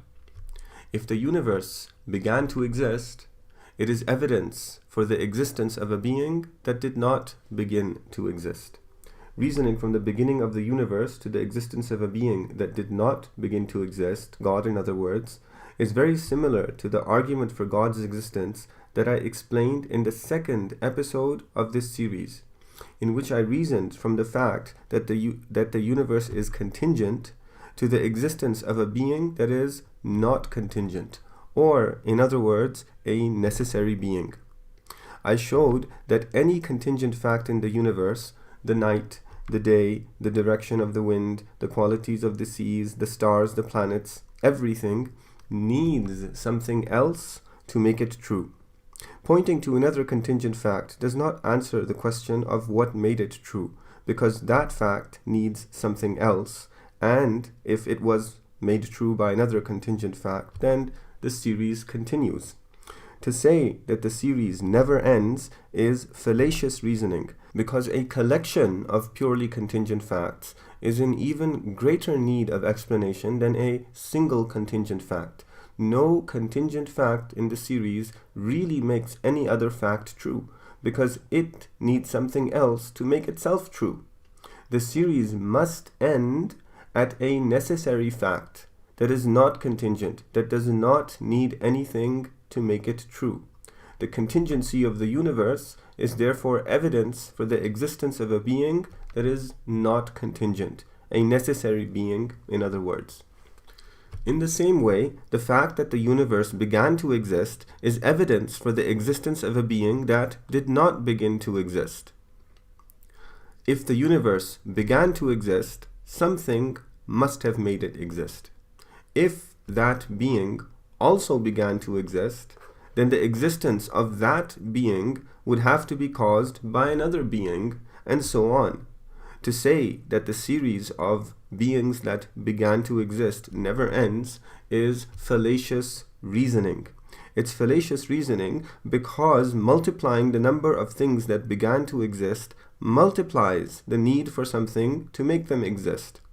Nothing that begins to exist really makes anything else exist, because it itself needs something else to make it exist. The series must end at a being that did not begin to exist. The fact that the universe began to exist is therefore evidence for the existence of a being that did not begin to exist, and that being is God. These two arguments are two detailed versions of the same general argument. The universe is dependent and needy. Therefore, there exists a being that fulfilled the dependence and neediness of the universe. In order for that being to truly fulfill the dependence and neediness of the universe, it needs to be independent and without need. The universe is dependent and needy because it is contingent, because it needs something else to make it the way that it is. The contingency of the universe is therefore evidence that it was made the way that it is by a being that is not contingent, necessary, in other words. The universe is also dependent and needy because it began to exist and needs something to make it exist. This is evidence for the existence of a being that did not begin to exist. If you think carefully about the meaning of necessity and beginninglessness, you will see that the fact that a being exists necessarily entails that it did not begin to exist. What it means for it to exist necessarily is that it doesn't need anything to make it exist. This means that it could not have begun to exist, because anything that begins to exist does need something to make it exist. Conversely, the fact that something did not begin to exist entails that it exists necessarily, because if it did not begin to exist, it doesn't need anything to make it exist, which is what we mean when we say that a being exists necessarily. The verses in the Quran that call us to reflect on the universe and its phenomena are all arguing that the universe is evidence for the existence of God. After these first 9 episodes of Why Islam is True, we now understand that there are 2 reasons why this is the case. The first is that the universe is contingent. The second is that it began to exist. Through its contingency, the universe is evidence for the existence of a necessary being. Through the fact that it began to exist, it is evidence for the existence of a being that did not begin to exist. وصلى الله على سيدنا محمد وعلى آله وصحبه وسلم والله سبحانه وتعالى أعلم وهو حسبنا ونعم الوكيل.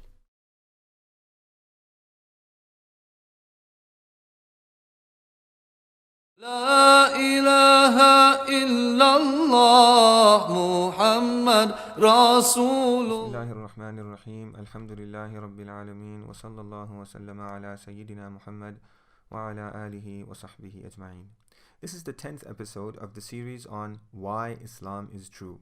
I'd like to step back for a moment to recap what I have shown in previous episodes. I began this series by clarifying the meaning of Islam in the statement, Why Islam is True. And I explained that when I make the claim that Islam is true, I don't mean by Islam what news reports say that Muslims believe or do.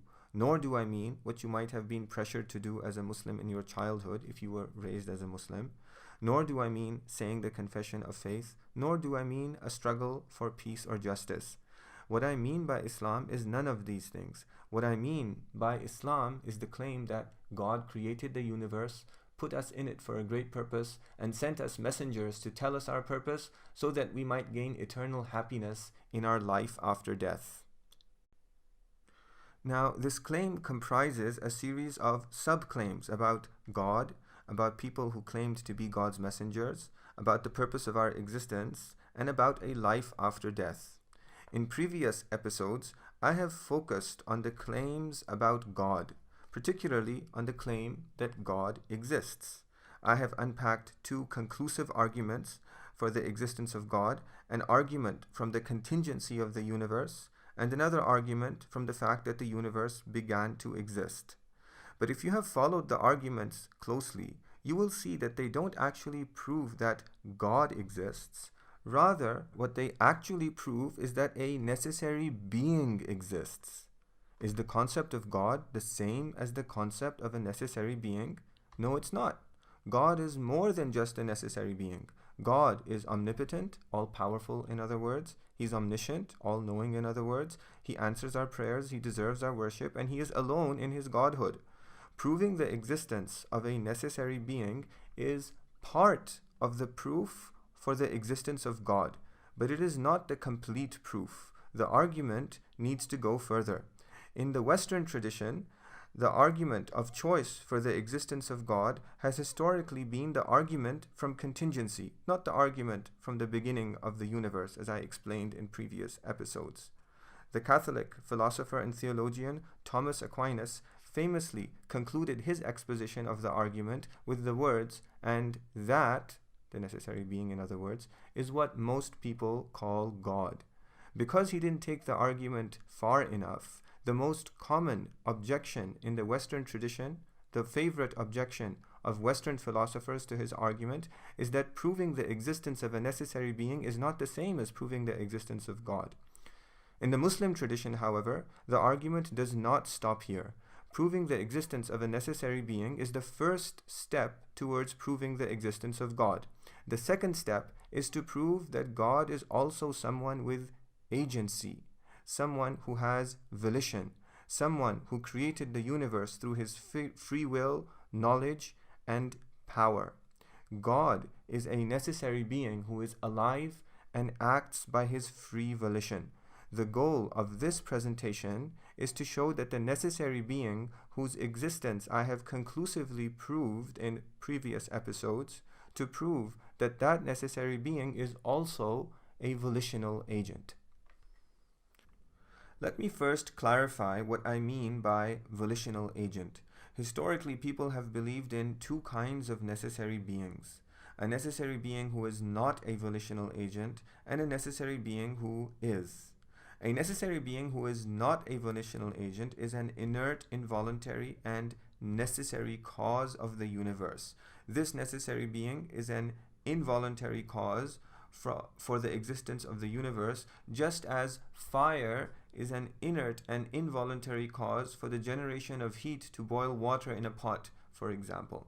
This is the kind of quote-unquote God that non-religious philosophers such as Aristotle in the Greek tradition and Avicenna in the Islamic tradition have historically argued for. This is also the God-like concept of Mother Nature that many scientists hold in reverence and awe. A necessary being who is a volitional agent, on the other hand, is not an inert, involuntary cause of the universe. Rather, he is someone who is alive, who made everything in the universe with an independent, free choice, and who could have made everything differently or not made anything at all. This is what people of religion, Muslims, Christians, Jews, mean when they use the word God. Their God is not the lifeless cause of the universe that philosophers like Aristotle believed in. Their God is a volitional agent. I will now show why the necessary being on whom the universe depends is not just a necessary being, but a necessary being who is also a volitional agent. The reason why the necessary being must be a volitional agent is that it is impossible for an involuntary cause to bring about both an effect and its opposite. Fire, for example, is an involuntary cause of heating a pot to boil water. It is therefore impossible for it to also cool the pot to freeze the water. An involuntary cause cannot choose to do one thing at one time and another thing at another. An involuntary cause always brings about the same effect. A force that acts on an object, such as a car, is an involuntary cause for speeding it up. It is therefore impossible for that force to also cause the car to slow down. An involuntary cause always brings about the same effect. It is impossible for an involuntary cause to bring about both an effect and its opposite. Now, what this means is that if the necessary being was an involuntary cause of the universe, then the universe would be one big homogeneous blob. But if we look at the universe, that is not what we see. We don't see homogeneity, we see variety. I'd like you to recall from previous episodes the Qur'anic verse that draws our attention to the heavens and earth, the night and day, the ships that sail the sea, the rain, the vegetation, the animals, the winds, the clouds, as signs for the existence of God. This is one of dozens of verses that demonstrate that the universe is evidence for the existence of God. The God who these verses are giving evidence for is not just a necessary being. These verses are giving evidence for the existence of a God who is a necessary being and also a volitional agent. How is the universe evidence for God's volitional agency? By its variety. Remember that it is impossible for an involuntary cause to bring about both an effect and its opposite. These verses draw our attention to the fact that the necessary being who made the universe makes both an effect and its opposite. This verse, for example, doesn't just draw our attention to animals as a sign for the existence of God. It draws our attention to animals of all kinds. God did not just make one kind of animal, but millions of different species of animals. The other contingent things mentioned in the verse are also variegated. Night is different from day. Ships are variegated in their construction and in their voyages over sea. Rain varies from place to place and from season to season. The vegetation that it produces is diverse. Winds are always changing. And every cloud in the sky is different from every other cloud. The contingent variety in the universe is evidence that the necessary being who made it is also a volitional agent. This is a frequently mentioned argument in the Quran. Here, for example, are a dozen other verses that cite the variety of the things in the universe as evidence for God's volitional agency. Here's another one. In this verse, God tells us that He is the original creator of the heavens and the earth. Original creator is my attempted translation of the Arabic word badi', which Qur'anic exegetes explain means the one who creates differently every time. Every human being is different. Every snowflake is different. Every fingerprint is different. Every leaf is different. Every grain of sand is different. The stunning variety in the universe is not just evidence for the fact that God has volition, but that He has unrestricted volition. He can choose to do anything at all. That is why the verse continues to say that whenever He decrees a thing, He but says to it, be, and it is. No effort, no difficulty. God can do anything. The things in the universe are not like the mass-produced identical goods that come out of a volitionless factory line. Everything in the universe was custom-made by an independent free choice. God, therefore, is not a necessary being who is the volitionless cause of the universe. God is a necessary being who is a volitional agent. وصلى الله على سيدنا محمد وعلى آله وصحبه وسلم.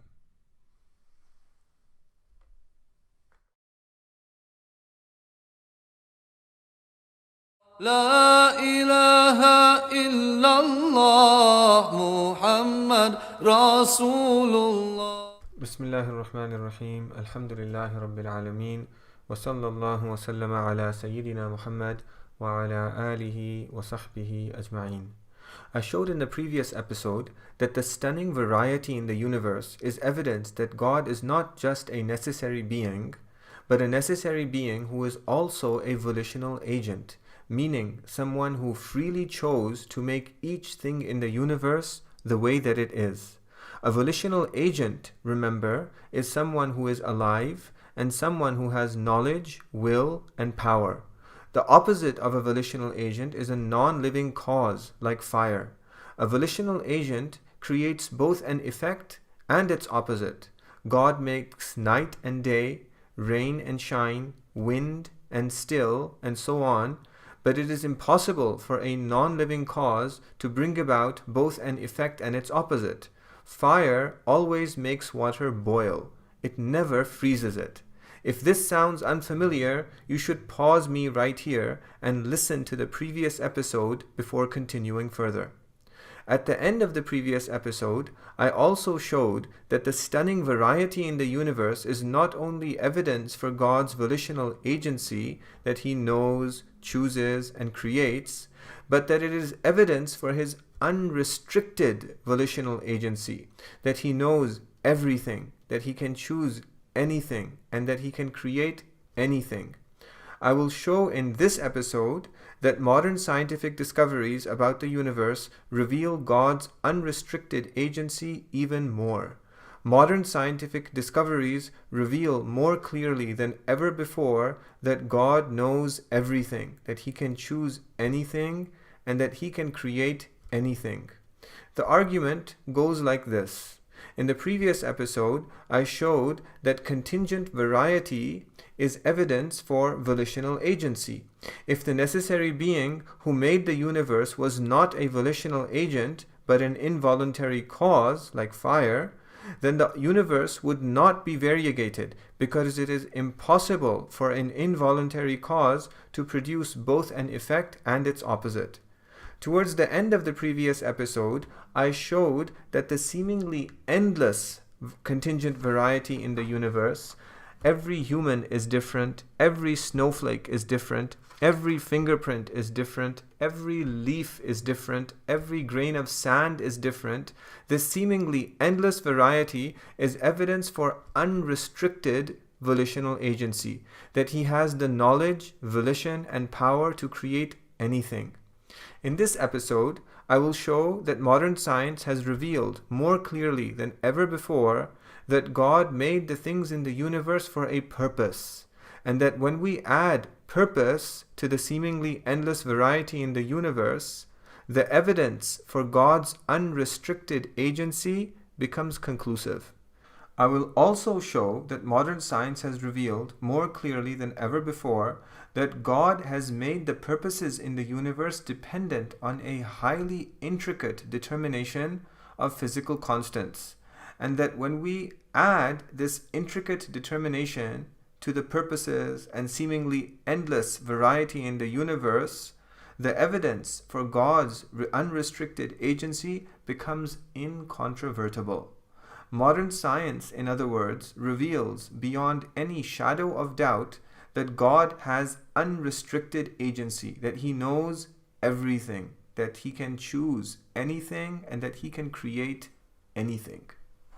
God willing, I will in a little while give specific examples of how modern science reveals all of this.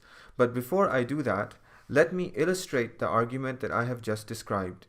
Imagine that you are walking along the shore of what appears to be a deserted island, far from any human civilization, and you look down to find a sheet of metal, nicely cut, shaped, smoothed, and polished. It looks like it was fashioned by a volitional agent, probably a human being. But since you think you are so far from human civilization, you think that maybe, just maybe, it was not made by any volitional agent, but by the non-volitional causes of the natural world. You raise your head a little, and suddenly you realize that the metal sheet is a small part of an assortment, a variety of metal sheets. Some tall, some wide, some large, some small, some red, some green, some yellow, some black, some bright and shiny, some dull and matted, some heavy, some light, and so on. You are now certain that these metal sheets were made by a volitional agent, probably a human being, because variety is evidence for volitional agency. One sheet of metal might be the result of a non-volitional cause, but a huge assortment, a huge variety like this, all lying close together, reveals volitional agency. A non-volitional cause always produces the same effect. Whenever there is variety, there must be volitional agency. Then you look a little further and you see that the sheets of metal that you just saw have been assembled into a car. Not just one car, but an assortment, a variety of different kinds of cars. You are now not merely certain that the assortment of metal sheets were assembled into cars by a volitional agent, you are conclusively certain that they were assembled into cars by a volitional agent. Your certainty has increased because now you don't just observe variety, rather you observe variety that has clearly been chosen to fulfill a purpose. Every car has been assembled for a purpose, namely to move people and things from one place to another. Non-volitional causes don't act with purpose. Only volitional agents do. The cars could have been designed with or without wheels, with or without doors, with or without engines, with or without windows, and so on. All of these features and many more were chosen so that the car could fulfill a purpose. Their purposeful design presupposes knowledge of all of these possibilities and their outcomes, the selection of one of these possibilities in order to achieve the outcome of making a car that moves people and things from one place to another, and the skillful production of the cars to realize those outcomes. Knowledge, selection, and production are properties of living volitional agents. They are not properties of lifeless non-volitional causes. Variety that reveals purpose is conclusive evidence for volitional agency. Then, just as you are looking at this assortment of cars, a mechanical engineer appears out of nowhere, don't ask how, and begins explaining how the engine of each of these cars works. He explains that each engine is composed of either 4 or 6 cylinders. At the top of each cylinder is a piston whose up and down motion is converted to the rotational motion of a crankshaft, which makes the wheels of the car turn, which makes the car move. He tells you that the piston moves up and down in 4 steps called strokes. In the first step, the intake stroke, the piston is pulled down into the cylinder by the momentum of the crankshaft. The inlet valve lets in a mixture of fuel and air into the cylinder. In the second step, the compression stroke, the inlet valve closes. The piston moves back up the cylinder and compresses the fuel-air mixture, which makes it much more flammable. When the piston reaches the top of the cylinder, the spark plug fires, which takes us to the third step, the power stroke, when the spark ignites the fuel-air mixture to cause a mini explosion, which pushes the piston back down. This powers the rotation of the crankshaft. Finally, in the last step, the exhaust stroke, the outlet valve opens. As the crankshaft continues to turn, the piston is forced back up the cylinder for a second time. This forces the exhaust gases out through the exhaust outlet. The cycle then repeats itself. The car is only able to move when the pistons of each of the cylinders fire hundreds of times every minute with perfect coordination. Your certainty that the cars were made by a volitional agent now becomes even stronger than conclusive. It becomes incontrovertible, absolutely unshakable. Your certainty has increased because now, in addition to observing variety and purpose, you observe intricate determination. Not only does this make you conclusively certain that the car was made by a volitional agent, it makes you incontrovertibly, unshakably certain that the volitional agent has not just knowledge, but vast knowledge, not just volition, but great volition, and not just power, but tremendous power. Contingent variety that reveals both purpose and intricate determination is incontrovertible, unshakable evidence for vast volitional agency. Now, let's take an analogous example from the natural world. Let's take you. First, compare yourself to your mother, your father, your brother, your sister, your friends, your colleagues at work, the people in the cars around you when you drive in traffic. All of these people are people, human beings, in the same way that you are a person or a human being. But every one of them is somehow different in size, in color, in gender, in the languages that they speak, and in the features and capabilities of their eyes, ears, noses, hands, feet, everything. Since you've watched episodes 2 and 3 of this series, if you haven't, go back and watch them now, you already know that these differences highlight their contingency, or in other words, their need for something else to make them the way that they are. They highlight their contingency and the contingency of everything about them, of all of their characteristics. And you already know that this contingency, this need for something else to determine them, to make them the way that they are, that this is evidence that they, like everything else in the universe, were made by a necessary being. And since you've watched the previous episode, if you haven't, go back and watch it now, you also know that the differences that you see, the variety in other words, is evidence that the necessary being who made them is also a volitional agent. Now, the parts that the people are made of, their eyes, their ears, their noses, their hands, their feet, and so on, aren't just variegated. They have also been made to fulfill purposes.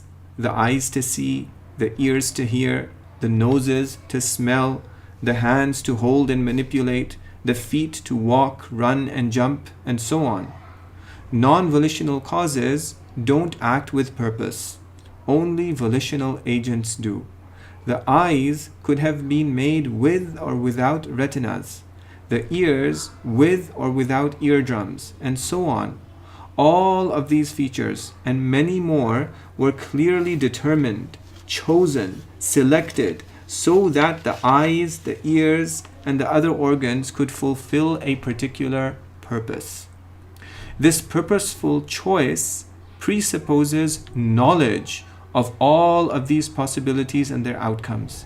The selection of one of these possibilities in order to achieve the outcome of making an eye that sees, an ear that hears, and so on, and the skillful creation of each organ to realize those outcomes. Knowledge, selection, and creation are properties of a living volitional agent. They are not properties of lifeless non-volitional causes. Variety that reveals purpose is conclusive evidence for volitional agency. I will now analyze just one of these organs, the eye, in order to explain how modern science has revealed purpose and intricate determination, that's just another word for selection, inside its parts. This will not just reveal God's knowledge, but His vast knowledge. It will reveal not just His volition, but His great volition. And it will reveal not just His power, but His tremendous power. I will now begin my explanation. I want you to pay particular attention to whenever I use the phrase "in order to." Whenever I use this phrase, I will be drawing your attention to an intricately determined purpose. Let's begin. At the center of your eye, there is an opening, your pupil. This opening is there in order to admit light from the outside world into your eye. The muscles of the surrounding iris, the ring around the pupil that gives your eyes their color, relax and contract in order to dilate and constrict the pupil, in order to regulate the amount of light that enters the eye, in order to enable sight in both bright and dark settings.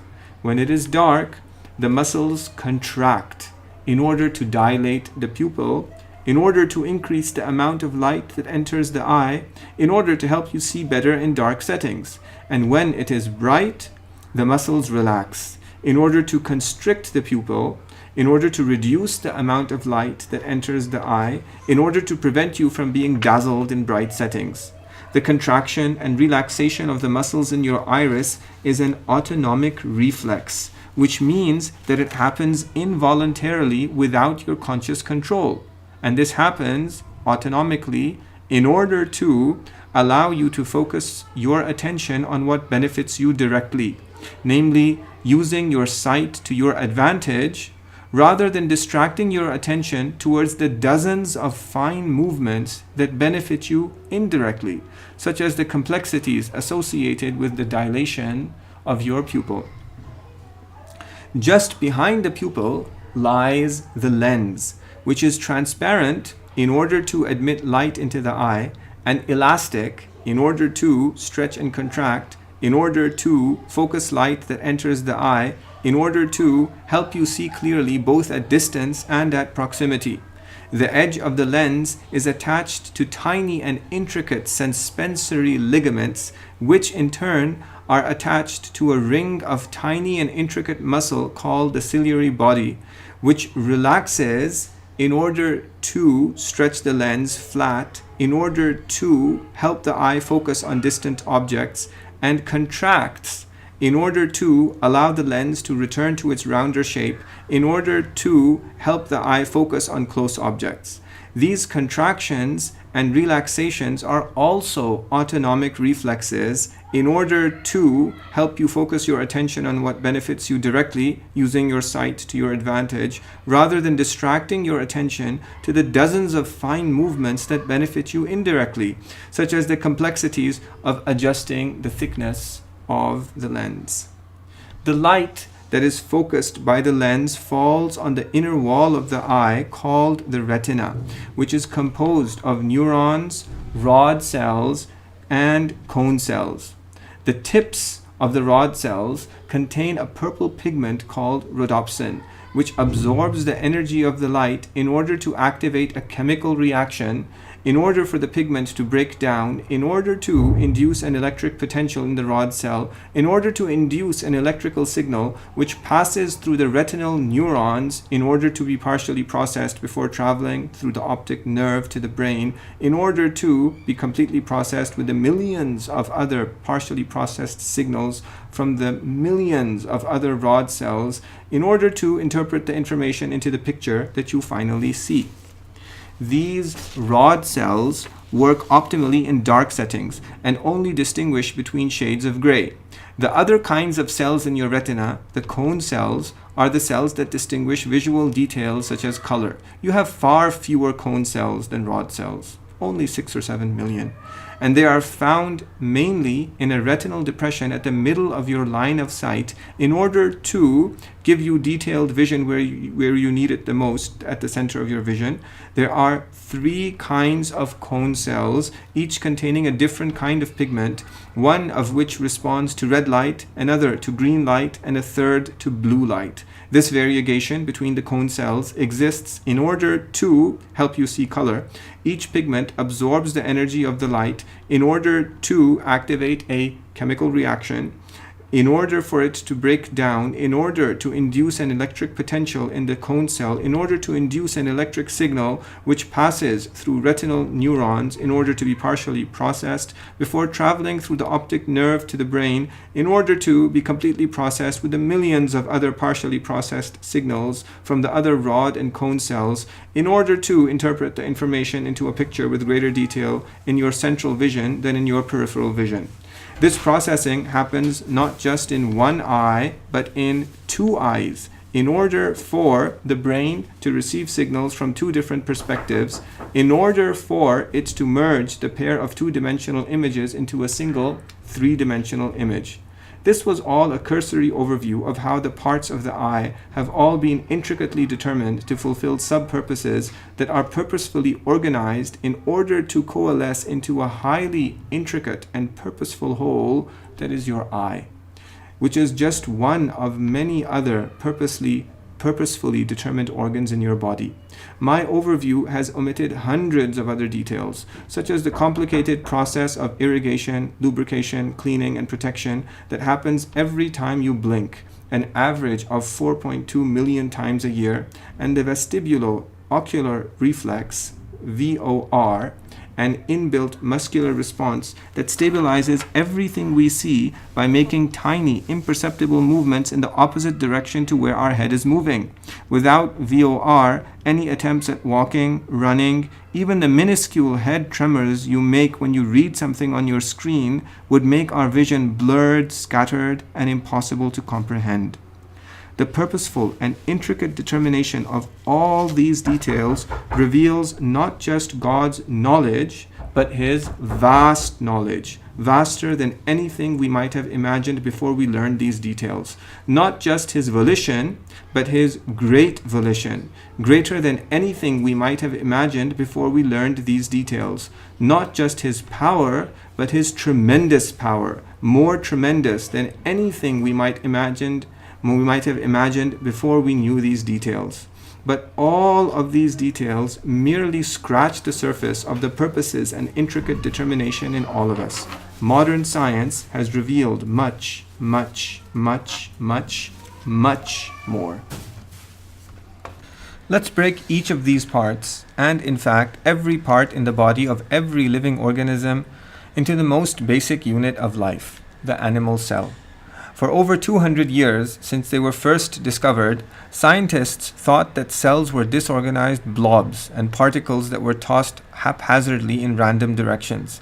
Advances in the science of microscopy during the last century now enable us to magnify these tiny cells over 100,000 times.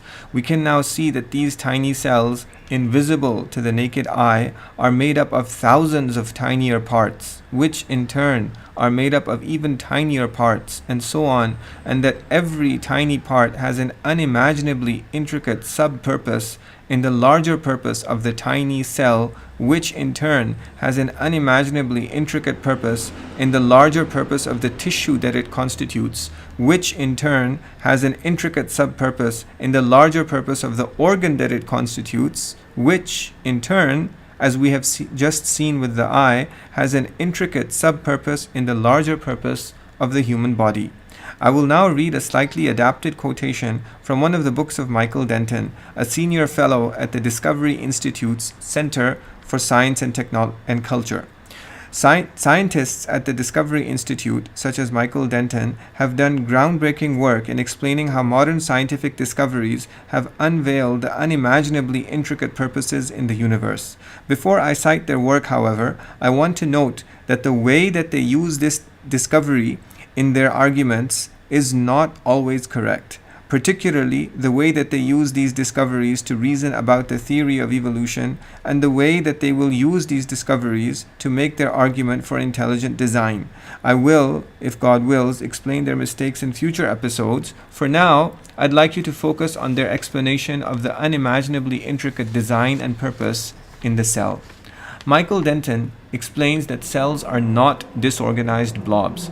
They are unimaginably complex machines. If you were to magnify a cell 1,000 million times until it is 20 kilometers in diameter, you would see millions of openings on its surface, the cell membrane, that open and close to allow a continual stream of materials to flow in and out. If you went into one of these openings, you would find yourself in a world of supreme technology and bewildering complexity.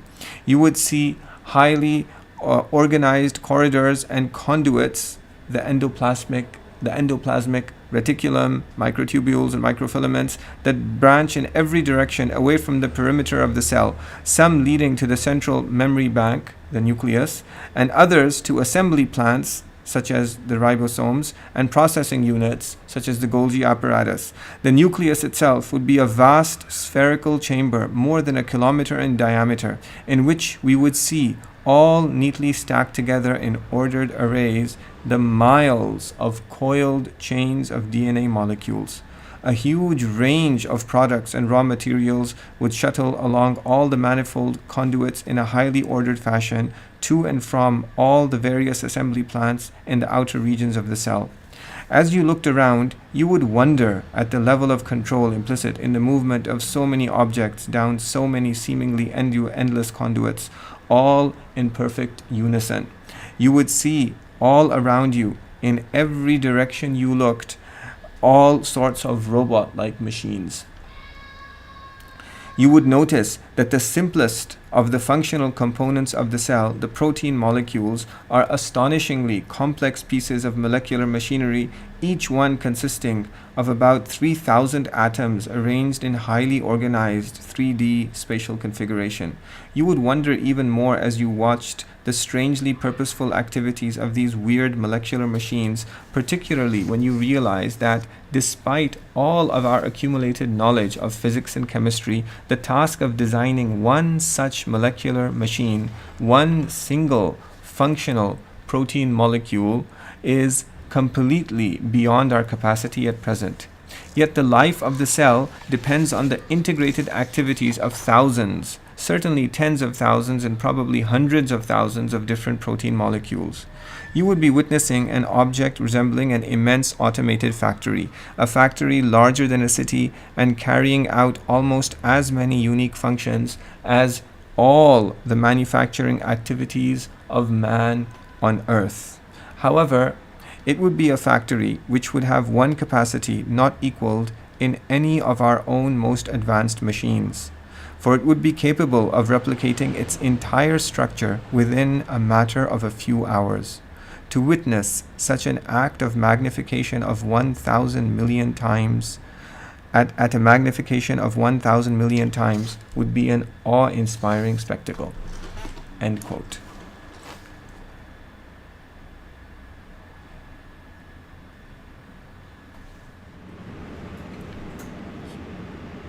Over the last several years, scientists have worked with animation artists to turn what biologists like Denton have just described into visual animations. The results are absolutely stunning. I would like you to watch one of these animations in this short online video called Journey Inside the Cell, produced by the Discovery Institute. You can pause this presentation now, watch the video, Journey Inside the Cell, and then return to watch the rest of this presentation. The animation that you have just seen is one of many. If you search online for molecular biology animations, you will find many, many more. How can anyone who watches any of these animations not see the vast volitional agency of God? Remember that all of the intricate purposes and determinations that you are seeing are just in a single unit of life, in a single tiny cell. You are not made of just one cell, but trillions of cells, all purposefully and intricately assembled to make your purposeful and intricate organs and body parts, which in turn are purposefully and intricately assembled to make you. The stunningly purposeful and unimaginably intricate determination of everything that I have just described reveals not just God's vast knowledge, but His unimaginably vast knowledge, vaster than anything we might have imagined before we learned these details. Not just His great volition, but His unimaginably great volition, greater than anything we might have imagined before we learned these details. Not just His tremendous power, but His unimaginably tremendous power, more tremendous than anything we might have imagined before we knew these details. But again, all of these details merely scratch the surface of what modern science has revealed. To fully grasp the stunningly purposeful and unimaginably intricate determination of everything that I have just described, we need to go back to the beginning of the universe, which, according to current scientific estimates, was about 13.8 billion years ago. The universe began at time zero as a single, unimaginably tiny, yet unimaginably heavy, unimaginably hot, and unimaginably dense point that contained within it all the matter in the vast expanse of today's universe. At the instant immediately after time zero, it began expanding unimaginably rapidly, and as the unimaginably heavy matter that was packed with unimaginable density into a tiny point began to spread out over a larger expanse of space, it began to cool down. It took 380,000 years of unimaginably rapid expansion for the universe to become cool enough for the first atoms, mainly helium and hydrogen, to form, and millions of years for the gravitational attraction between these atoms to bring them together into the first stars, and another hundreds of millions of years for it to bring stars together into the first galaxies. In 1998, we discovered that the expansion of the universe is accelerating. That means that it is expanding faster and faster, that the speed at which it is expanding is increasing with time. This is surprising because we would expect that the gravitational attraction between all the matter in the universe, the planets, the stars, the galaxies, should pull the matter back together so that the expansion slows down, eventually stops, and then reverses, ending in what scientists have called a big crunch. But not only is the universe continuing to expand, it is expanding faster and faster. What is causing this acceleration? Scientists believe that this acceleration is caused by something that they call dark energy that is embedded into empty space all over the universe. The effect of this dark energy on the expansion of the universe is expressed by the cosmological constant, which appears in Einstein's field equations as the capital Greek letter lambda here. The value of the cosmological constant is on the scale of 10 to the minus 120. That's 1 over 1 followed by 120 zeros. This is an unimaginably tiny number. Not 1 millionth, not 1 billionth, not 1 billion billionth, not 1 billion billion billionth, but billions and billions and billions and billions of times smaller than that. The 120-digit accuracy of the cosmological constant is stunning. If this unimaginably tiny number had been just a little bigger or just a little smaller by an unimaginably tiny amount, neither we nor ourselves would exist. The universe would have either expanded even faster, dispersing matter too fast for it to clump together to form planets, stars, and galaxies, or it would have led to the universe recollapsing back upon itself a long time ago. The 120-digit accuracy of the cosmological constant reveals that God knew the exact value of the cosmological constant that would result in a universe that was suited for us to exist in. It reveals that He knew what scenarios all of the other values would result in, that He specifically determined this value of the cosmological constant, and that He brought the universe into existence with precision, exactly the way that He determined it to exist. The cosmological constant is one of at least several dozen other constants, each of which needs to be precisely determined in order for us or ourselves to exist. Our sun, like all of the other billions of trillions of stars in the universe, is powered by the force of gravity, which pushes the atoms at the center of stars into nuclear fusion reactions that create the elements that are essential for life, such as carbon, oxygen, nitrogen, and others. Without these elements, neither we nor ourselves would exist. The fusion reactions in our sun also release the energy that powers photosynthesis in plants, which in turn makes the glucose that powers respiration in our cells. Without this energy, neither we nor our cells would exist. Now, the strength of the force of gravity is determined by the value of the gravitational constant. If this constant was ever so slightly smaller, the force of gravity would be too weak to push elements into fusion reactions at the centers of stars. There would be no stars, and without stars, neither we nor our cells would exist. Not only because photosynthesis and respiration would not be possible, but because the very elements that constitute us would never have come into existence. If, on the other hand, the gravitational constant was ever so slightly larger, then too neither we nor ourselves would exist, because the universe would then be a violent and inhospitable place. Stars would form more easily with smaller amounts of matter. They would be smaller and hotter, emitting dangerous life-inhibiting radiation. They would burn out and explode more quickly, giving less time for life-permitting planets like Earth to develop life-permitting conditions. Planets, stars, and galaxies would all be much smaller and closer to each other. Solar systems would be unstable and inhospitable to life, frequently destroyed by collisions with nearby celestial objects and bombarded with stellar radiation. Planets would have unstable orbits. Passing celestial objects would easily knock them out of their orbits, and the expansion of the universe would be reversed, bringing everything back together into a violent and deathly big crunch.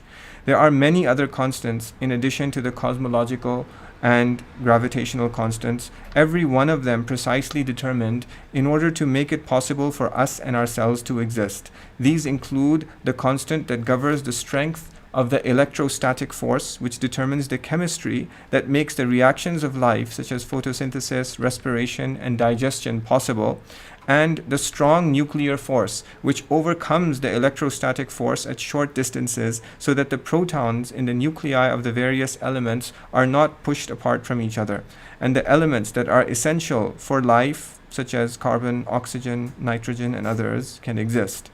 Each of these fundamental forces is precisely determined, finely tuned, not just in terms of their own values, but in terms of the relation of those values to the values of other forces. If, for example, the ratio between the electrostatic force and the strong nuclear force had been off by the tiniest fraction of the tiniest fraction, by even 1 part in 1 billion trillion, then no stars could ever have formed at all.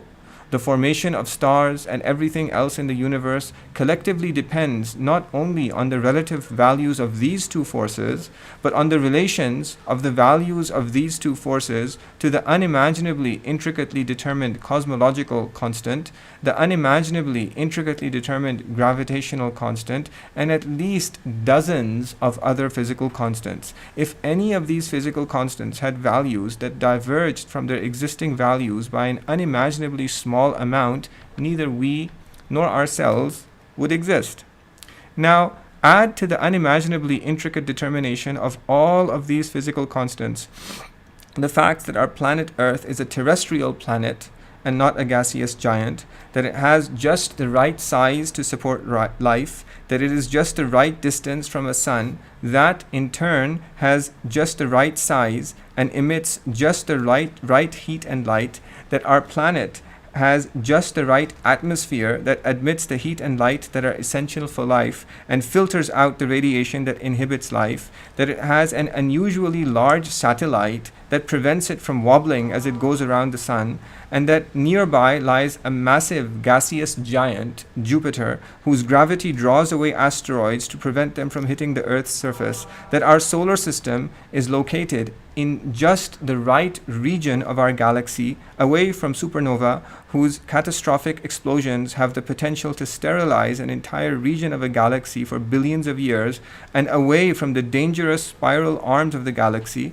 All of these unimaginably intricate determinations, when added to everything that I have just explained, demonstrate beyond any shadow of a doubt whatsoever that not only is God a volitional agent, not only is his volitional agency unimaginably vast, but that he is omniscient. He knows everything.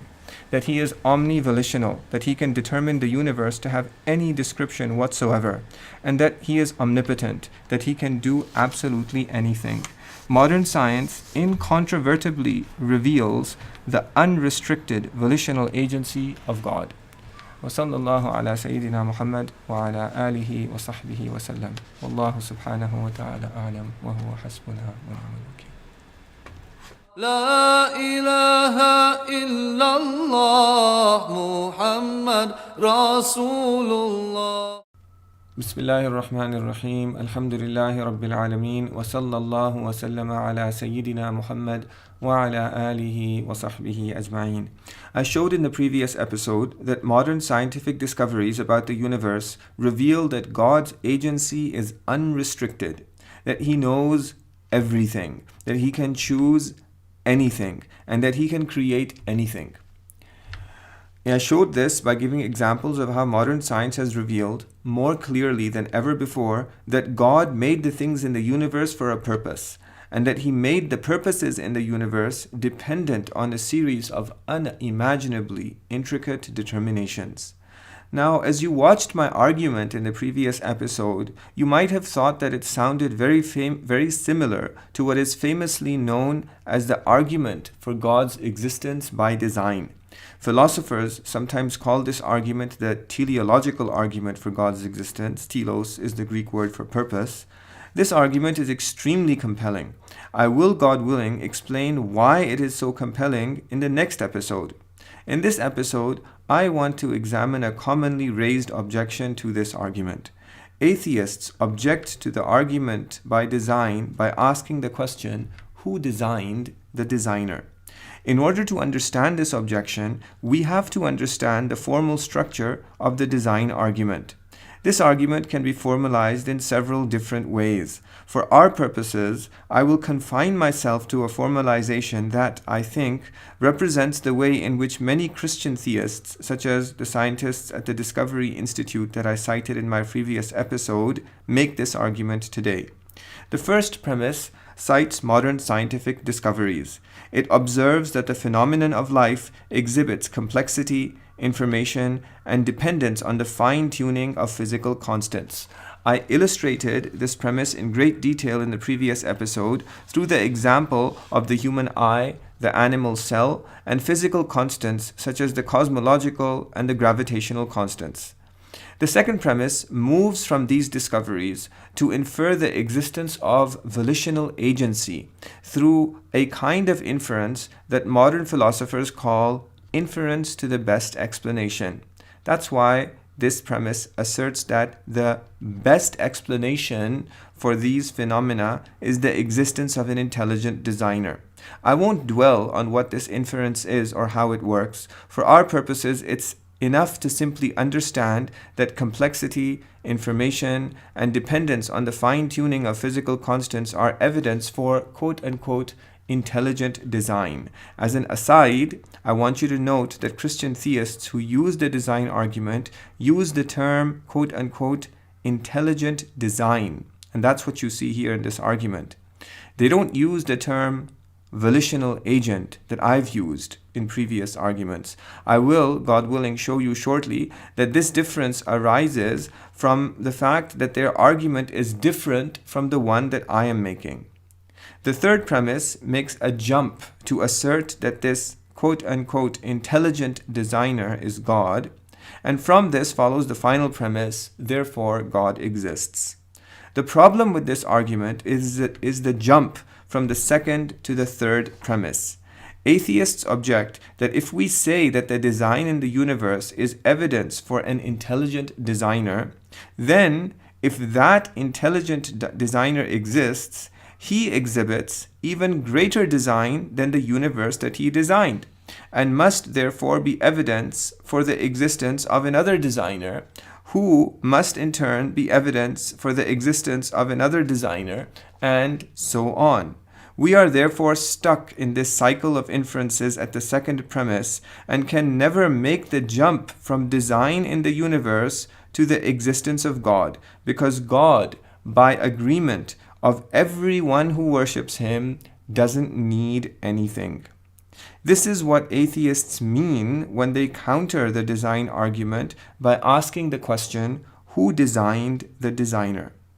Now, I remarked in the previous episode that I disagree with the way that Christian theists make the design argument.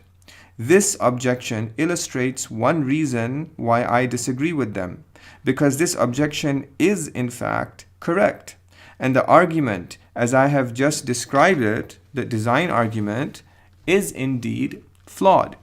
But this objection does not apply to the argument that I made in the previous episode. I argued that design is evidence for God's unrestricted agency, not His existence. I wasn't arguing for God's existence because I have already proven His existence in the second episode with the argument from contingency, and then again in the seventh episode with the Kalam cosmological argument. Each of these arguments show that the mere existence of the universe, even without any design or purpose at all, is evidence for the existence of a necessary being. A being, in other words, who doesn't need anything. When I argued in the last episode that science reveals God's unrestricted agency, I did so having already proven that God, a necessary being, exists. That is why if an atheist objects to my argument by asking who designed the designer, his objection misses the mark completely, because I have already shown that God, the one who designed the universe, doesn't need anything. He doesn't need to be designed. Now, if you say this to an atheist, he will most likely simply ignore everything that you say and insist on asking, but who made God what He is? I want you to remember that I have already anticipated this objection in the third episode of this series when I explained that the reason why atheists insist on asking this question even after seeing that the universe is evidence for the existence of a necessary being is that their psychological commitment to materialism prevents them from grasping the conclusion of the cosmological argument. Their materialism prevents them from understanding what a necessary being is.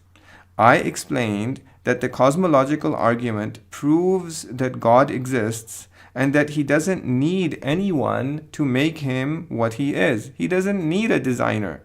Many atheists will still not let go of their materialism, and despite all the evidence that I have presented, say something like, "You're avoiding the question." They will say this because belief in materialism and belief in the existence of a necessary being cannot coexist. Anyone who refuses to let go of materialism will simply not grasp what a necessary being is. I anticipated this in the fourth episode, in which I explained what materialism is and how the cosmological argument refutes it. And I showed that when I give this answer, I am not in fact avoiding any question at all. But what is actually happening is that the atheist, the materialist, is insisting on avoiding my answer.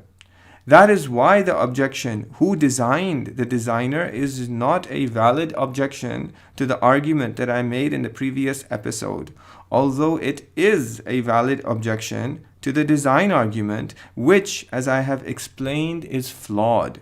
Now, if you think back to the stunning examples of design that I gave in the previous episode, you will probably not believe what I have just said.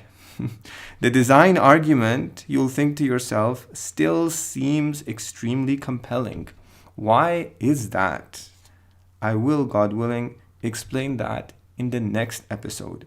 وصلى الله على سيدنا محمد وعلى آله وصحبه وسلم والله سبحانه وتعالى أعلم وهو حسبنا ونعم الوكيل.